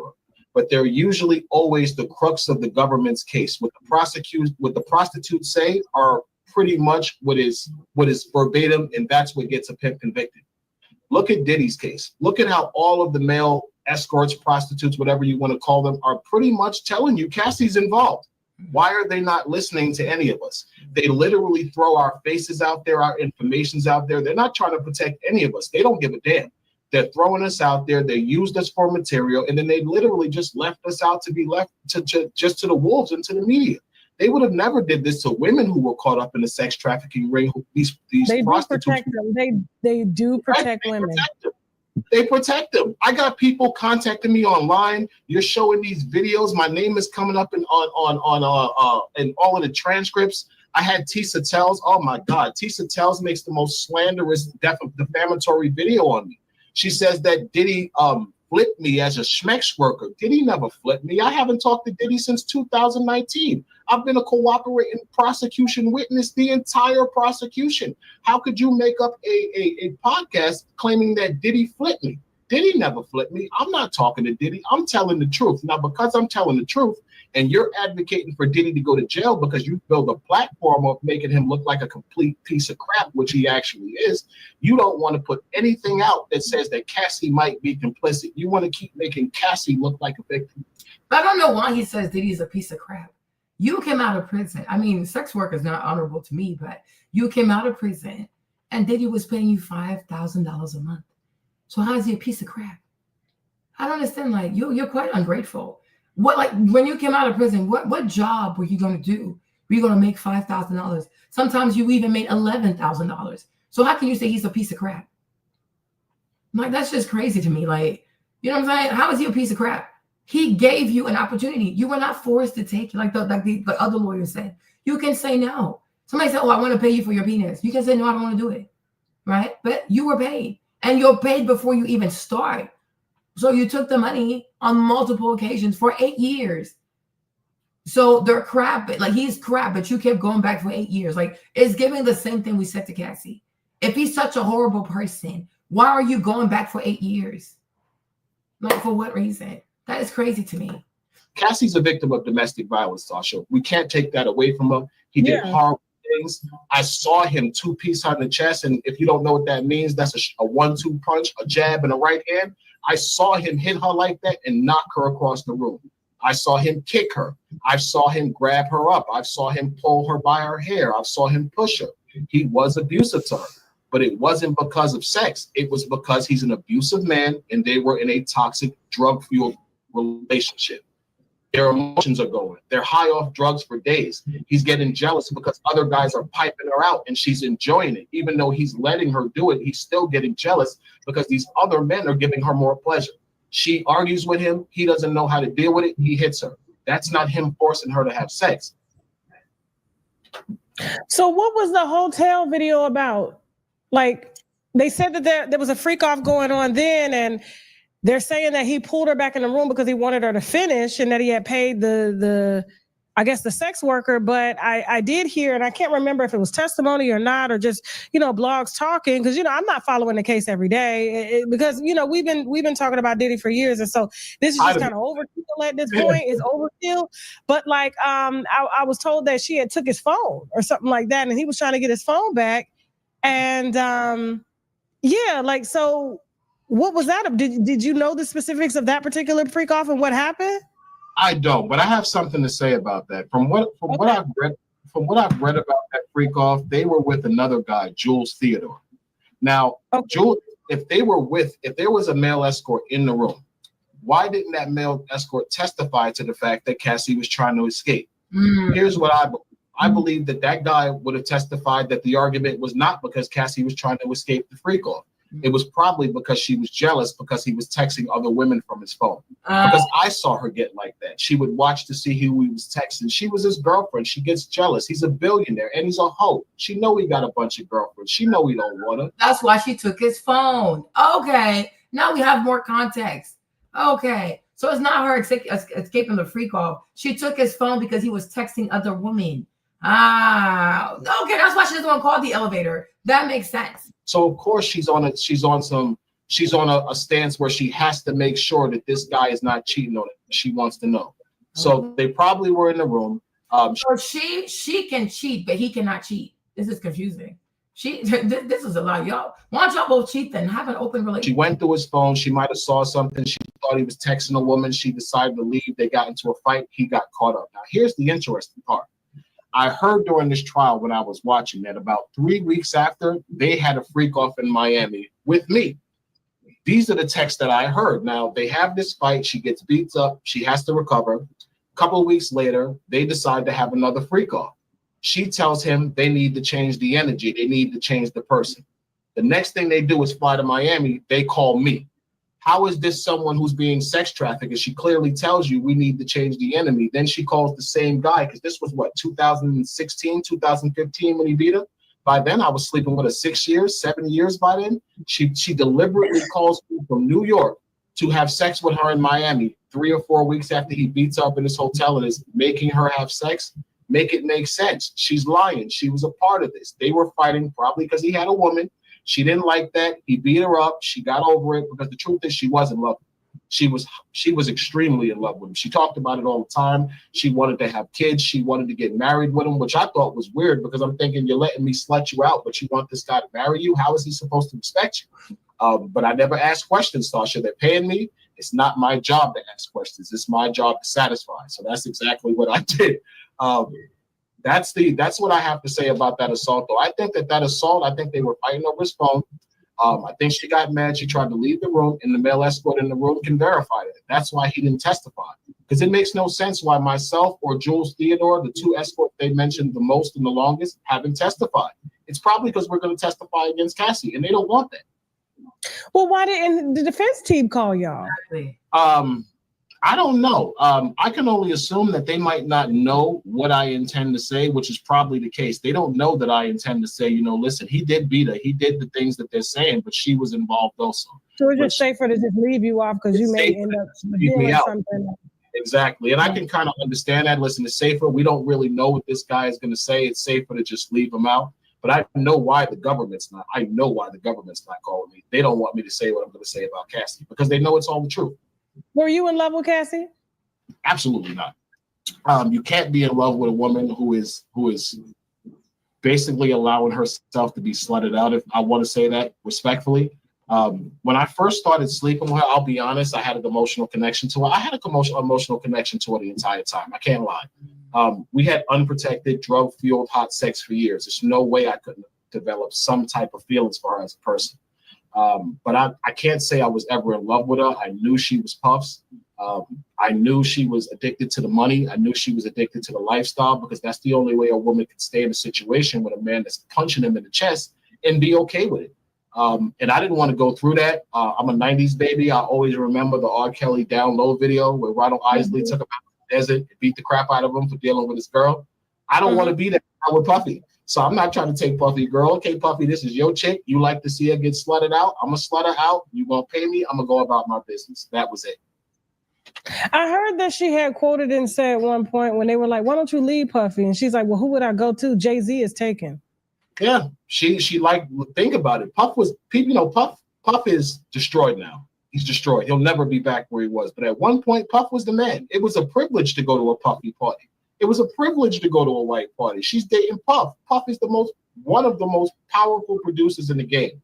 Women have been using men to boost their careers for decades, for eons. And she's a 19-year-old girl. She has this super producer businessman that likes her. He's into her sexually. Of course, she's manipulating him like he's manipulating her. He's manipulating her. She's letting him manipulate her by using.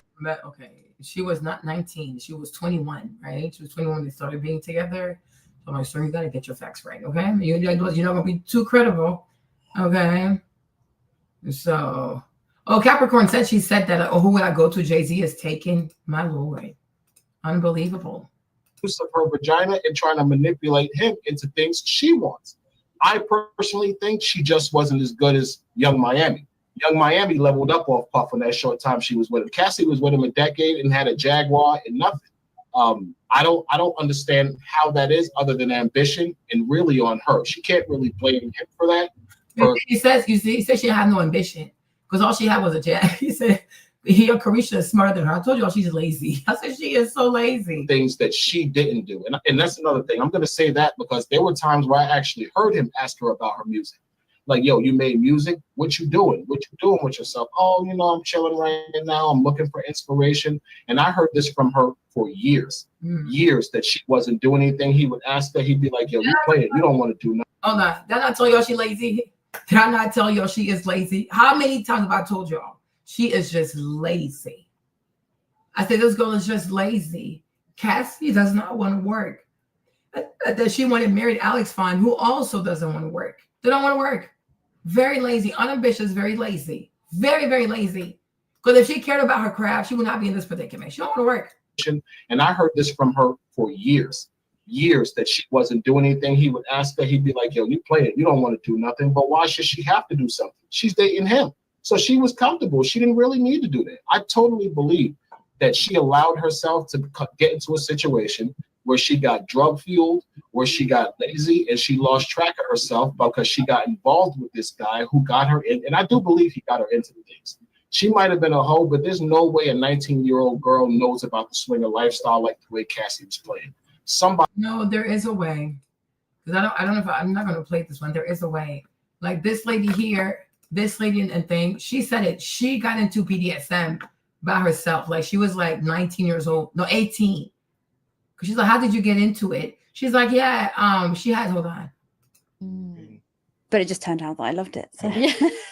And you do it regularly. You just did it this morning. We're doing it again later. Talking about our parents, like, honestly, you should see the comments on the kind of like a jokey kind. Like what we shoot is very real and very authentic. Yeah. Like we keep bloopers in, for example, if we're all laughing or someone cracks a joke. No anal with anyone, not with him, not with. I did for period, and there's period in. Or consensual. And I know that might be quite extreme for some of you, and I don't even know. Explain the fantasy. See what your partner says. Yeah, but this lady here, I don't know where she said it, but she was 18 when she started doing this BDSM stuff. She was 18, and she went there with her friends because her friends their parents were into BDSM. So her friends took her there. Okay. So I'm like, no, you can be 18 and know about this stuff. It doesn't have to be from Diddy. Like, no, I don't agree with that part. Somebody introduced her to that, and I totally believe Puff did that. You believe, but you can't prove it. So Puff did. I mean, he talked about it on a reality show of his. Said he didn't want to get married because he was into the swinger lifestyle, and so he's always kind of been upfront about that. So, but he said 75% of the time you're gonna have the best time of your life with me. The other 25%, I'm gonna beat your ass and you're gonna hate it. But they kind of knew what came with that. And so, do you know, being that you was with her for so long, how did Alex Fine get in the picture? I believe he was hired to be her personal trainer, which makes perfect sense because the only way anybody would have got close enough to her to build a relationship is if Puff gave the green light. I got close to her because Puff gave the green light. Nobody would have got close to her without the green light. So Puff hired this guy to be a personal trainer. Cassie's dope. I'm not even gonna play her as a person and say like, you know, she's a liar. She's an excellent conversationalist. She's very intelligent. She's easy to be around. So her and this guy probably was working out. He started realizing she was damaged. She's a beautiful woman. Why not date her? He starts dating her. They hook up. The rest is history, which I'm happy for that. She deserved to be happy. She always wanted kids. I remember when she and I actually. How is he gonna say I'm not gonna say that Cassie's not a liar, but you're saying that she lied. Sir, what? You're starting to lose me a little bit. Which one is it? Is she not a liar? Yeah, I'm like, is she not a liar or is she a liar? Because you're saying she said if the prosecution would have brought you in there, you would have said no, she was consenting. Cassie said she was not consenting. So how can you say she's not a liar, but you're here to disprove what she's saying? So she is a liar. You said, oh, she's a dope person. But why are you suing her? If she's so dope and she's so this, why are you suing her? You're starting to lose me, okay? You are truly starting to lose me. Which one is it? I'm confused. So Cassie is a liar because she was consenting and they did not force her, right? Cassie is not that dope because you are suing her and you say that she put her period blood on you without asking for permission. And for that, you feel like you were taken advantage of. So now you're suing her. So like if she was a dope person, she would have done that to you. Like it gotta make sense. We had the whole pregnancy scare. She was actually really disappointed at the fact she had an abortion. And so was I to an extent because I had no kids. But look at the situation. I'm the male escort that your rich ex-boyfriend paid to bust you down. Now you're gonna have a trick baby. So I totally understood the fact of why she did it. Baby, not a trick baby. Trick baby. That's what it is. That's a new one. I gotta use that. I'm gonna have to take that one. Bitch, you got a trick baby. Oh my God. Now, when we spoke the last time, you said that Puff had called you for Young Miami. I believe it was Young Miami. I don't want to be wrong because I believe it was like 2019, but I believe he called me for Young Miami when he called me in 2019. And that's probably where you got 10 years from because I actually knew Puff for 10 years from 2009 to 2019. Okay. When is the last time he called me? He's like, yo, what's up? What you doing? I was shocked. I hadn't heard from him since 2017. I'm like, whoa, what's up with you? He said nothing. Y'all want to see if you want to come to Miami. We want to know what's good with you. So I'm assuming it's them. I think it was around Christmas too because it was December. So I'm like, yo, I got to get Christmas gifts. This is free money. I could bust her down. I'm gonna wear a condom because at that point I would never sleep with her unprotected again.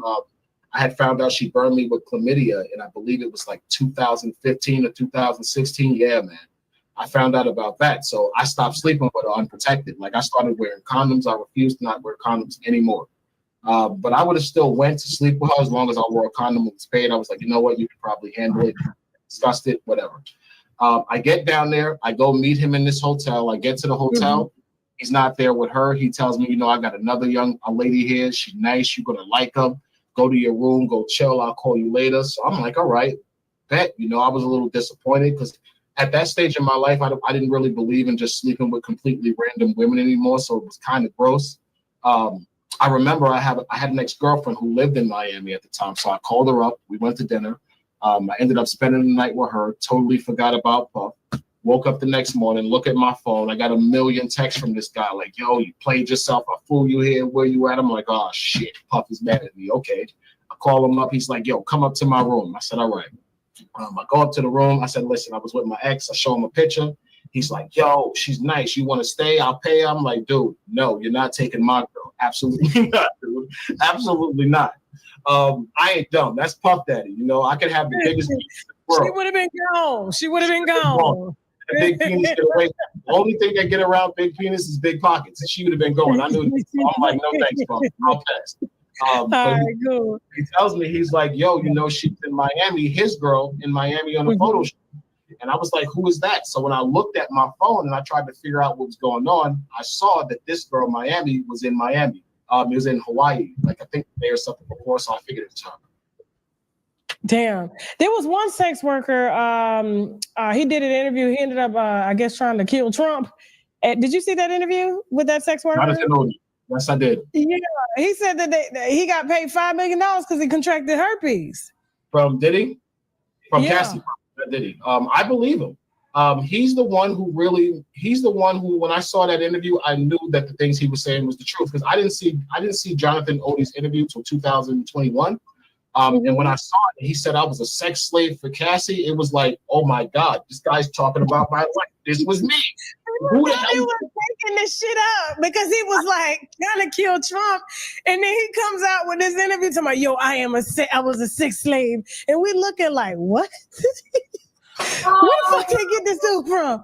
Like, it's kind of mental But hospital. at the time, you know, he was younger, he was more attractive. You know, just like me, I'm older now, but at the time I was bigger, I was younger, I was more attractive. It was easier if you were in that lifestyle and you had a certain type of body, the physique, the chest, the arms.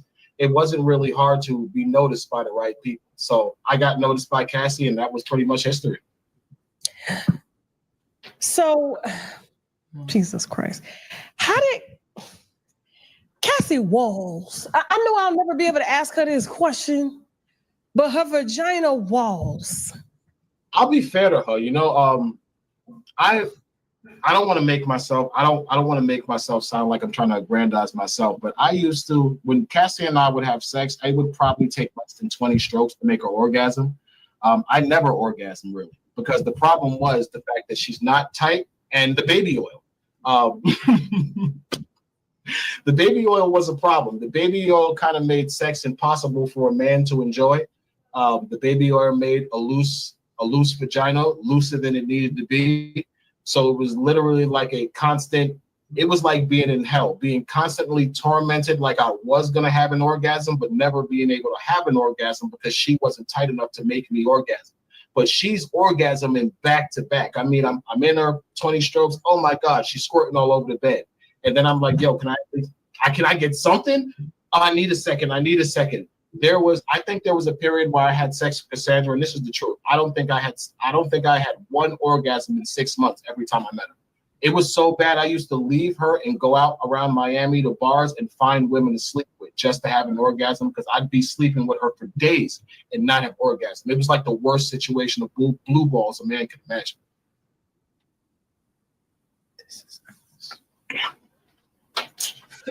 You said 20 strokes and squirting? Yeah, definitely. And this was for years. Yeah. Can you imagine Alex Fine listening to this? Because if we are listening to this and we're shocked, if we are listening to this, we're like, can you imagine Alex Fine? Because ain't no way he ain't gonna watch this, or his family's not gonna. Oh my Lord, oh my Lord. A lot of people are writing into places like, yeah, he's not going to last. He is not going to last. He's not going to last. This is a lot.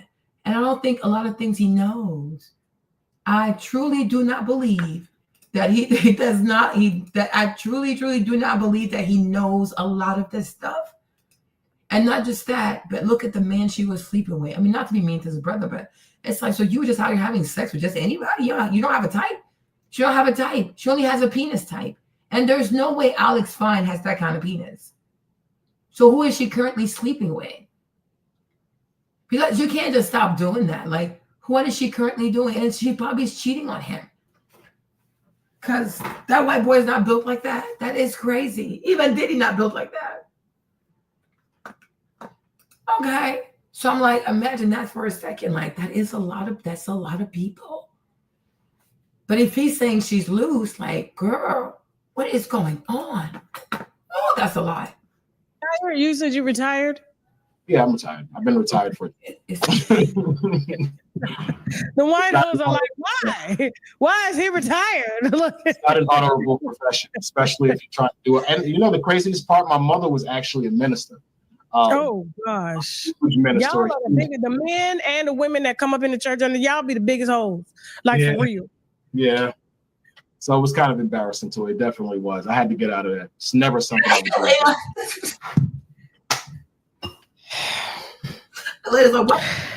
What about that is absolutely insane. Because I was just wondering, I was like, her walls, like, and then baby oil has fragrance and stuff in it. I'm like, I know she had, and she talked about it in court, like she could get rid of the bacterial infections and stuff like that. They were just so reoccurring. Antibiotics didn't work. How do you think I feel hearing all of this disgusting stuff that she's saying in court, especially being urinated in her mouth? Like, she asked me to urinate on her. I said, you expect me to have sex with you after I piss on you? That's gross. I'm not. You see, she asked him to pee in her mouth. So Diddy was not involved. It was her request. Doing that. And she was like, you don't like that? I'm like, no, that's nasty. Well, who would want to have sex with you after urinating on you? She said, no, it's something I really enjoy. Tasha, she explained to me why she liked being pissed on. She told me she likes the warm feeling of urine running down her body, this nasty chick. And I thought that chick was disgusting when she told me that. I said, are you serious? But the way she explained it, I knew she was telling the truth. So I said, listen, shorty, I can't pee on you. That's not for me. But I will have sex with you. And clearly, I'm going to have good sex with you. She said, you know what? You don't have to do it. She stopped. They used to collect my semen in the cup probably for a year or so, I wanted to say. And so I actually started orgasm inside of her. Now look at this. Look at this. Look at this. Substance in the world. Urine is the most researched substance in the world, but nobody talks about it. Urine therapy is the most ancient form of spiritual practice. Shiva is the god, the Hindu god, the most high. Ambu is water. So what Shivambu is holy water. You can drink your urine, you can massage it onto your skin, you can put it in your eyes, you can snort it, you can put it in your ear, in your belly button, you can take a bath in it, you can wash your hair with it. You don't need any of these other things that the other pharmaceutical, cosmetic, the other industries, that's all poison. And we don't need doctors or physicians. Our technology, we are the technology. Urine is the most researched substance in the world, but nobody talks about it. Urine therapy is. Let me see if I can find it.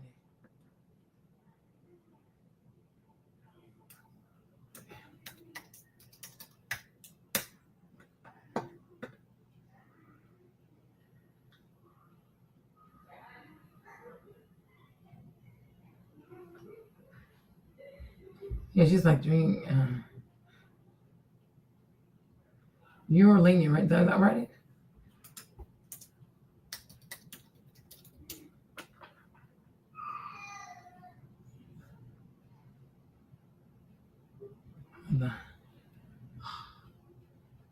Where is it? What is it called again? Yeah, I'm somewhere, right? You're lenient.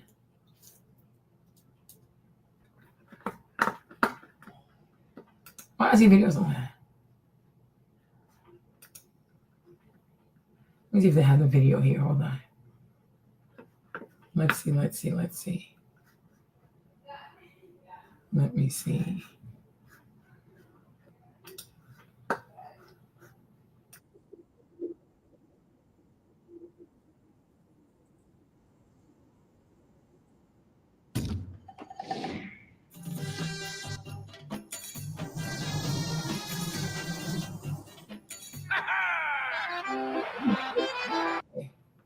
Where is it?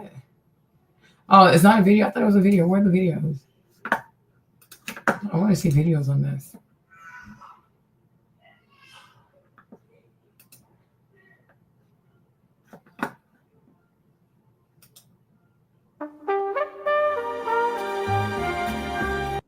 Is a condition in which people are sexually aroused by atypical things, by societies. Urolagnia is the paraphilia of urine and urination. More specifically, if the attraction surrounds just the urine itself, it can be classified as a fetish too. It's also been referred to as Europhilia, or more commonly, water sports. Pretty simple, huh?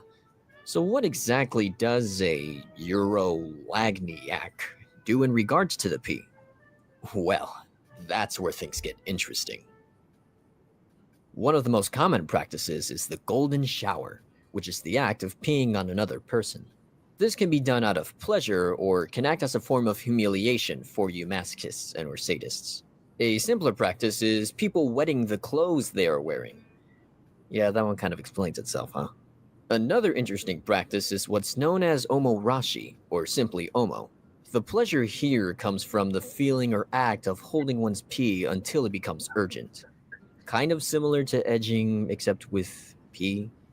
Pleasure can also come from observing others practicing omo. While there isn't much inherently wrong with holding in your pee for a bit, in the case of omorashi, which involves prolonged holding, there is risk of quite a few things, including infections and kidney disorders. I'm not a doctor, though, so I suggest doing your own research if this concerns you. There's another practice known as Europhagia. The term isn't meant to be used in a sexual context, but it does best represent the practice it defines, that being the act of drinking pee. There is a bit of an issue people have when it comes to drinking pee, though. Some claim it's fine and even has health benefits, but most medical discussions about it state otherwise. Again, do your research. And finally, just to throw these out there, although you can find these in almost any paraphilia, there's good old exhibitionistic and voyeuristic practices of Eurolagnia. In case you don't know, both these terms regard the viewing of any sexual act. In exhibitionism, you perform an act in public. In voyeurism, you observe an act in secret. Unless there's consent, don't try any of these if you don't want to be arrested. You'd think, with all the unique ways of practicing Eurolagnia, its history would be well known. Unfortunately, like most paraphilias, this isn't the case. Look up any terms relating to Eurolagnia's history, and you'll be left disappointed. The most that can be found relating to Eurolagnia is history regarding urine's believed health benefits and urine's interesting presence in Old Western art, with both topics dating back many centuries. While these topics are interesting on their own and very likely have truth to them, they don't properly address our topic at hand. However, if you look around the internet, there are pornographic films on Eurolagnia that supposedly date back as early as the 70s. So while we don't know much about its history, if these films are as old as they claim, we can guarantee it has a history, and likely was booming with the pornographic scene in its golden years. As always, the pleasure gained from any paraphilia for any particular person will vary depending on who one asks. While we've covered most of the common practices of Eurolagnia, people get creative with how they approach it. I pee on things I shouldn't. Plastic chairs, the floor, laundry, the edge of the guest room bed, in cups and bowls. As a child, I used to pee outside behind the doghouse and into Barbie's little toilet. I also used to pee into tissues in my bedroom as a teen and several times sat on my trash can and emptied my bladder completely. I've peed my pants twice, but I didn't like it. If I didn't hate the vandalism aspect of it, I'd love to urinate on a cinema seat and let it soak in.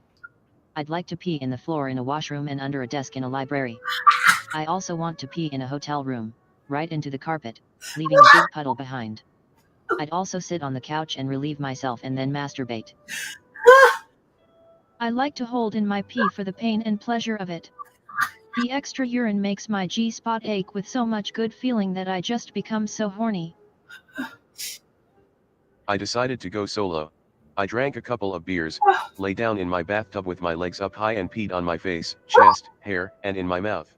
A good first effort, but I decided I needed more pee in my mouth. So I rigged up a funnel with clear plastic tubing 18 inches long.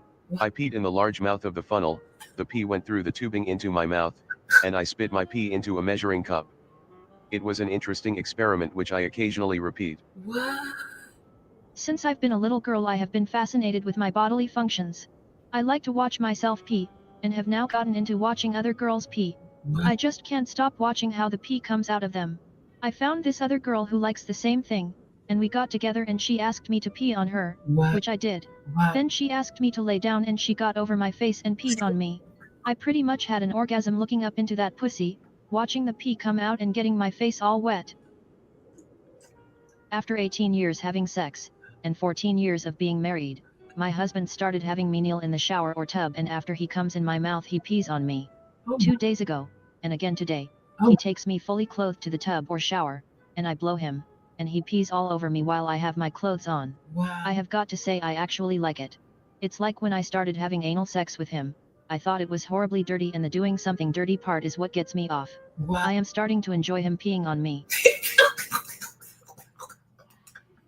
In the present day, and by that I mean as I'm writing for this video, urolagnia is still around and sort of well known, as you can find plenty of content from it today. Looking back at everything we've discussed, its relevance has stayed mostly the same throughout its entire observable history. Oh my God. It's important to note that the popularity and relevance of a paraphilia are heavily influenced by location. In 2016, a survey was done to find the most popular fetishes in the UK. Water sports ranked in 9th. Safe to say, it's still going strong over there. The fact it also hasn't been heavily judged or talked about compared to other paraphilias is likely due to it not being considered that weird by most. It's possible to imagine that people can simply clean themselves after performing urolagnia. If dirtying things was a concern, it can be done somewhere easy to clean, or even outside, which seems to be a well-known choice. With all that considered, it's hard to be mad about it for long. That being said, urolagnia isn't going anywhere. With so many different ways of enjoying urolagnia, there will likely be no limits to how people can play with pee. While it may continue to live in quiet popularity, its long, yellow, and prosperous stream will always be flowing, and invite those who are curious to join with others in its great golden shower.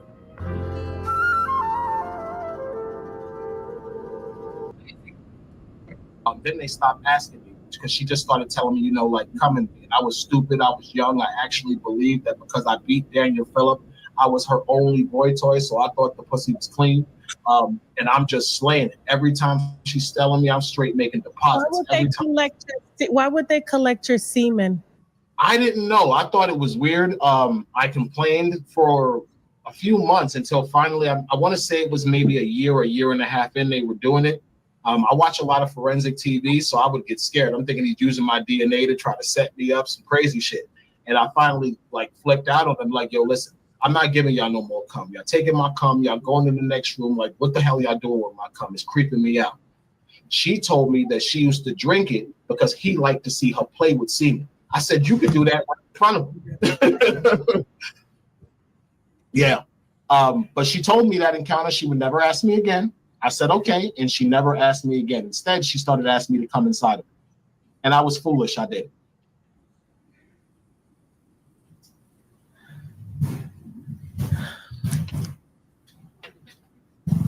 What's the name of the book?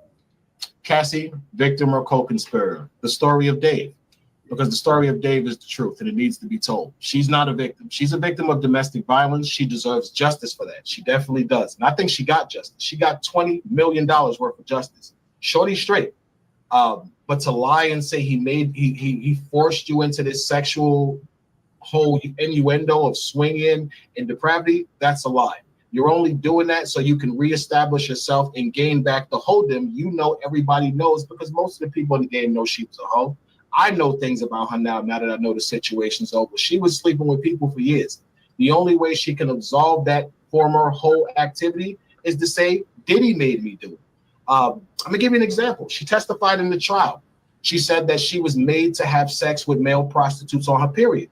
Tasha, that's a lie. She sexually assaulted me and forced herself on me on her period because she was mad I didn't want to come to LA and I was with my girlfriend for my anniversary. And I know this because she told me. It's in my book. You can read it. She flies me to LA. I get to LA. She's pissed off because I chose my girlfriend, my real life girlfriend, over this R&B singer dating a billionaire who I have absolutely no chance of securing and holding. I'm not stupid, but I'm in a committed relationship. But basically, I needed her money. So I had to make the decision to forego my anniversary or be fired by Cassie and fly to LA or stay with my girlfriend. I sold out. I chose the money, Tasha. I flew to LA. I get to LA maybe 1 o'clock in the morning, the Beverly Hills Hotel. I meet her at the Beverly Hills Hotel. These freak-offs were always so ritualistic. I mean, there was candles throughout the room.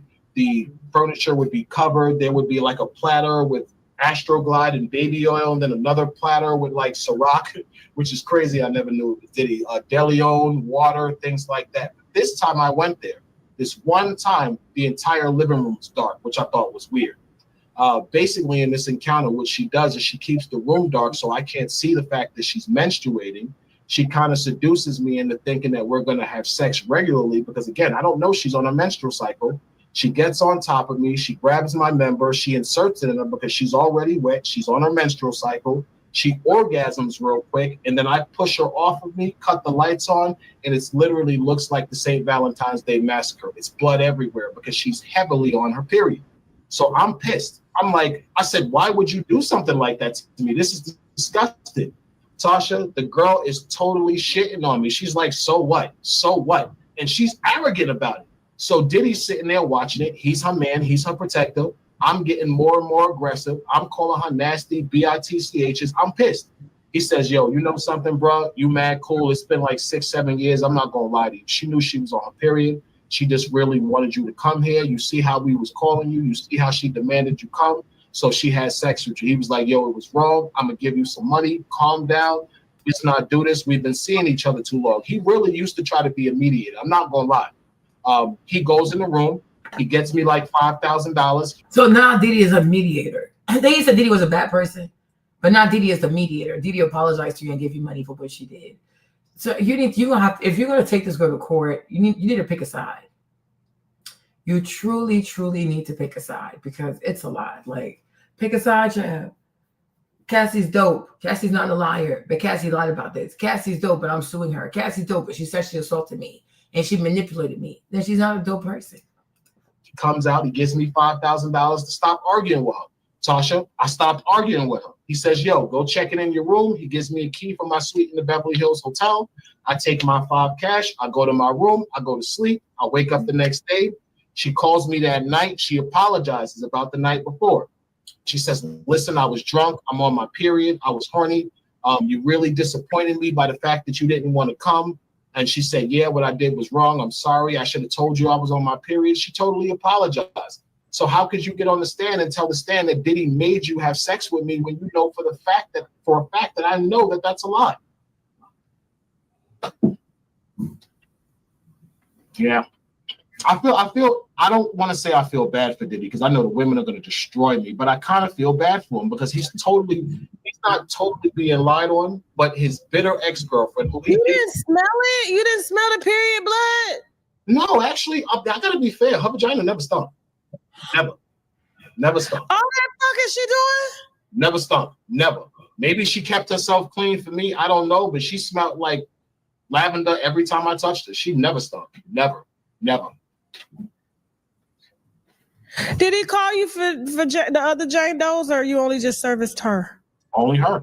I never met Christina Coram. I never saw any of the staff. I was meticulously hidden from sight because I was specifically hired to service Cassie. I think the only person So let me say this. Y'all were pretty much, all three of you guys, in a relationship. Kind of, yeah, with him being the supervisor, yes. With no homosexual activity. Let's make that clear. He never tried to? Oh, no, he did try, but nothing ever happened. He tried me. I want to say he tried me once. Back up. Wait a minute. What do you mean you're saying that Diddy, Puff Daddy, Sean Combs, tried to what with you? He didn't try to what with me. He tried to psych me out into fucking him. I don't want to blow up my whole book, but I'll tell you basically what happened. They're gonna buy it anyway. Don't worry. We got a whole week worth of promotions. Just give me that motherfucking link. We support up over here. Go. We ain't even dropped this bitch on YouTube. Wait till we drop the bitch on YouTube. See, I wanted you to be able to say what the fuck you wanted to say without YouTube burying the shit. And I thank you for that. Thank you very much. Yes. Anytime. That's what we over here for. Okay, so Diddy tried to do what to you now during the freak off? Okay. So in I want to say it was 2015 or 2016, I fly to Miami to meet them. I think it was March 2016 because I think it was Ultra Weekend. There's like a huge festival that goes on in Miami for the music business industry every year. Okay. He flies me out there. I go meet them at the one hotel, the SLS. That was the hotel I met them at. Okay. They're in this penthouse suite overlooking the Miami beach. He's high out of his face. He's rolling. I think he's high on ecstasy because I can see his eyes rolling. He's high out of his face.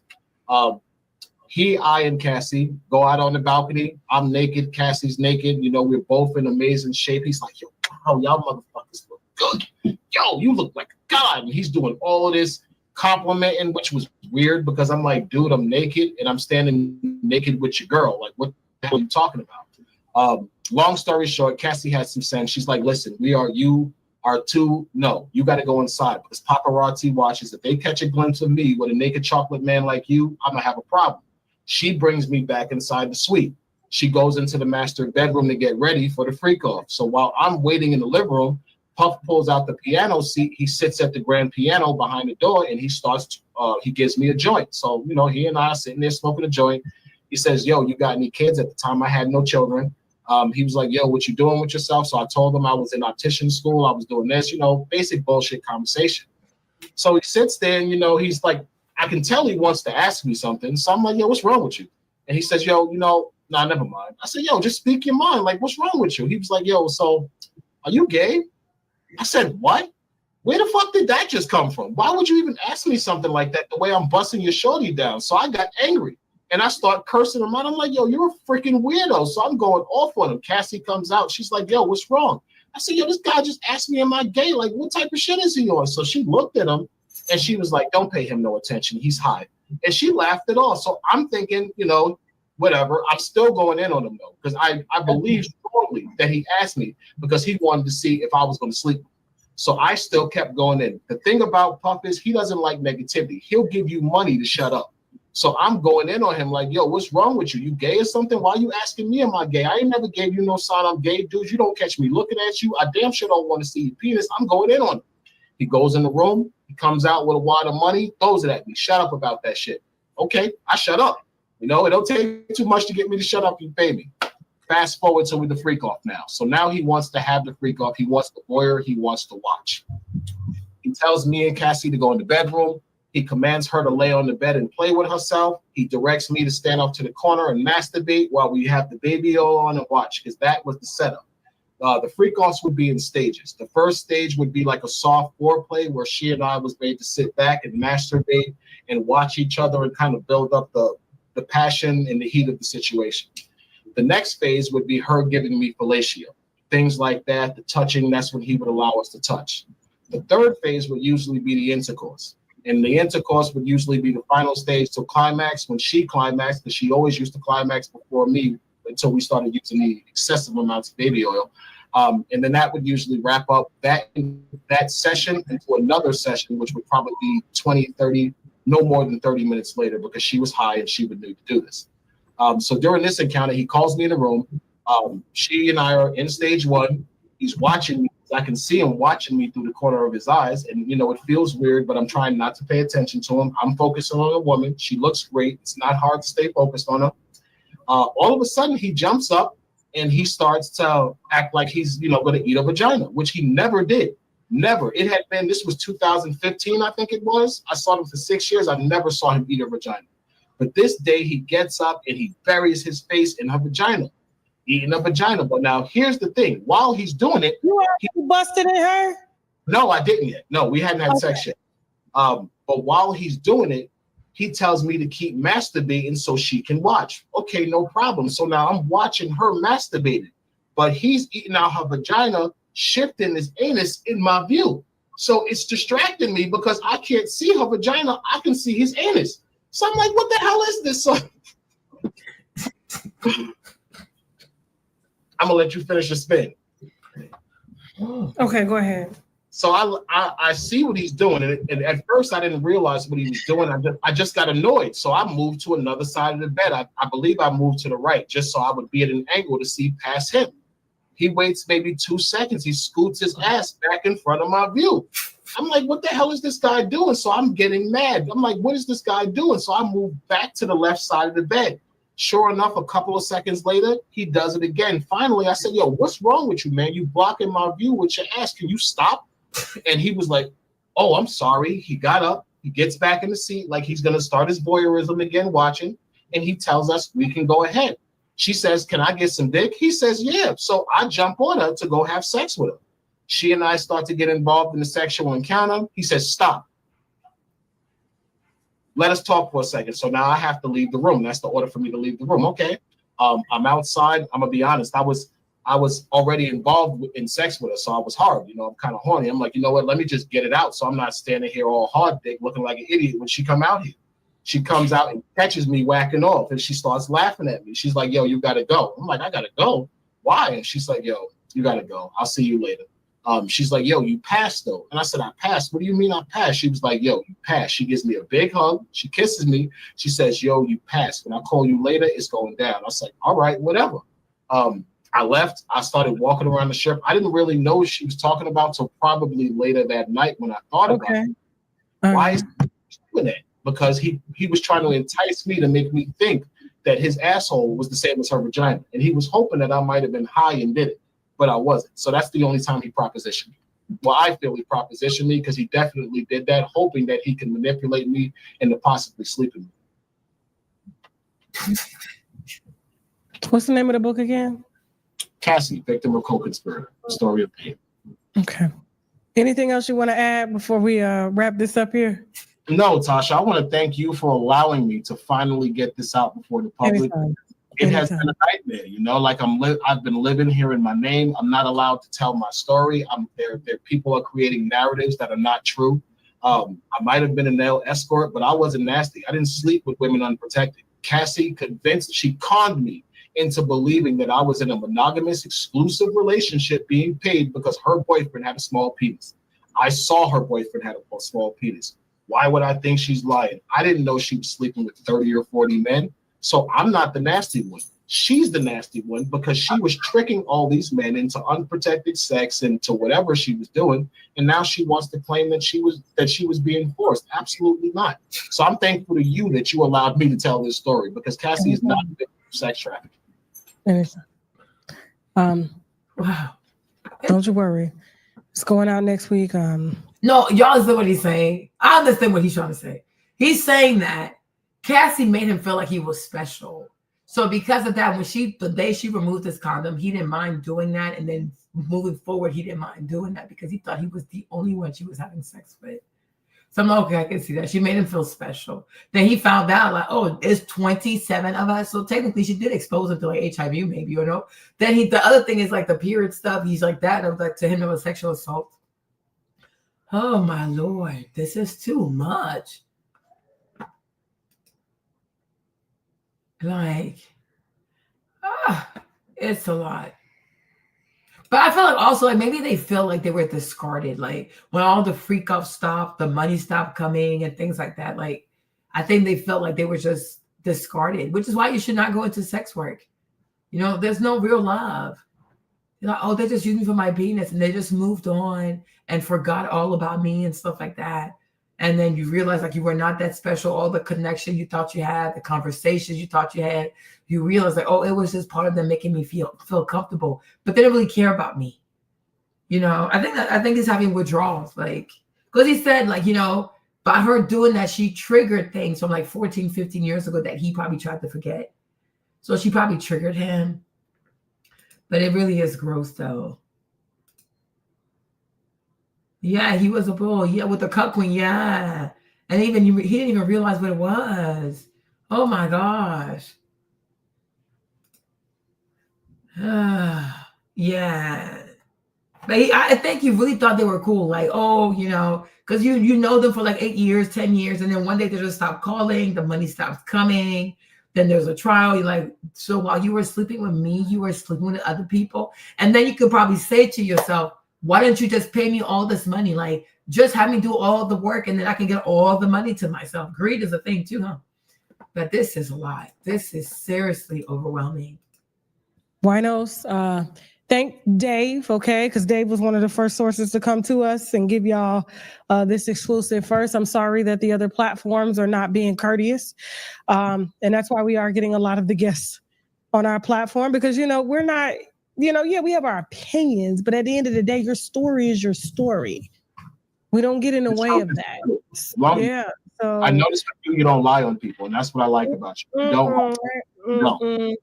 And like I said, the phone lines are always open for y'all to come on down and correct some shit. And so it is what it is. But thank you, Dave. Victim or Co-Conspirator is going to be live on victimorcoconspirator.com. That's victimorcoconspirator.com. And I'm going to say that one more time, victimorcoconspirator.com, written by Dave. Because she let people know that she has $30 million. She put a target on her back. So good luck to her. He was a male escort to Cassie and Diddy for 8 years. Okay. And so, we will be in contact. Thank you, Dave. Thank you so much, Tasha. All righty. Bye-bye. I don't even know what to say. And don't forget, today we are offering on shoptkdeals.com to see it's a lot. It really is overwhelming. It truly, truly is overwhelming. It really is overwhelming. I'm like, this is a lot. Yeah, it's a lot. It really, you feel like you need a spiritual cleanse. It's too much. And, I just feel like this is why the stuff that God meant for us to enjoy and stuff like that, we shouldn't go above and beyond to pervert it. Because you see how it just turns into something else. Regular sex turns into all this just nasty, if y'all doing too much, it's just too much. It's too much. Keep it plain, keep it simple. It's just too much. Do this, do that. Bring this person, want to. Why can't y'all just have regular sex like regular people? You know what I'm saying? It's too much. It's just too much. So now, oh my gosh, it's a lot. It really is. It's overwhelming. I am overwhelmed. But I was just glad I made the video because I was glad to have the confirmation that Diddy has a small penis. I was like, yeah, I'm pretty convinced that he has a small penis. We really need a break. It really is a lot. It's overwhelming. It's just so nasty. It really is nasty. How was your trip, Kevin? I was like, it really is nasty. Yeah. Yeah, it really is a lot. Just have regular sex. They want too much. They do too much too soon, and they get to a point that they're bored with regular sex. They're bored with regular sex. They're bored with a regular person. This is too much. It's just too much. It's a lot. They need help. Cassie needs help. Diddy needs help. All these sex worker people, they all need help. You guys need help. You know what I'm saying? Yeah, it really is a lot. It's overwhelming. How can you live like that? You know what I mean? Seriously, how can you live like that? It's overwhelming. It really is disgusting. I can't sit here and lie. All these bodily fluids with all these different people. It's what? And Cassie, you just out here giving blowjobs to random people. You give blowjobs to sex workers. What is going on? Girl. And Alex Fine, I don't even know. Oh my God. This is too much. This is too much. Yeah. You're afraid to be cuckolded. I'm like, sir, you're too old for this. This is embarrassing. And I'm like, damn. And I'm like, when you have that kind of money too, even if he has a small penis, they have surgery for that. You can go get your stuff, you know what I'm saying? He has money.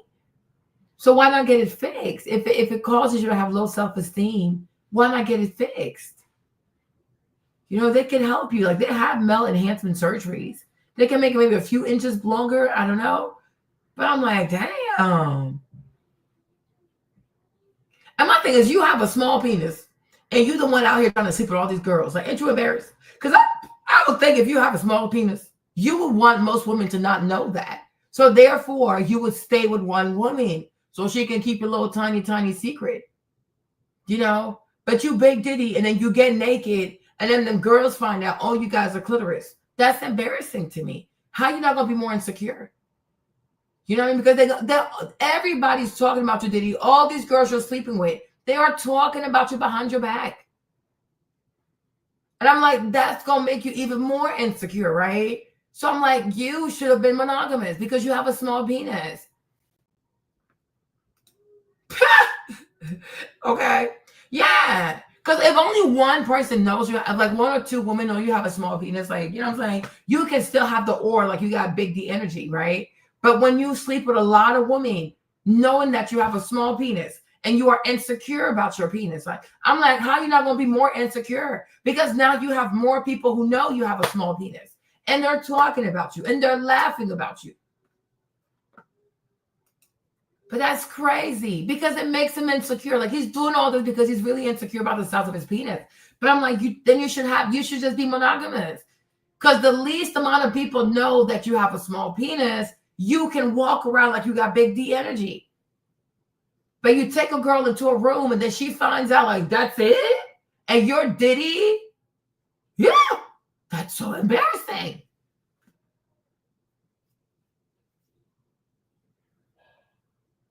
Yeah, we believe that too. Yeah, Alex is her handler. He is the one who convinced her to sue, supposedly. He pumped her full of babies. Then he's going to divorce her, sue her for spousal support and custody. Yeah, he's going to be the Kevin Federline to her Britney Spears. Absolutely. And he's going to come out crying so that he really did everything he could. She's on drugs. She's unstable. She cheats. He doesn't know what to do. He's in distress. The kids are in distress. He's going to start crying. You know what I'm saying? But I'm like, to me, I'm thinking like, if you are that insecure about your penis size, it would make more sense to not sleep with too many women because that way you don't have to expose yourself, you know, and you don't also have to expose yourself to ridicule because these girls are laughing at you. And then if Cassie was making fun of him about his penis to his face, even though I believe it's brat behavior, but I'm like, I'm sure the other girls are probably also making fun of you. You know what I'm saying? I'm like, this is crazy. I'm like, dude, you got to do better, Diddy. You really, really have to do better. This is sad. Truly, truly, it's sad. I don't know. I'm truly convinced like sexual immorality will ruin your life. You know, sexual immorality will ruin your life. And I'm like, the guy said she got pregnant by him, that she had an abortion. And I'm just like, okay, how many other men got her pregnant? This is wild. And when you get pregnant, like if you tell Diddy that the sex worker got you pregnant, right, Kevin? I'm like, yeah, I'm like, he's going to take her stuff because it really is overwhelming. And he'll be justified because honestly, nobody's going to fault him. Like he can just say he did not know it was this extensive of a sex network. Like and it's like, you know, I mean, even though I believe he's been with her for the money and stuff like that, but I'm like, who can fault this guy? And if he says, oh, I really tried, but it was just too much, you really can't be mad at him because that is a lot. That's a lot of people to be sleeping. That is a lot. Yeah. I will be the victim of a drug addict postpartum. I'm depressed wife. What will the modern woman say then? They'll be on his side because it's overwhelming. It truly is a lot. Yeah, it's a lot. It's a lot. It's a lot. You know, who Lord Jesus. I mean, even if you married her for the money, but still, like, you let all these people pee in your mouth? Yeesh. You did what? With who? Because I'm like, he has to get on social media at some point. So he's going to see all of this. Hi. It's a lot, you guys. It really is a lot. It's a lot.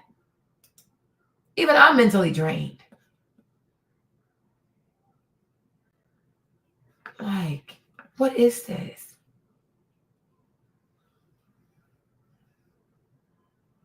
It's a lot.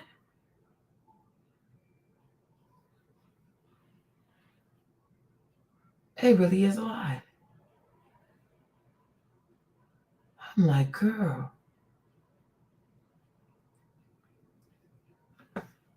It's a lot. Let me see. I saw this fun video here. Hold on.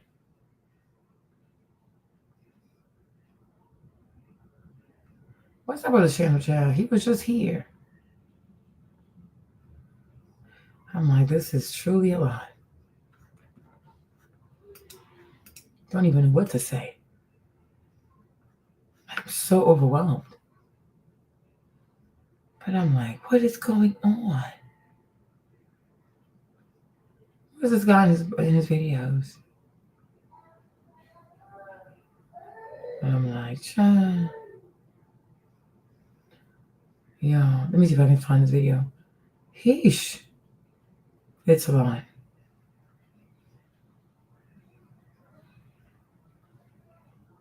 This is truly a lot. Where's this guy video I saw earlier? I should have clicked on it. Wow. Oh yeah, we need a break. Diddy, it's too dark. This is really dark. There's some dark content.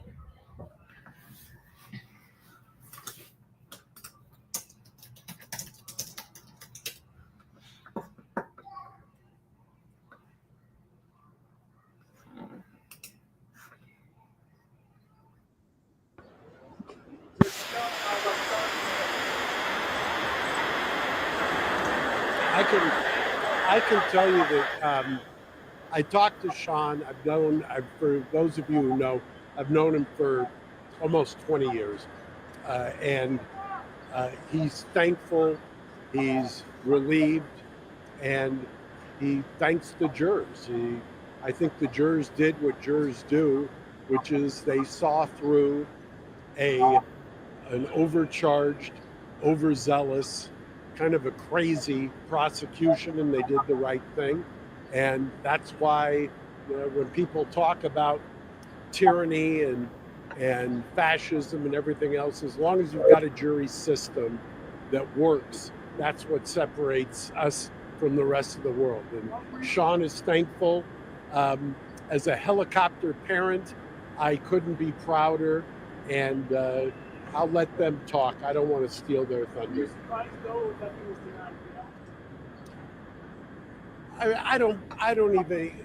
That doesn't really, the bail, I think, is besides the point. He was acquitted of the trafficking. He was acquitted of the RICO. Those were always, I thought, as an observer, a ridiculous use of taxpayer resources. This case was never what it was made out to be. This case was ridiculous in so many different ways, and I'm just thankful that the jury saw through it. But he's still facing prison time. Sean is, the interesting thing about prison is it's a timeout, and he's had a lot of time to reflect, and he's in a good place mentally, and frankly, I'm proud of him. And by the way, for those of you who may miss it, the defense didn't put on a single witness. The defense tried their case within the prosecution case. And at the end of the day, it's a colossal failure by the prosecution. Oh, he mad. He mad. He's not going to do much more time. So you think he'll get out? You think he'll get out within a year?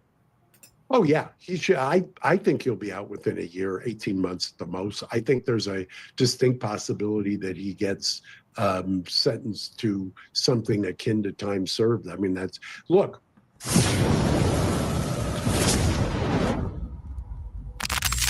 Mark Garrett. What a team, and meshed together. And I will tell you that Sean is, I've known him for 20 years, obviously, as you know, and through thick and through thin, and he's in a very, very good place, and thankful for the jury system. We talk a lot about the jury system or fascism and democracy and things like that.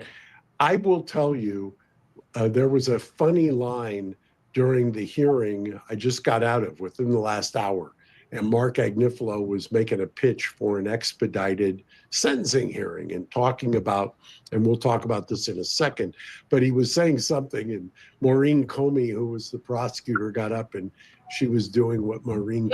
That's her name, Maureen Comey. She's the daughter of Call me. Hold on. What's his name again? That's how you spell her name. Okay, James Comey's daughter. Here she is. Right, former FBI director. So I'm like, if her daddy was still at the FBI, oh Lord, it would have been bad. Okay, it would have been horrible. Because I'm like, there's no way her dad wouldn't have bailed her out. There's no way. Her dad would have cheated for her. There's no way. There's no way. You know, hold on. There's no way. Come on, they sent Homeland Security to his house. But that's her dad. This is her dad. Former FBI director. So what Trump did, I mean, Kash Patel is there now. Kash Patel is the new FBI director. But Trump, he canceled all like their secret clearances. Like they don't have access to anything. You know what I mean? I'm like, who? The Department of Justice is that lady. What's her name again? The blonde one?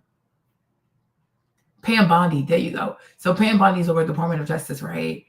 Okay, then you have Trump in the White House. But I'm like, if it, the way Trump, Kamala, and Garland, they send the FBI. They sent the FBI after Eric Adams. And like most likely that Diddy's Homeland Security raid to his house, it was from him. So if his daughter is the main prosecutor, he's not going to let his daughter catch an L. So I'm like, these people are capable of putting somebody in the jury or people in the jury so they can control the jury and convince you at least something. But I'm like, oh my God. Oh Lord, did he count your lucky stars? Anyways. Comey does best, which was scolding. And Mark, without missing a beat, Agnifilo said, after listening to Miss Comey, thank God there are juries. And I had to stifle a chuckle. Otherwise, the marshals would have thrown me out of on my head. So what you just said something really interesting to me. So Diddy, look, he won the main charges. I mean, this was a case not really about the Mann Act. It was really about, sex trafficking and racketeering. And Diddy won and won big on that. But he still faces significant prison time.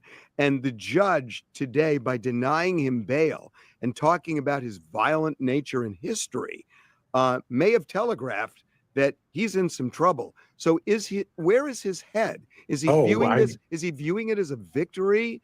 It's Harvey. There's no way to spin this as anything but not only a resounding victory, but it's a slam.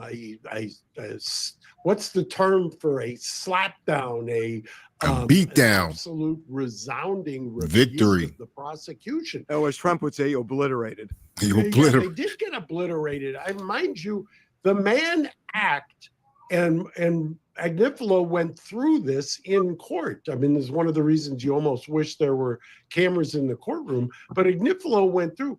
I can't think of a person who the Mann Act has been applied to who is hiring the prostitutes. The Mann Act has and mind you, it was originally the White Slavery Act.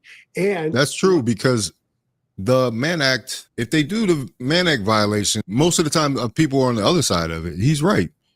How many people have been charged for the Mann Act that actually were the purchasers, the procurers of S work? That's interesting.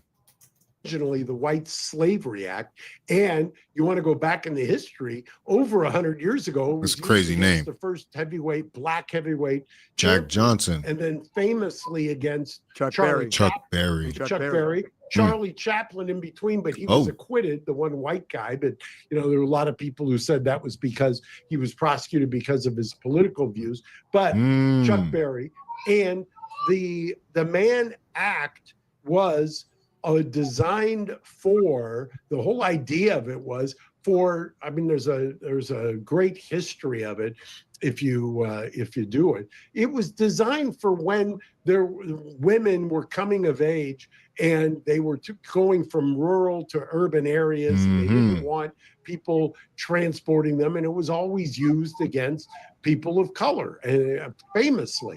And that's the problem with it. It's flawed. The law is flawed.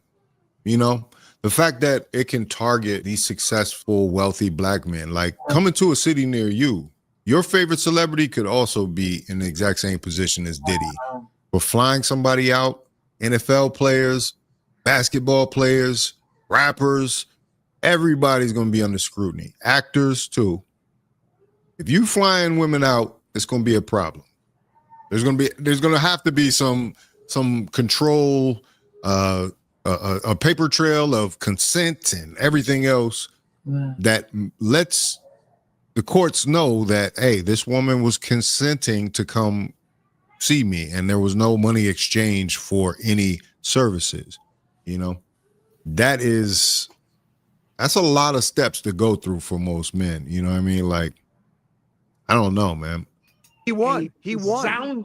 Resounding victory for Diddy. But what I'm asking you about is he's sitting in a jail cell right now, and the judge denied him bail.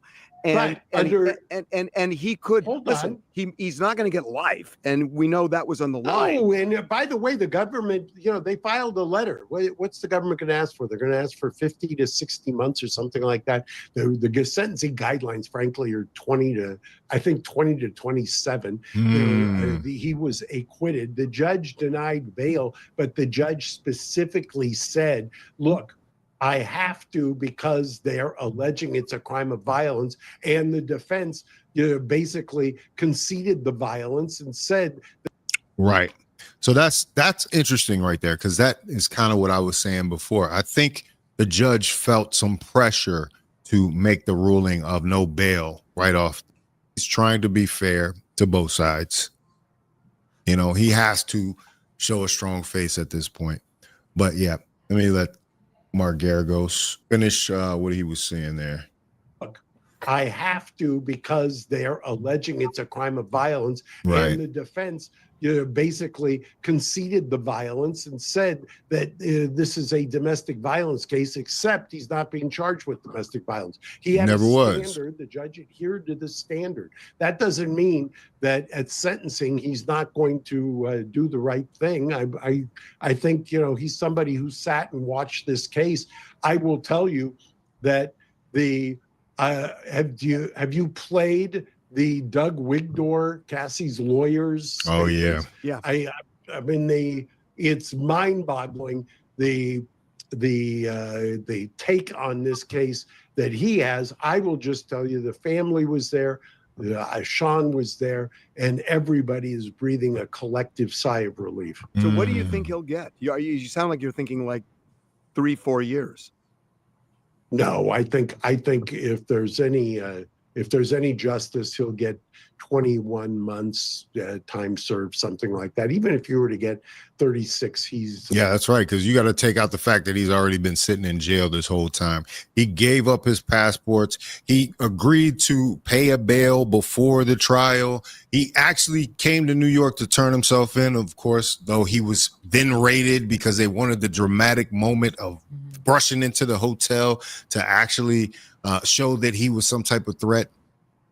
Like, does this sound like a man that's not trying to work with the feds to make this thing happen? Why would he then be told, oh, he's a violent criminal, he's a violent person, we need to watch him and hold him, we need to keep him in jail any longer than is necessary?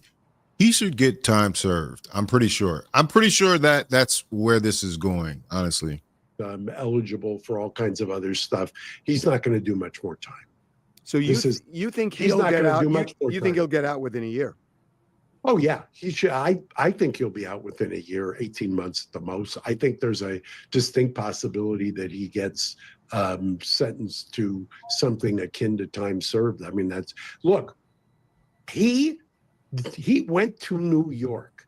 He flew to New York knowing he was being investigated, knowing they had executed those crazy Homeland Security raids. Right. He was there. He surrendered himself. mind you, I think the prosecution's offer in this case was some crazy 27-year offer or something. Really insane.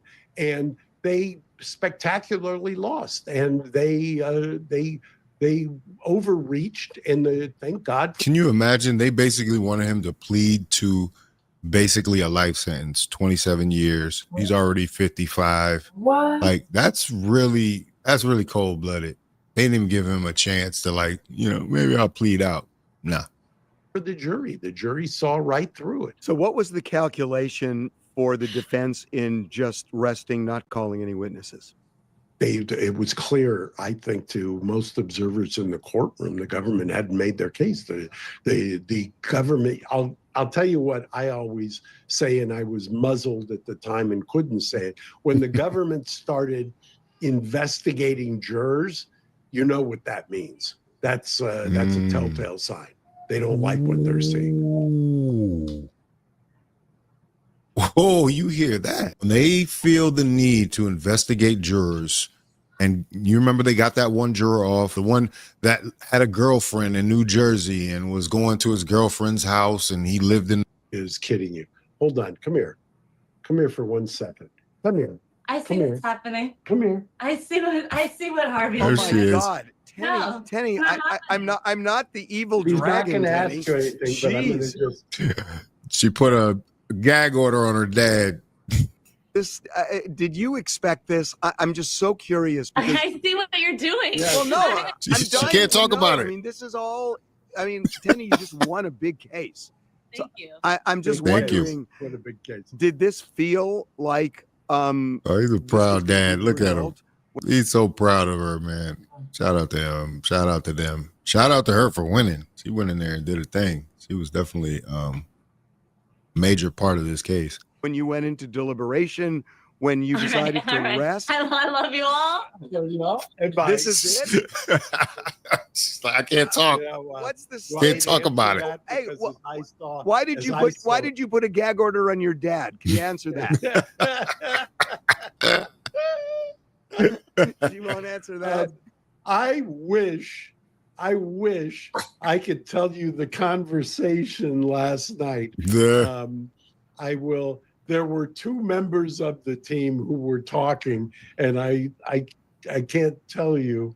I can't tell you my reaction, but I will just tell you I had a pretty good idea yesterday based on the jury note as to where this was headed. Oh, that's interesting because we all kind of felt the opposite. We kind of felt the opposite when the jury note came out. That last jury note, everybody thought the defense team. She has a good dad.